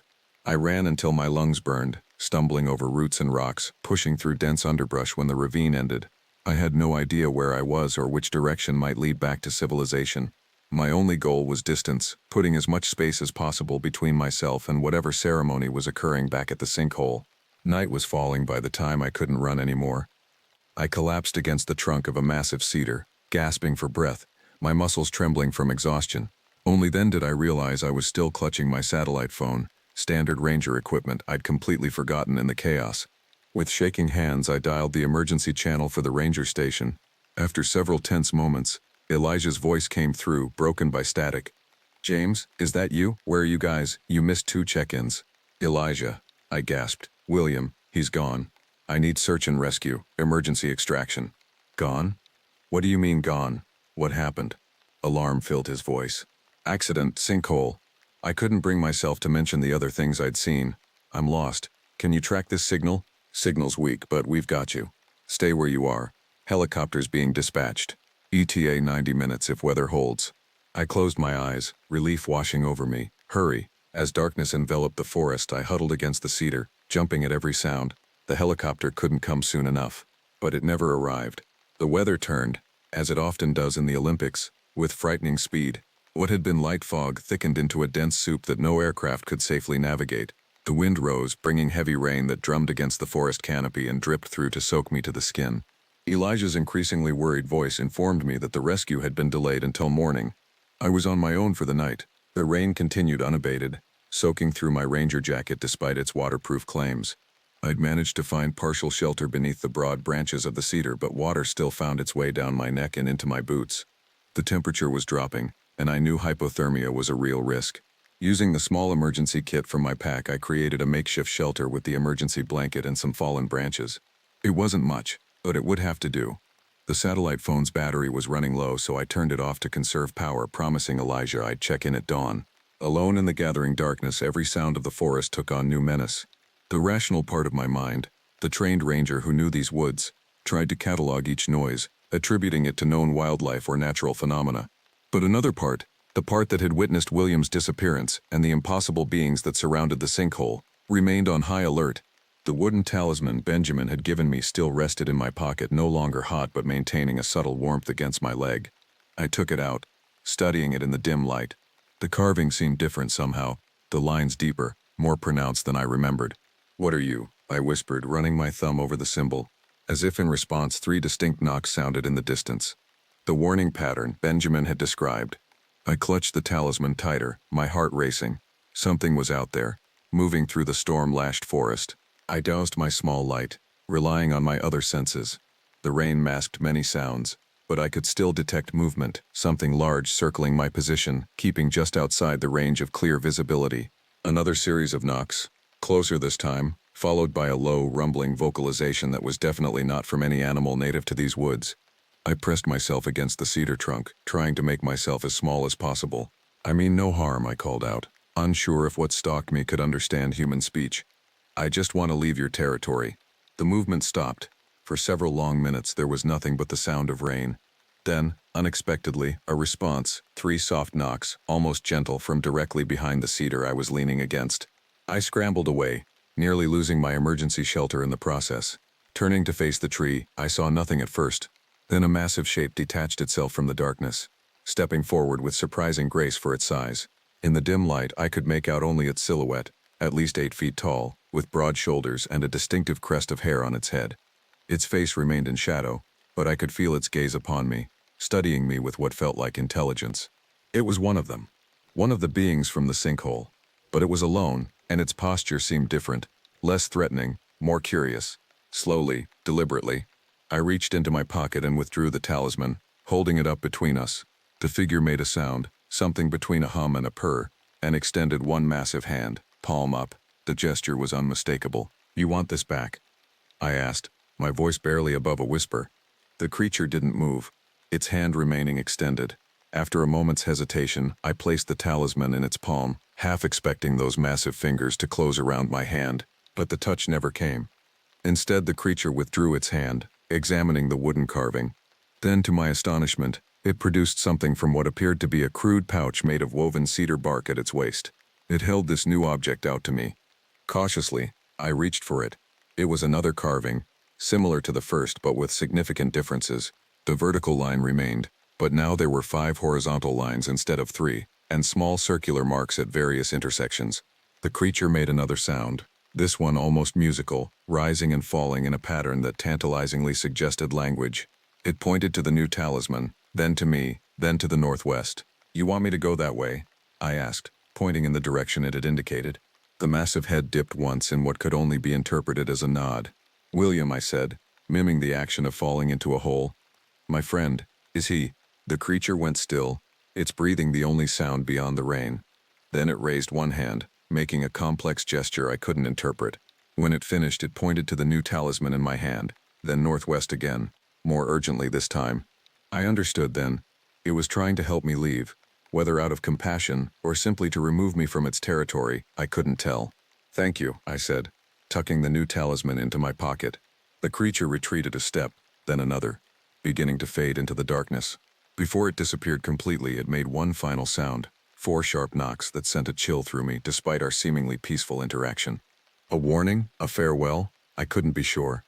But as its massive form melted into the night, I felt the weight of its presence linger, as if it had left some part of itself with me. Sleep was impossible after the encounter. I huddled in my makeshift shelter, the new talisman clutched tightly in my hand, listening to the rain and the forest sounds until the faintest gray light of dawn began to filter through the trees. With the first light, I activated the satellite phone, relieved to find it still had enough charge for one call. Elijah answered immediately. "James, thank God. Rescue team is mobilizing now. Weather's cleared enough for the helicopter. Stay where you are." "No," I said, looking at the talisman. "I need to head northwest. There's a clearer area for landing there." "James, protocol says you should stay put. Your current position is—" "I'm moving northwest," I interrupted, a certainty I couldn't explain driving me. Track my signal. I'll keep the phone on until it dies." Without waiting for his response, I gathered my few remaining supplies and began moving in the direction the creature had indicated. The forest was dense, the ground slick with rain and treacherous with hidden roots, but I moved as quickly as I dared. After about an hour of hiking, the trees began to thin. The terrain changed, sloping upward toward what appeared to be a ridge. As I climbed, I realized I recognized the formation. It was one of the distinctive ridge lines visible from the main ranger station. Somehow, the creature had directed me toward a landmark that would help me orient myself. I reached the top of the ridge as the sun broke through the clouds, illuminating the valley below. In the distance, perhaps 3 miles away, I could see a road, a logging access route, that would connect eventually to the main highway. The sound of a helicopter reached me, growing louder as it approached my position. I waved my arms, making myself as visible as possible on the exposed ridgeline. The Forest Service chopper spotted me quickly, hovering overhead before setting down in a relatively flat area about 50 yards away. 2 rangers I recognized from search and rescue operations jumped out, rushing toward me with expressions of relief and concern. Behind them came Lucas from the permit office, his face grim. James, the lead rescuer, called over the thrum of the helicopter blades. "Are you hurt? Where's William?" "Gone," I said simply, the events of the previous day washing over me anew. "There was an accident, a sinkhole. I couldn't reach him." They exchanged glances, their expressions darkening. "We'll send a team back to search," the lead rescuer assured me. "Can you direct us to the location?" I hesitated, my hand closing around the talisman in my pocket. The memory of those beings surrounding the sinkhole, of the strange ceremony that seemed to be occurring, filled me with dread. "I'll try," I said finally, but I got turned around in the storm. "I'm not sure I can find the exact spot again." It wasn't entirely a lie. The forest had a way of hiding its secrets, and I suspected that even with GPS coordinates and detailed maps, that sinkhole and whatever had taken William would not be found unless it wanted to be. As they led me to the helicopter, Lucas pulled me aside. "James, we found the Olympic Project's base camp this morning, completely abandoned. Equipment still there, vehicles parked, but no people, not a single one." A cold feeling settled in my stomach. "All of them? Missing?" Lucas nodded, his expression troubled. 5 researchers, no signs of struggle, no evidence of where they went. It's like they just walked away from everything. Or were taken, I thought, but didn't say. As the helicopter lifted off, carrying me back to safety and civilization, I looked down at the vast green expanse of the Olympic forest.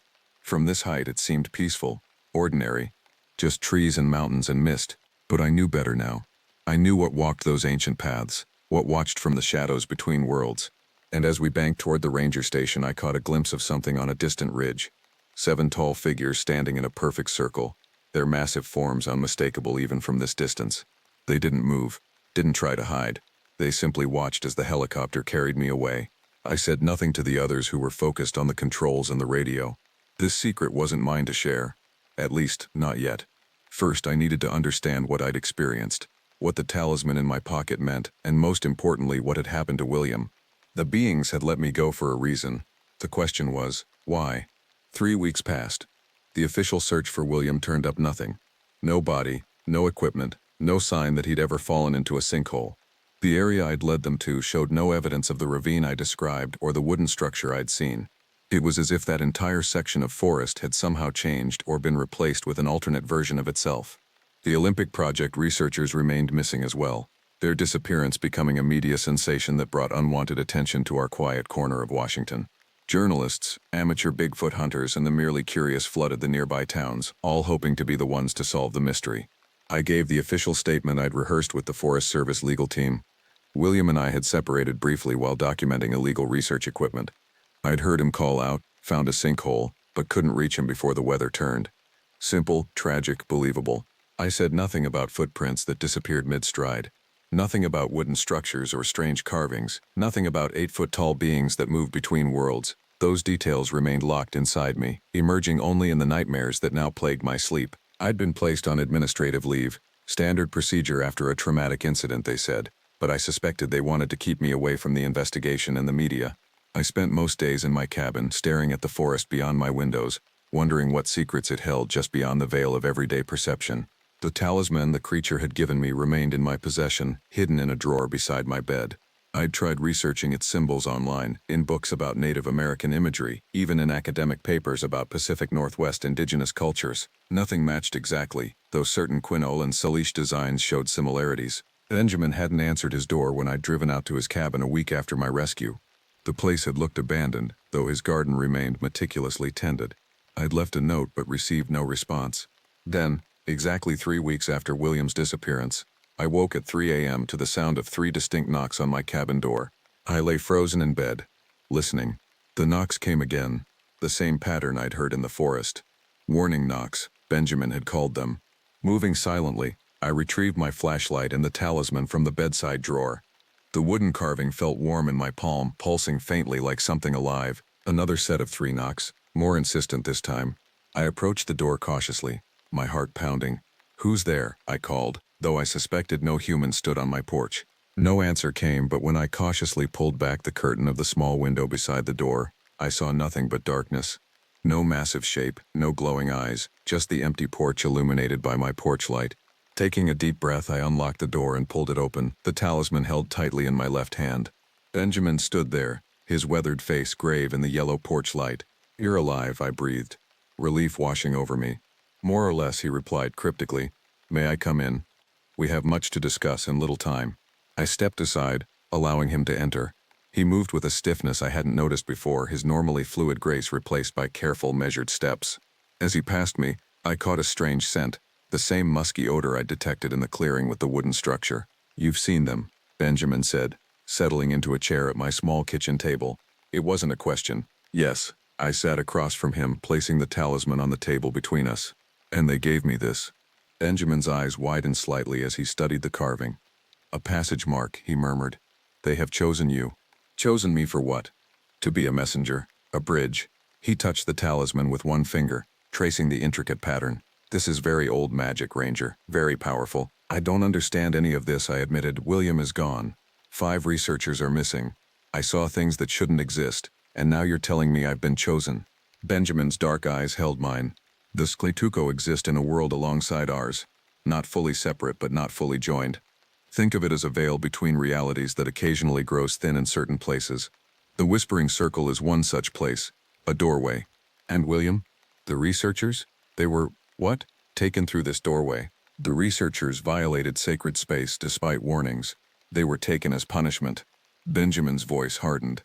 "But your friend William, that was different. He was taken because they needed him." A chill ran through me. "Needed him for what?" "Exchange," Benjamin said simply. "Balance must be maintained between worlds. When one crosses over, another must return." The implication hit me like a physical blow. "Are you saying they took William so someone else could come back?" Benjamin nodded slowly. "The world is changing, Ranger. Human development, climate shifts, destruction of ancient forests, these things are damaging the boundary between our world and theirs. The Suriatko are the guardians of that boundary. They have maintained it for thousands of years, but now they need help." "Human help? My help?" "They have chosen you to understand them, to speak for them." Benjamin gestured to the talisman. "That mark grants you safe passage. You can move between worlds without being harmed." I stared at him, trying to process what he was saying. "Are you telling me William was sacrificed so I could become some kind of ambassador to Bigfoot?" Benjamin's expression darkened. "Your friend's fate is not yet determined. The passage goes both ways. With the proper knowledge, the proper ritual, he might be returned." Hope surged within me. "How? Tell me how to bring him back." "It is dangerous," Benjamin warned. "Few humans have ever entered their world willingly and returned unchanged, and the exchange must still be honored. Someone must remain if he is to come back." "I'll go," I said without hesitation. "I'll take his place." Benjamin studied me, his expression unreadable. "Perhaps, but there is another possibility.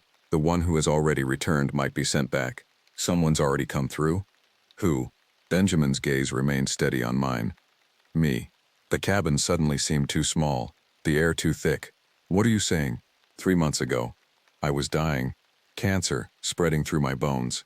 I went to the Whispering Circle to make my final prayers, to prepare for the journey to the next world. Benjamin's voice had taken on a rhythmic quality, almost like a chant. "The Sukyuako came to me there. They offered a bargain, healing in exchange for service." I agreed. "They healed your cancer?" I asked, skeptical despite everything I'd witnessed. "They did more than that." Benjamin held out his hands, turning them palms up. In the dim light of my cabin, I could see that the skin of his palms had a strange texture, almost like fine fur rather than human skin. They changed me, made me part of both worlds so I could move between them. I recoiled instinctively, pushing my chair back from the table. Do not fear, Ranger. I am still Benjamin, still Quinco, but I am also something else now, a bridge, like you are meant to be. He lowered his hands. The difference is that I cannot stay in this world much longer. The change is progressing. Soon I will belong fully to their reality. And William, can he survive there? For a time, but eventually he too would change, become like them, or die resisting the transformation. Benjamin's expression softened. That is why I have come tonight, to offer you a choice. What choice? Return with me to the Whispering Circle. Complete the ritual that will open the doorway. Then decide. Enter their world to retrieve your friend, accepting that one of you must remain, or become the bridge between worlds that they have chosen you to be. I stared at the talisman on the table, its intricate carvings seeming to shift and move in the dim light. And if I refuse, then William remains lost forever, the researchers too. And the boundary between worlds continues to weaken until eventually, the Sayatoko will have no choice but to defend their territory more aggressively. Benjamin's voice had taken on an otherworldly quality, deeper than seemed possible from his slight frame. When? I asked, already knowing I had no real choice.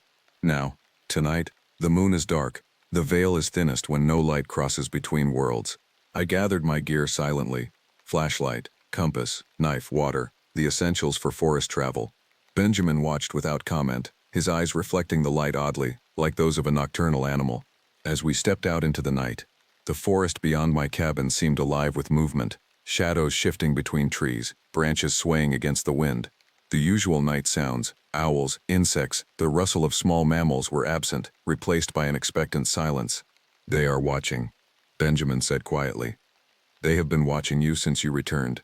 I thought of the dreams I'd been having, dreams of running through endless forest pursued by something I could never quite see.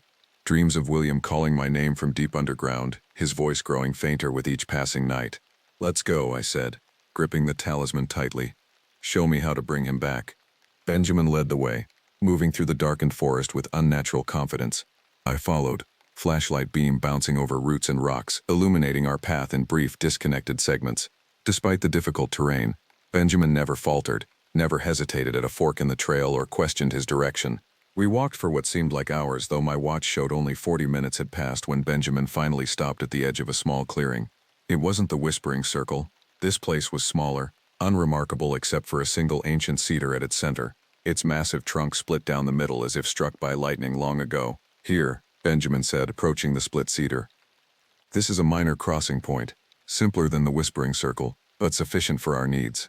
From a pouch at his waist, he produced several items, a small clay pot containing what looked like red ochre, a bundle of dried herbs, and a curved knife with a bone handle. He began to work methodically, painting symbols on the inside of the split trunk with the ochre, then burning the herbs in a small depression at the tree's base. As the pungent smoke rose, Benjamin began to chant in a language I didn't recognize, not Quinaw or any native tongue I'd ever heard, but something older, more primal. The syllables seemed to hang in the air, vibrating with meaning just beyond my comprehension. The smoke from the burning herbs thickened, behaving in ways smoke shouldn't, forming distinct shapes, curling in spiral patterns that defied the still night air. As Benjamin's chanting intensified, the split in the cedar trunk appeared to widen, darkness pooling within it like liquid shadow. 3 knocks echoed from the forest behind us, answered by 3 more from a different direction, then another set, until the clearing was surrounded by the rhythmic pattern. Benjamin's chanting grew louder, more urgent, his voice shifting between his own and something deeper, almost growling. The talisman in my hand grew hot, the carved lines beginning to glow with the same blue light I'd seen in the forest. The split in the cedar widened further, revealing not the expected hollow inside an old tree, but what appeared to be a tunnel, stretching impossibly far into darkness. Benjamin's chant reached a crescendo, then stopped abruptly. The knocking ceased with it, leaving an absolute silence that seemed to press against my ears. It is open, Benjamin said, his voice strained. But not for long. You must decide now, Ranger. Enter and find your friend, knowing one of you must remain, or accept your role as bridge and learn what they would teach you. I stared into the darkness beyond the split cedar, the talisman pulsing in my hand like a second heartbeat. William was in there somewhere. My friend, my colleague, lost in a reality I couldn't comprehend. The thought of him alone in that alien world was unbearable, but something else pulled at me too. The knowledge Benjamin had offered, The mystery of these beings who existed alongside humanity yet remained hidden for millennia. The talisman in my hand represented a unique opportunity, a choice few humans had ever been offered. If I go in, I said slowly, how do I find him? How do we get back? Follow the talisman. It will lead you to him. Benjamin gestured to the glowing carving in my hand. As for returning, that is more difficult. The doorway will remain open until dawn, but passing back through requires permission. From whom? From the elders, the oldest of the Siatko. Benjamin's expression was grave. They will demand a price, Ranger. They always do. I took a deep breath, looking once more into the impossible darkness beyond the split tree. William would have come for me. I knew that with absolute certainty. I'm going in, I said, stepping toward the opening. Benjamin caught my arm. Wait, there is something else you should know. His eyes had changed completely now. The white's gone, replaced by a deep amber color that seemed to glow in the darkness. Time moves differently there. What feels like hours may be days here, or mere minutes. Do not linger, no matter what wonders or horrors you witness. I nodded, pulling gently free of his grip. Will you be here when I return? A sad smile crossed his face. No, Ranger. My time in your world ends tonight. When the doorway closes, I will remain on the other side, completing my transformation. He touched the talisman in my hand, but perhaps someday you will see me again, if you choose to use this gift they have given you. Without further words, I turned and stepped into the gap in the cedar trunk, the talisman held before me like a shield. The darkness enveloped me immediately, a cold sensation washing over my skin like plunging into deep water. For a moment I felt suspended, weightless, unable to determine up from down, forward from back. Then my feet touched solid ground and the darkness retreated enough for me to see my surroundings. I stood in a forest that resembled the Olympic wilderness yet differed in subtle, unsettling ways.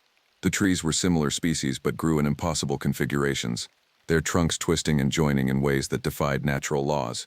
The undergrowth pulsed with faint bioluminescence, casting an eerie blue-green light over everything.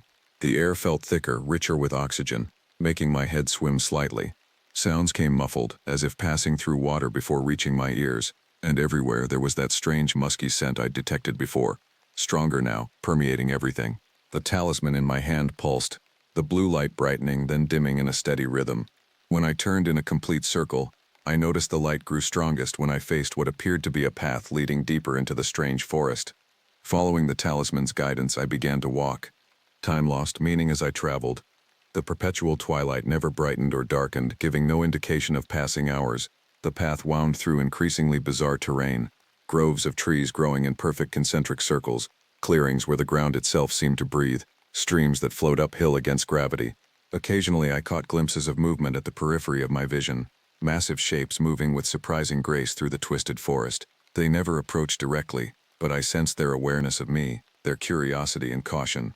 The talisman led me finally to a valley unlike anything I'd ever seen.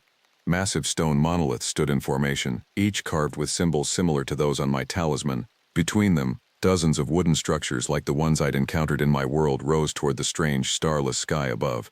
And there, in the center of the valley, was a village. If that word could apply to the complex arrangement of woven branches, earth mounds, and stone chambers that housed what I now knew with certainty were the beings native legends called Sasquatch, or Bigfoot, but who called themselves Kabratko. They moved about their settlement with purpose, gathering, building, communicating through that complex system of knocks and vocalizations I'd heard before. They varied in size and appearance, some reaching nearly 10 feet tall, others more modestly sized but still towering over human height. Their bodies were covered in hair ranging from deep russet to nearly black, with distinctive crests marking what appeared to be elders or leaders. The talisman pulled me forward, its light now almost blindingly bright. The Sietko noticed me as I approached, their activities stopping as they turned to watch the human walking into their midst. None made threatening moves, but I felt the weight of dozens of intelligent, non-human gazes assessing me.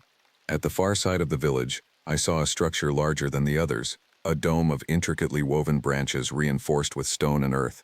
The talisman pulled me toward it with increasing urgency. As I approached, 3 massive Siachako stepped into my path. They were clearly guards of some kind, their posture alert and wary. The center one, distinguished by gray streaks in its otherwise black hair, made a series of gestures followed by 3 deliberate knocks against a wooden staff it carried. Instinctively I held up the talisman. The blue light illuminated the guard's features, revealing faces that straddled the boundary between human and ape, yet were entirely neither.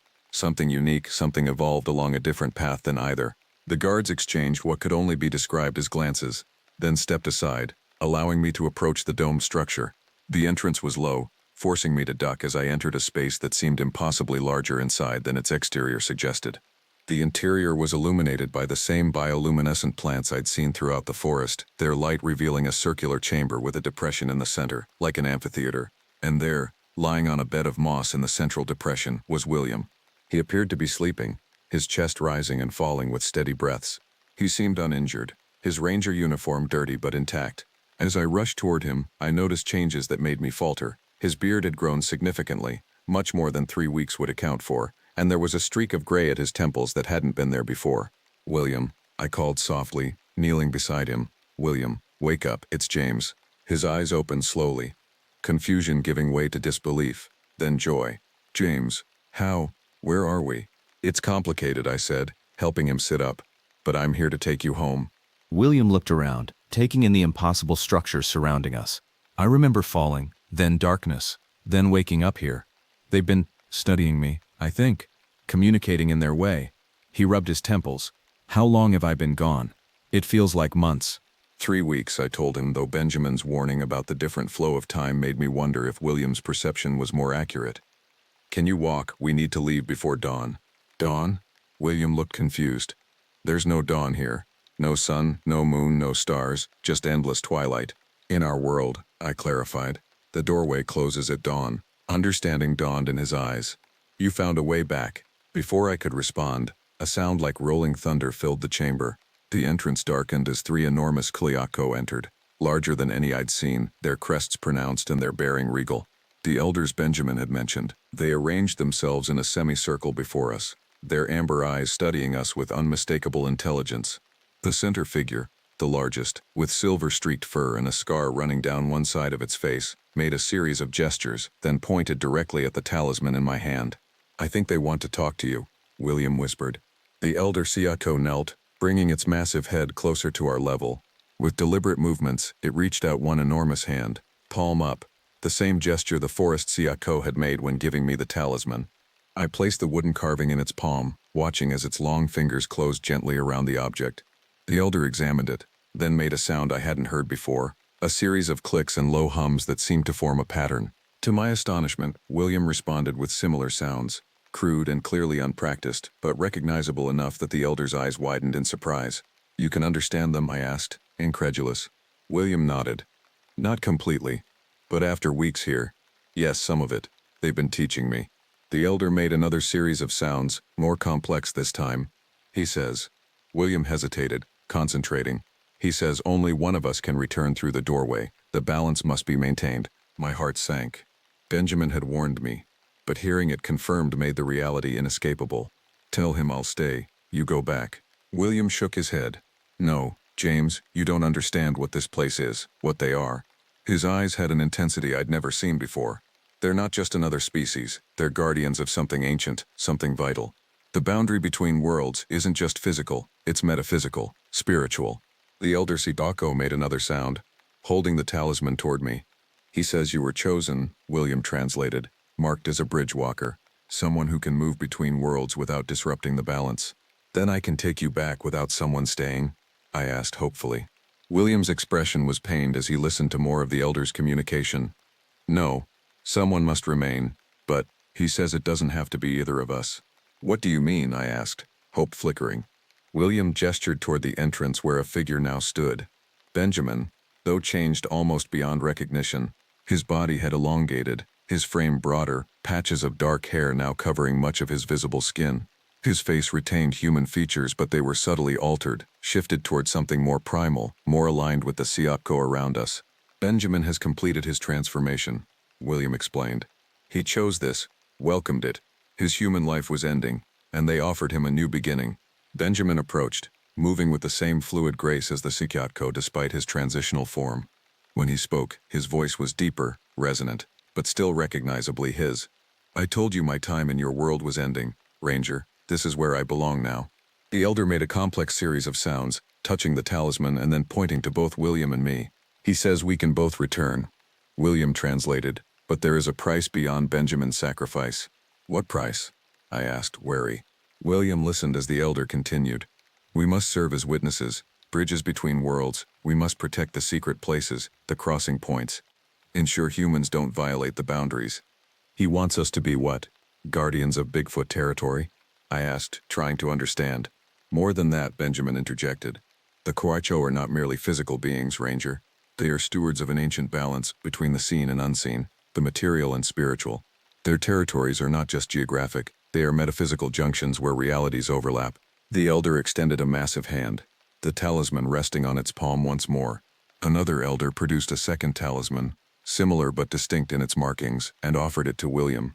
If we accept these, William said slowly, we accept the responsibility. We become guardians of the boundary, eyes and ears for the Quaicho in the human world, and in return we can both go home. I looked from the talisman to William, to Benjamin in his half-transformed state. The weight of the decision pressed down on me. This wasn't just about rescuing my friend anymore. It was about accepting a role I barely understood, committing to protect something beyond my comprehension. What about the researchers? I asked. The Olympic Project team? Benjamin's expression darkened. They cannot return. They violated sacred ground despite warnings, set traps, damaged living guardians. He gestured to a Quaicho with a visible scar across its chest. Their fate was sealed by their own actions. The elder made a sound like rolling thunder, clearly growing impatient. We need to decide, William said urgently. Dawn approaches in our world. I thought of my life as a ranger, 15 years dedicated to protecting the forest, preserving its wonders for future generations. How different was this, really? I'd be guarding something older, stranger, more mysterious, but the core mission remained the same. Protection, stewardship, respect for powers greater than human understanding. I accept, I said, taking the talisman from the elder's outstretched hand. William followed suit, accepting the second talisman. I accept as well. The elders made a harmonized sound, a deep resonant call that seemed to vibrate through the chamber. Benjamin stepped forward, embracing each of us briefly. Your lives will never be the same, he said, but they will have purpose few humans ever know. When you return, go to my cabin. There are journals there, records kept by others who have served as bridges. They will guide you. The elders moved in unison, gesturing for us to follow them out of the chamber. The entire Sibioko settlement had gathered, forming a path that led away from the village, back toward the forest from which I'd emerged.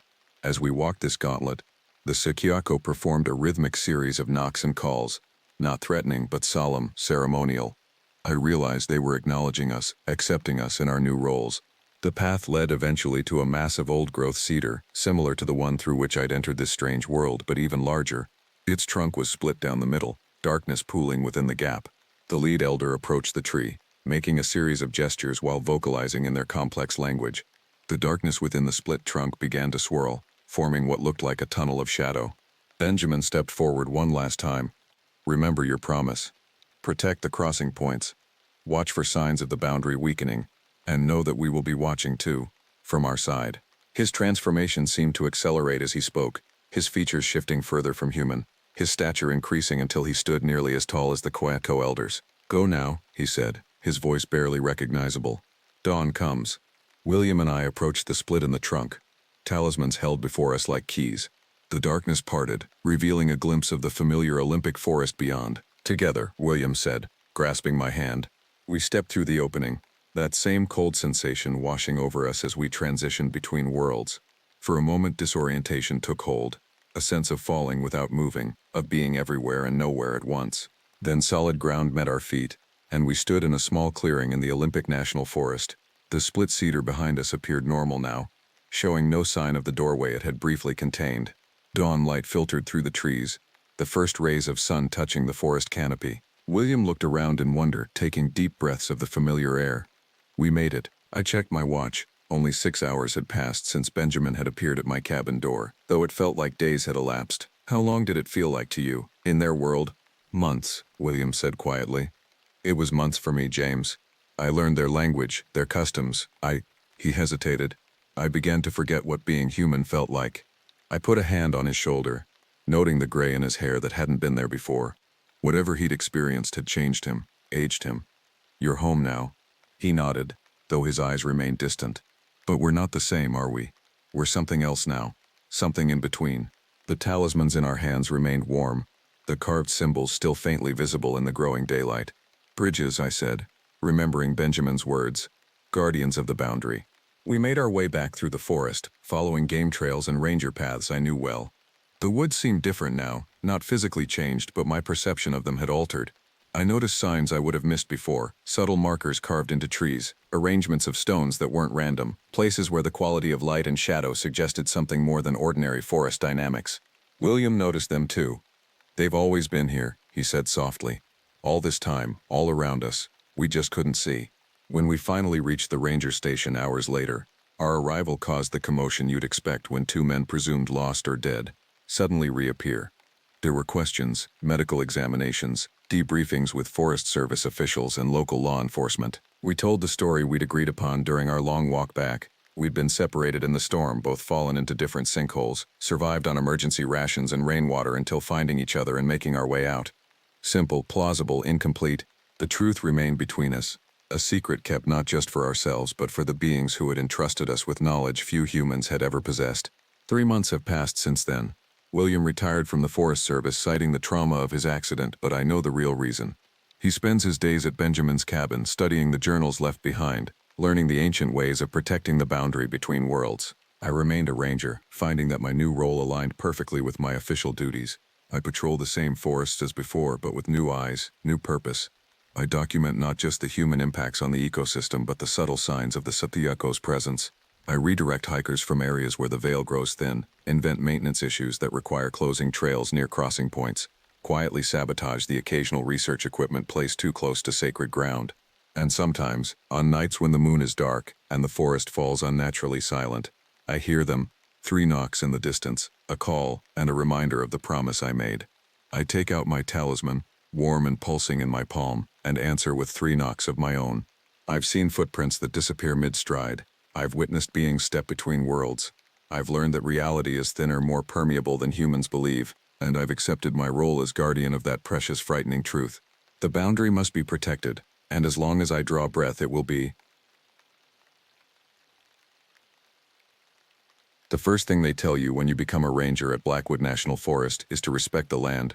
"This isn't just wilderness," Ranger Thompson said during my orientation, his weathered face serious beneath his wide-brimmed hat. "These trees have witnessed centuries of history. The Awani people believe spirits dwelled among them. Listen to the forest, and you'll stay alive." I'd laughed then. 3 months into my posting at the most remote station in the park, I wasn't laughing anymore. The isolation didn't bother me at first. After 8 years working in emergency services in Chicago, the solitude was a blessing. No sirens, no crowds, no constant demands. Just me, my cabin, and 500,000 acres of ancient forest. The nightmares from my time treating trauma victims had begun to fade. I was healing. Until the whispers started. It began on an unseasonably cold October night. The wind carried sounds that didn't belong, not quite animal, not quite human, rhythmic, almost like chanting, but distorted. I blamed it on exhaustion and went back to sleep. The next morning, I found tracks outside my cabin, too large for bear, too wide for elk, with a stride length impossible for any known wildlife in the region. I radioed headquarters. "Probably just a moose that wandered down from Canada," said the supervisor. "Take some photos for the wildlife researchers and log it in your report." I did as instructed, but something felt wrong. The imprints were nearly 18 inches long, with 5 distinct toe marks. The stride measured almost 4 feet. Whatever left these tracks walked on 2 legs. That evening I consulted the field guide I'd been given during training. A handwritten note fell from between its pages, additions from the previous ranger. The Awani called it Puwin. The devour souls, white settlers named it Sasquatch. When it walks, the forest falls silent. If you hear nothing, run. I dismissed it as hazing. A joke played on the new ranger. The Awani people had lived harmoniously in these mountains for thousands of years before being displaced. Their stories were rich with wisdom about the natural world, not supernatural monsters. A week passed. The strange tracks appeared 3 more times, always after nights when the whispers came. I began documenting everything meticulously. The pattern became clear. The visitations always coincided with the new moon, when darkness was absolute. Tonight was the new moon. I sat on my porch, rifle across my lap. Not standard issue for rangers, but my supervisor had approved it after I reported possible poachers last month. The forest was unnaturally quiet. No owls hooting, no insects chirping. The silence pressed against my ears like a physical weight. Then I smelled it. A powerful musky odor unlike anything I'd encountered. Not the rot of decay or the musk of bear. but something primal that triggered a deep instinctive revulsion. Movement caught my eye at the forest's edge, a massive shadow detaching from the darkness. It stood at least 8 feet tall, its silhouette broader than any human could ever be. For a moment it remained perfectly still, as though assessing me. I raised my rifle, hands trembling. "This is Ranger Station 7, I called out, trying to keep my voice steady. "Identify yourself." The figure made a sound, not quite a growl, not quite speech, that seemed to vibrate through my bones. Then it raised a massive arm and pointed directly at me. The whispers erupted all around me, no longer distant but immediate and overwhelming. Dozens of voices speaking in a language I couldn't understand, yet somehow I grasped their meaning. "You don't belong here. This isn't your land. Leave or be taken." I fired a warning shot into the air. The sound echoed through the trees, and for a heartbeat everything went silent. Then the creature moved, not away from the gunshot as any animal would, but toward me with impossible speed. I caught a glimpse of matted dark hair, of eyes reflecting the cabin's light with an amber glow, of hands too large to be human yet with eerily human-like fingers. I scrambled inside, slamming the door and throwing the bolt. My radio crackled to life without me touching it, emitting only static and broken fragments of words. The temperature plummeted, my breath fogging in the suddenly freezing air. Something massive collided with the cabin wall, making the entire structure shudder. Again, methodical testing of my shelter's strength. I crouched in the corner, rifle aimed at the door as a strange calm settled over me. The old ranger's notes mentioned something else about the Puwin. It was drawn to fear. I forced myself to breathe deeply, to still my racing heart. "I mean no disrespect," I said aloud, recalling the blessing the Ahwahnee elder had performed at last year's park ceremony. "I am a guardian of this land, not its owner. I walk with humility among the ancient ones." The pounding stopped. For several minutes, nothing happened. Then a scraping sound moved across the roof, claws or fingers dragging slowly from one end to the other. The whispers returned, but different now. A single voice, deep and resonant, speaking English. "Prove it, guardian. The forest is sick, the old ones weep. Will you heal or will you harm?" Dawn found me huddled against the wall, my rifle empty, having fired at shadows all night. The cabin door stood open, though I had never unlocked it. On the floor lay a strange arrangement of twigs, forming a map I recognized, the northern ridge where illegal logging had been reported. Something wanted my help, and I had a terrible feeling that refusing wasn't an option. The park administration ignored my request to investigate the northern ridge. "Budget constraints," they said. "No evidence of immediate environmental threat." I knew better. Something was very wrong in Blackwood, and it had chosen me to address it. I requested a week of personal time, which raised no eyebrows. Rangers often took advantage of quiet periods to explore the backcountry. I packed carefully: provisions, first aid supplies, GPS, satellite phone, and my personal sidearm. The rifle stayed behind, too cumbersome for a long trek. The journey to the northern ridge would take 3 days through dense forest and steep terrain. As I hiked, I couldn't shake the feeling of being watched. Every snapping twig, every rustling leaf seemed deliberate, a message I couldn't decipher. On the second night, I made camp beside a stream. The babbling water should have been soothing, but instead it sounded like murmuring voices just below comprehension. I built my fire larger than necessary, a futile barrier against the encroaching darkness. Sleep came fitfully, plagued by dreams of being pursued through endless trees by something I couldn't see. I woke frequently, once to find new tracks circling my campsite, the same massive footprints from my cabin. Whatever left them had stood watching me sleep. I nearly packed up and returned to the station then, but the memory of that voice haunted me. "The forest is sick, the old ones weep." I had to know what it meant. Dawn broke cold and misty. As I continued my journey, the forest began to change. The trees grew more gnarled, their bark blackened in strange patterns. Birds fell silent, the undergrowth thinned, revealing soil that looked wrong somehow, oily and dark. By midday, I reached the coordinates from my makeshift map. At first I saw nothing unusual, just a clearing surrounded by ancient redwoods. Then I noticed the stumps, dozens of them, concealed under hastily scattered brush. The cutting was recent, the wood still oozing sap. But what struck me most was the precision. Only certain trees had been taken, as though selected with specific criteria in mind. I documented everything with my camera, collecting samples of the soil and bark. Environmental crimes were part of my jurisdiction, and this was clearly illegal harvesting. Yet something felt more sinister than simple poaching. A weathered stone caught my eye, half buried at the clearing's edge. I brushed away the soil to reveal carvings, pictographs similar to those in the Ahwahnee Cultural Center. One symbol stood out, a tall, hunched figure with elongated arms. "You shouldn't be here." The voice behind me was human, making me jump more than any animal sound would have. I turned to face a man in expensive hiking gear, his clean-shaven face incongruous in the wilderness. Behind him stood two others, their expressions closed, hands resting too casually near the bulges beneath their jackets. "I'm Ranger Martinez," I said, reaching slowly for my ID. "This is protected land. No harvesting permits have been issued for this area." The man smiled, but his eyes remained cold. "There's been a misunderstanding. We have proper authorization. My name is Richard Voss, Blackridge Pharmaceuticals. These trees contain compounds essential for our research. I'll need to see documentation," I replied, noting the name for later investigation. "And authorization comes through my office. I have no record of it." Voss sighed. "The arrangement was made with higher authorities. Check with your superiors." His tone suggested this conversation was over. I stood my ground. "I'll need to confiscate your equipment until this is verified. Illegal harvesting carries severe penalties." The men exchanged glances. The tension thickened until Voss nodded curtly. "Of course, we'll cooperate fully." His tone belied his words. "We'll return to our camp and retrieve the paperwork." "I'll accompany you," I insisted. "That won't be necessary." Voss's smile vanished. "We'll come to your station tomorrow with everything in order." Before I could respond, a sound erupted from the forest.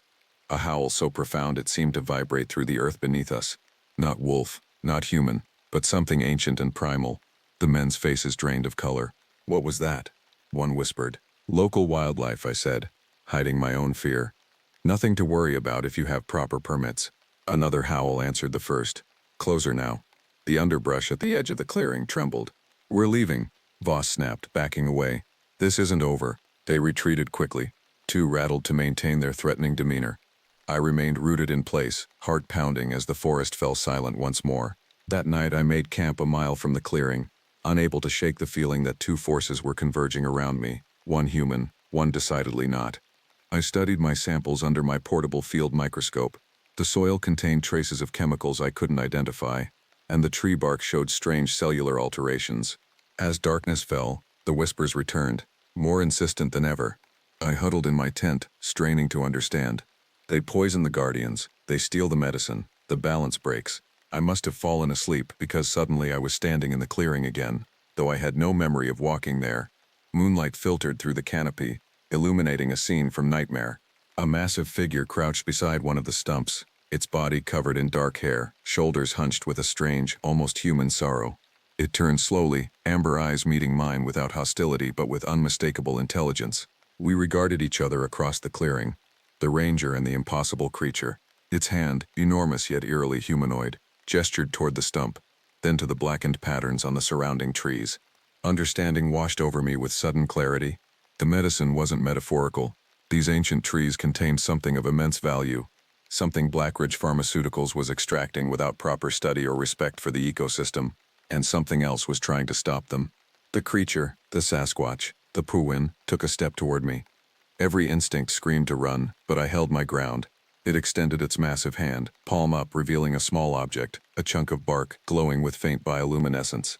The message was clear. Proof, evidence. I reached out slowly and took it, our fingers briefly touching. Its skin was calloused but warm, undeniably alive.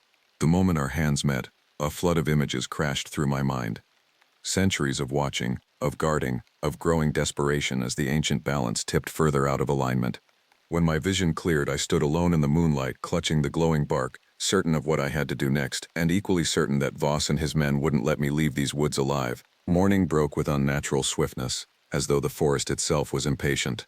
The glowing bark had dimmed in daylight but emitted a subtle pulse against my palm. I carefully stored it in a specimen container and packed my camp with methodical precision, mind racing through scenarios. Voss would return with more men.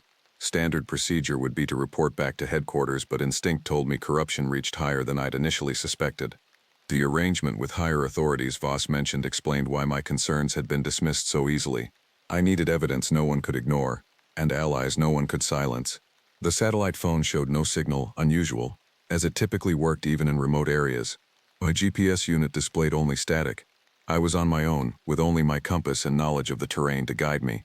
Rather than heading back to my station, I charted a course for the eastern boundary of the park, where the Ahwahnee Cultural Center stood. If anyone could help me understand what I'd witnessed, it would be Elder Makia, the knowledge keeper who performed the park's annual blessing ceremony. The journey would be grueling. 2 days through the densest part of the forest. I moved carefully, staying off established trails. Twice I spotted drones overhead, their mechanical buzzing, an obscene intrusion in the ancient woodland. By midday I found fresh boot prints cutting across my path, multiple sets heading in the direction I'd come from. Voss's men were hunting me. I quickened my pace, pushing deeper into territory few ever ventured. The forest changed again, becoming older, primeval. Trees here were giants, their massive trunks wider than cars, canopies so dense little sunlight penetrated. The temperature dropped noticeably, and sounds acquired an odd, muffled quality. I began to notice stone arrangements, not natural formations but deliberately placed markers. Some bore faint carvings similar to the pictographs I'd found near the clearing. I recognized warnings, boundaries. I was entering sacred space. As twilight approached, I found myself unable to continue forward. Not because of any physical barrier, but an overwhelming sense that I needed permission to proceed. I made camp, building no fire despite the growing cold. I seek passage, I said aloud, feeling foolish yet compelled. I carry evidence of harm done to the forest guardians. The silence that followed was different, expectant rather than empty. Then came a familiar musky scent on the breeze, and the subtle sound of movement through undergrowth too dense for humans to navigate quietly. They emerged like shadows taking form, 3 massive figures, smaller than the one I'd encountered but unmistakably the same species. Their eyes caught what little light remained, glowing like amber coals in the gloom. I should have been terrified, but a strange calm settled over me. I slowly removed the specimen container from my pack and held it out. "The old ones weep," I said, echoing the words whispered to me. "I want to help." The largest of the 3 approached, moving with an eerie silence despite its size. It took the container, examining the bark inside with obvious recognition. A sound emerged from its throat, complex vocalizations that seemed almost like language. The others responded in kind, a rapid exchange I couldn't hope to comprehend. Yet somehow, impressions formed in my mind: acceptance, urgency, guide. The container was returned to me, and the largest creature gestured for me to follow. I gathered my essential gear, leaving the rest behind. We moved through the forest in darkness, my companions navigating with ease while I stumbled behind. Hours passed in this strange procession. Occasionally, one would steady me with a gentle touch, their immense strength carefully restrained. We traveled faster than I could have alone, following routes invisible to human eyes. Near dawn, we reached a clearing unlike any I'd seen before. Ancient redwoods formed a perfect circle around a small pool fed by an underground spring. The water glowed with the same bioluminescence as the bark sample, casting ethereal blue light across stone monoliths carved with symbols. My guides led me to the pool's edge and gestured for me to wait. They retreated to the trees, melding with the shadows so completely I questioned whether they remained. The first light of dawn struck the water, and the glow intensified. I understood instinctively what I was seeing. The source of the medicine, the compound Blackridge Pharmaceuticals was harvesting. Not the trees themselves, but a symbiotic relationship between the ancient redwoods and whatever organism created this bioluminescence. A sound behind me, human voices, the crash of equipment through underbrush. Voss had found me. I ducked behind one of the monoliths as 4 men entered the clearing, Voss at their lead. Their expressions transformed from determination to awe as they beheld the glowing pool. "My God," Voss breathed. "It's concentrated here, this is worth billions." He turned to his companions. "Set up the extraction equipment and find the ranger. No witnesses." I reached for my sidearm, knowing I was outnumbered. Before I could move, a bone-chilling howl shattered the dawn silence. Not from the forest edge, but from directly overhead. We all looked up simultaneously. Clinging to the massive redwoods surrounding the clearing were dozens of the creatures, their powerful limbs wrapped around trunks, their amber eyes fixed on the intruders with unmistakable fury. The largest one, the same being I'd encountered at my cabin, dropped to the ground before Voss, drawing itself to its full height, towering over the pharmaceutical executive. The men raised their weapons but froze as the forest erupted with movement. The creatures descended from all sides, not attacking but forming an impenetrable circle. I stepped from my hiding place, understanding my role at last, not just witness but translator, intermediary. "They've guarded this place for thousands of years," I said, walking to stand between Voss and the massive creature. "The Owani people knew them as protectors, not monsters. Whatever you're taking from here, it's not just a commodity, it's part of an ancient balance." Voss's face contorted with rage and fear. "They're animals. This is a resource to be used." The lead creature made a sound. Not the complex vocalizations I'd heard before, but a single clear word in halting, deep-throated English. "No." The men's faces drained of color. Voss raised his weapon in panic. I moved without thinking, throwing myself forward as he fired. Pain exploded in my shoulder, but I managed to tackle him, sending us both crashing to the ground. What followed was chaos, not of violence, but of nature asserting itself. The ground trembled, the pool's glow intensified to blinding brightness. The creatures moved as one, disarming the men with precise, powerful movements, but causing no injury. I lay bleeding, strangely unafraid as the massive leader knelt beside me. Its huge hand pressed against my wound and a warmth spread through me, dulling the pain. In its eyes I saw intelligence that predated human civilization, wisdom earned through eons of watching, waiting, protecting. When park security finally reached us, responding to the gunshot, they found an astonishing scene. 4 men zip-tied with their own equipment restraints, me applying pressure to a graze wound, and irrefutable evidence of illegal pharmaceutical harvesting. Of the creatures there was no sign. The investigation that followed exposed corruption reaching into the highest levels of park management. Blackridge's arrangement had bought them access to what they believed was a miraculous compound with unprecedented medical applications. They weren't entirely wrong. Analysis of my samples revealed organisms unknown to science, with properties that could revolutionize medicine. But proper research would now proceed legally, with environmental protections and respect for the ecosystem's delicate balance. I testified about everything except the true guardians of the forest. Some secrets deserve protection. I still serve as a ranger at Blackwood. On nights when the moon disappears, I leave offerings at the edge of the ancient circle. Not out of superstition, but respect. Sometimes I catch glimpses of massive shadows moving through the trees. Sometimes I hear whispers that sound almost like words, and I always respond the same way. I stand guard with you. The balance holds. The forest, at least for now, is healing.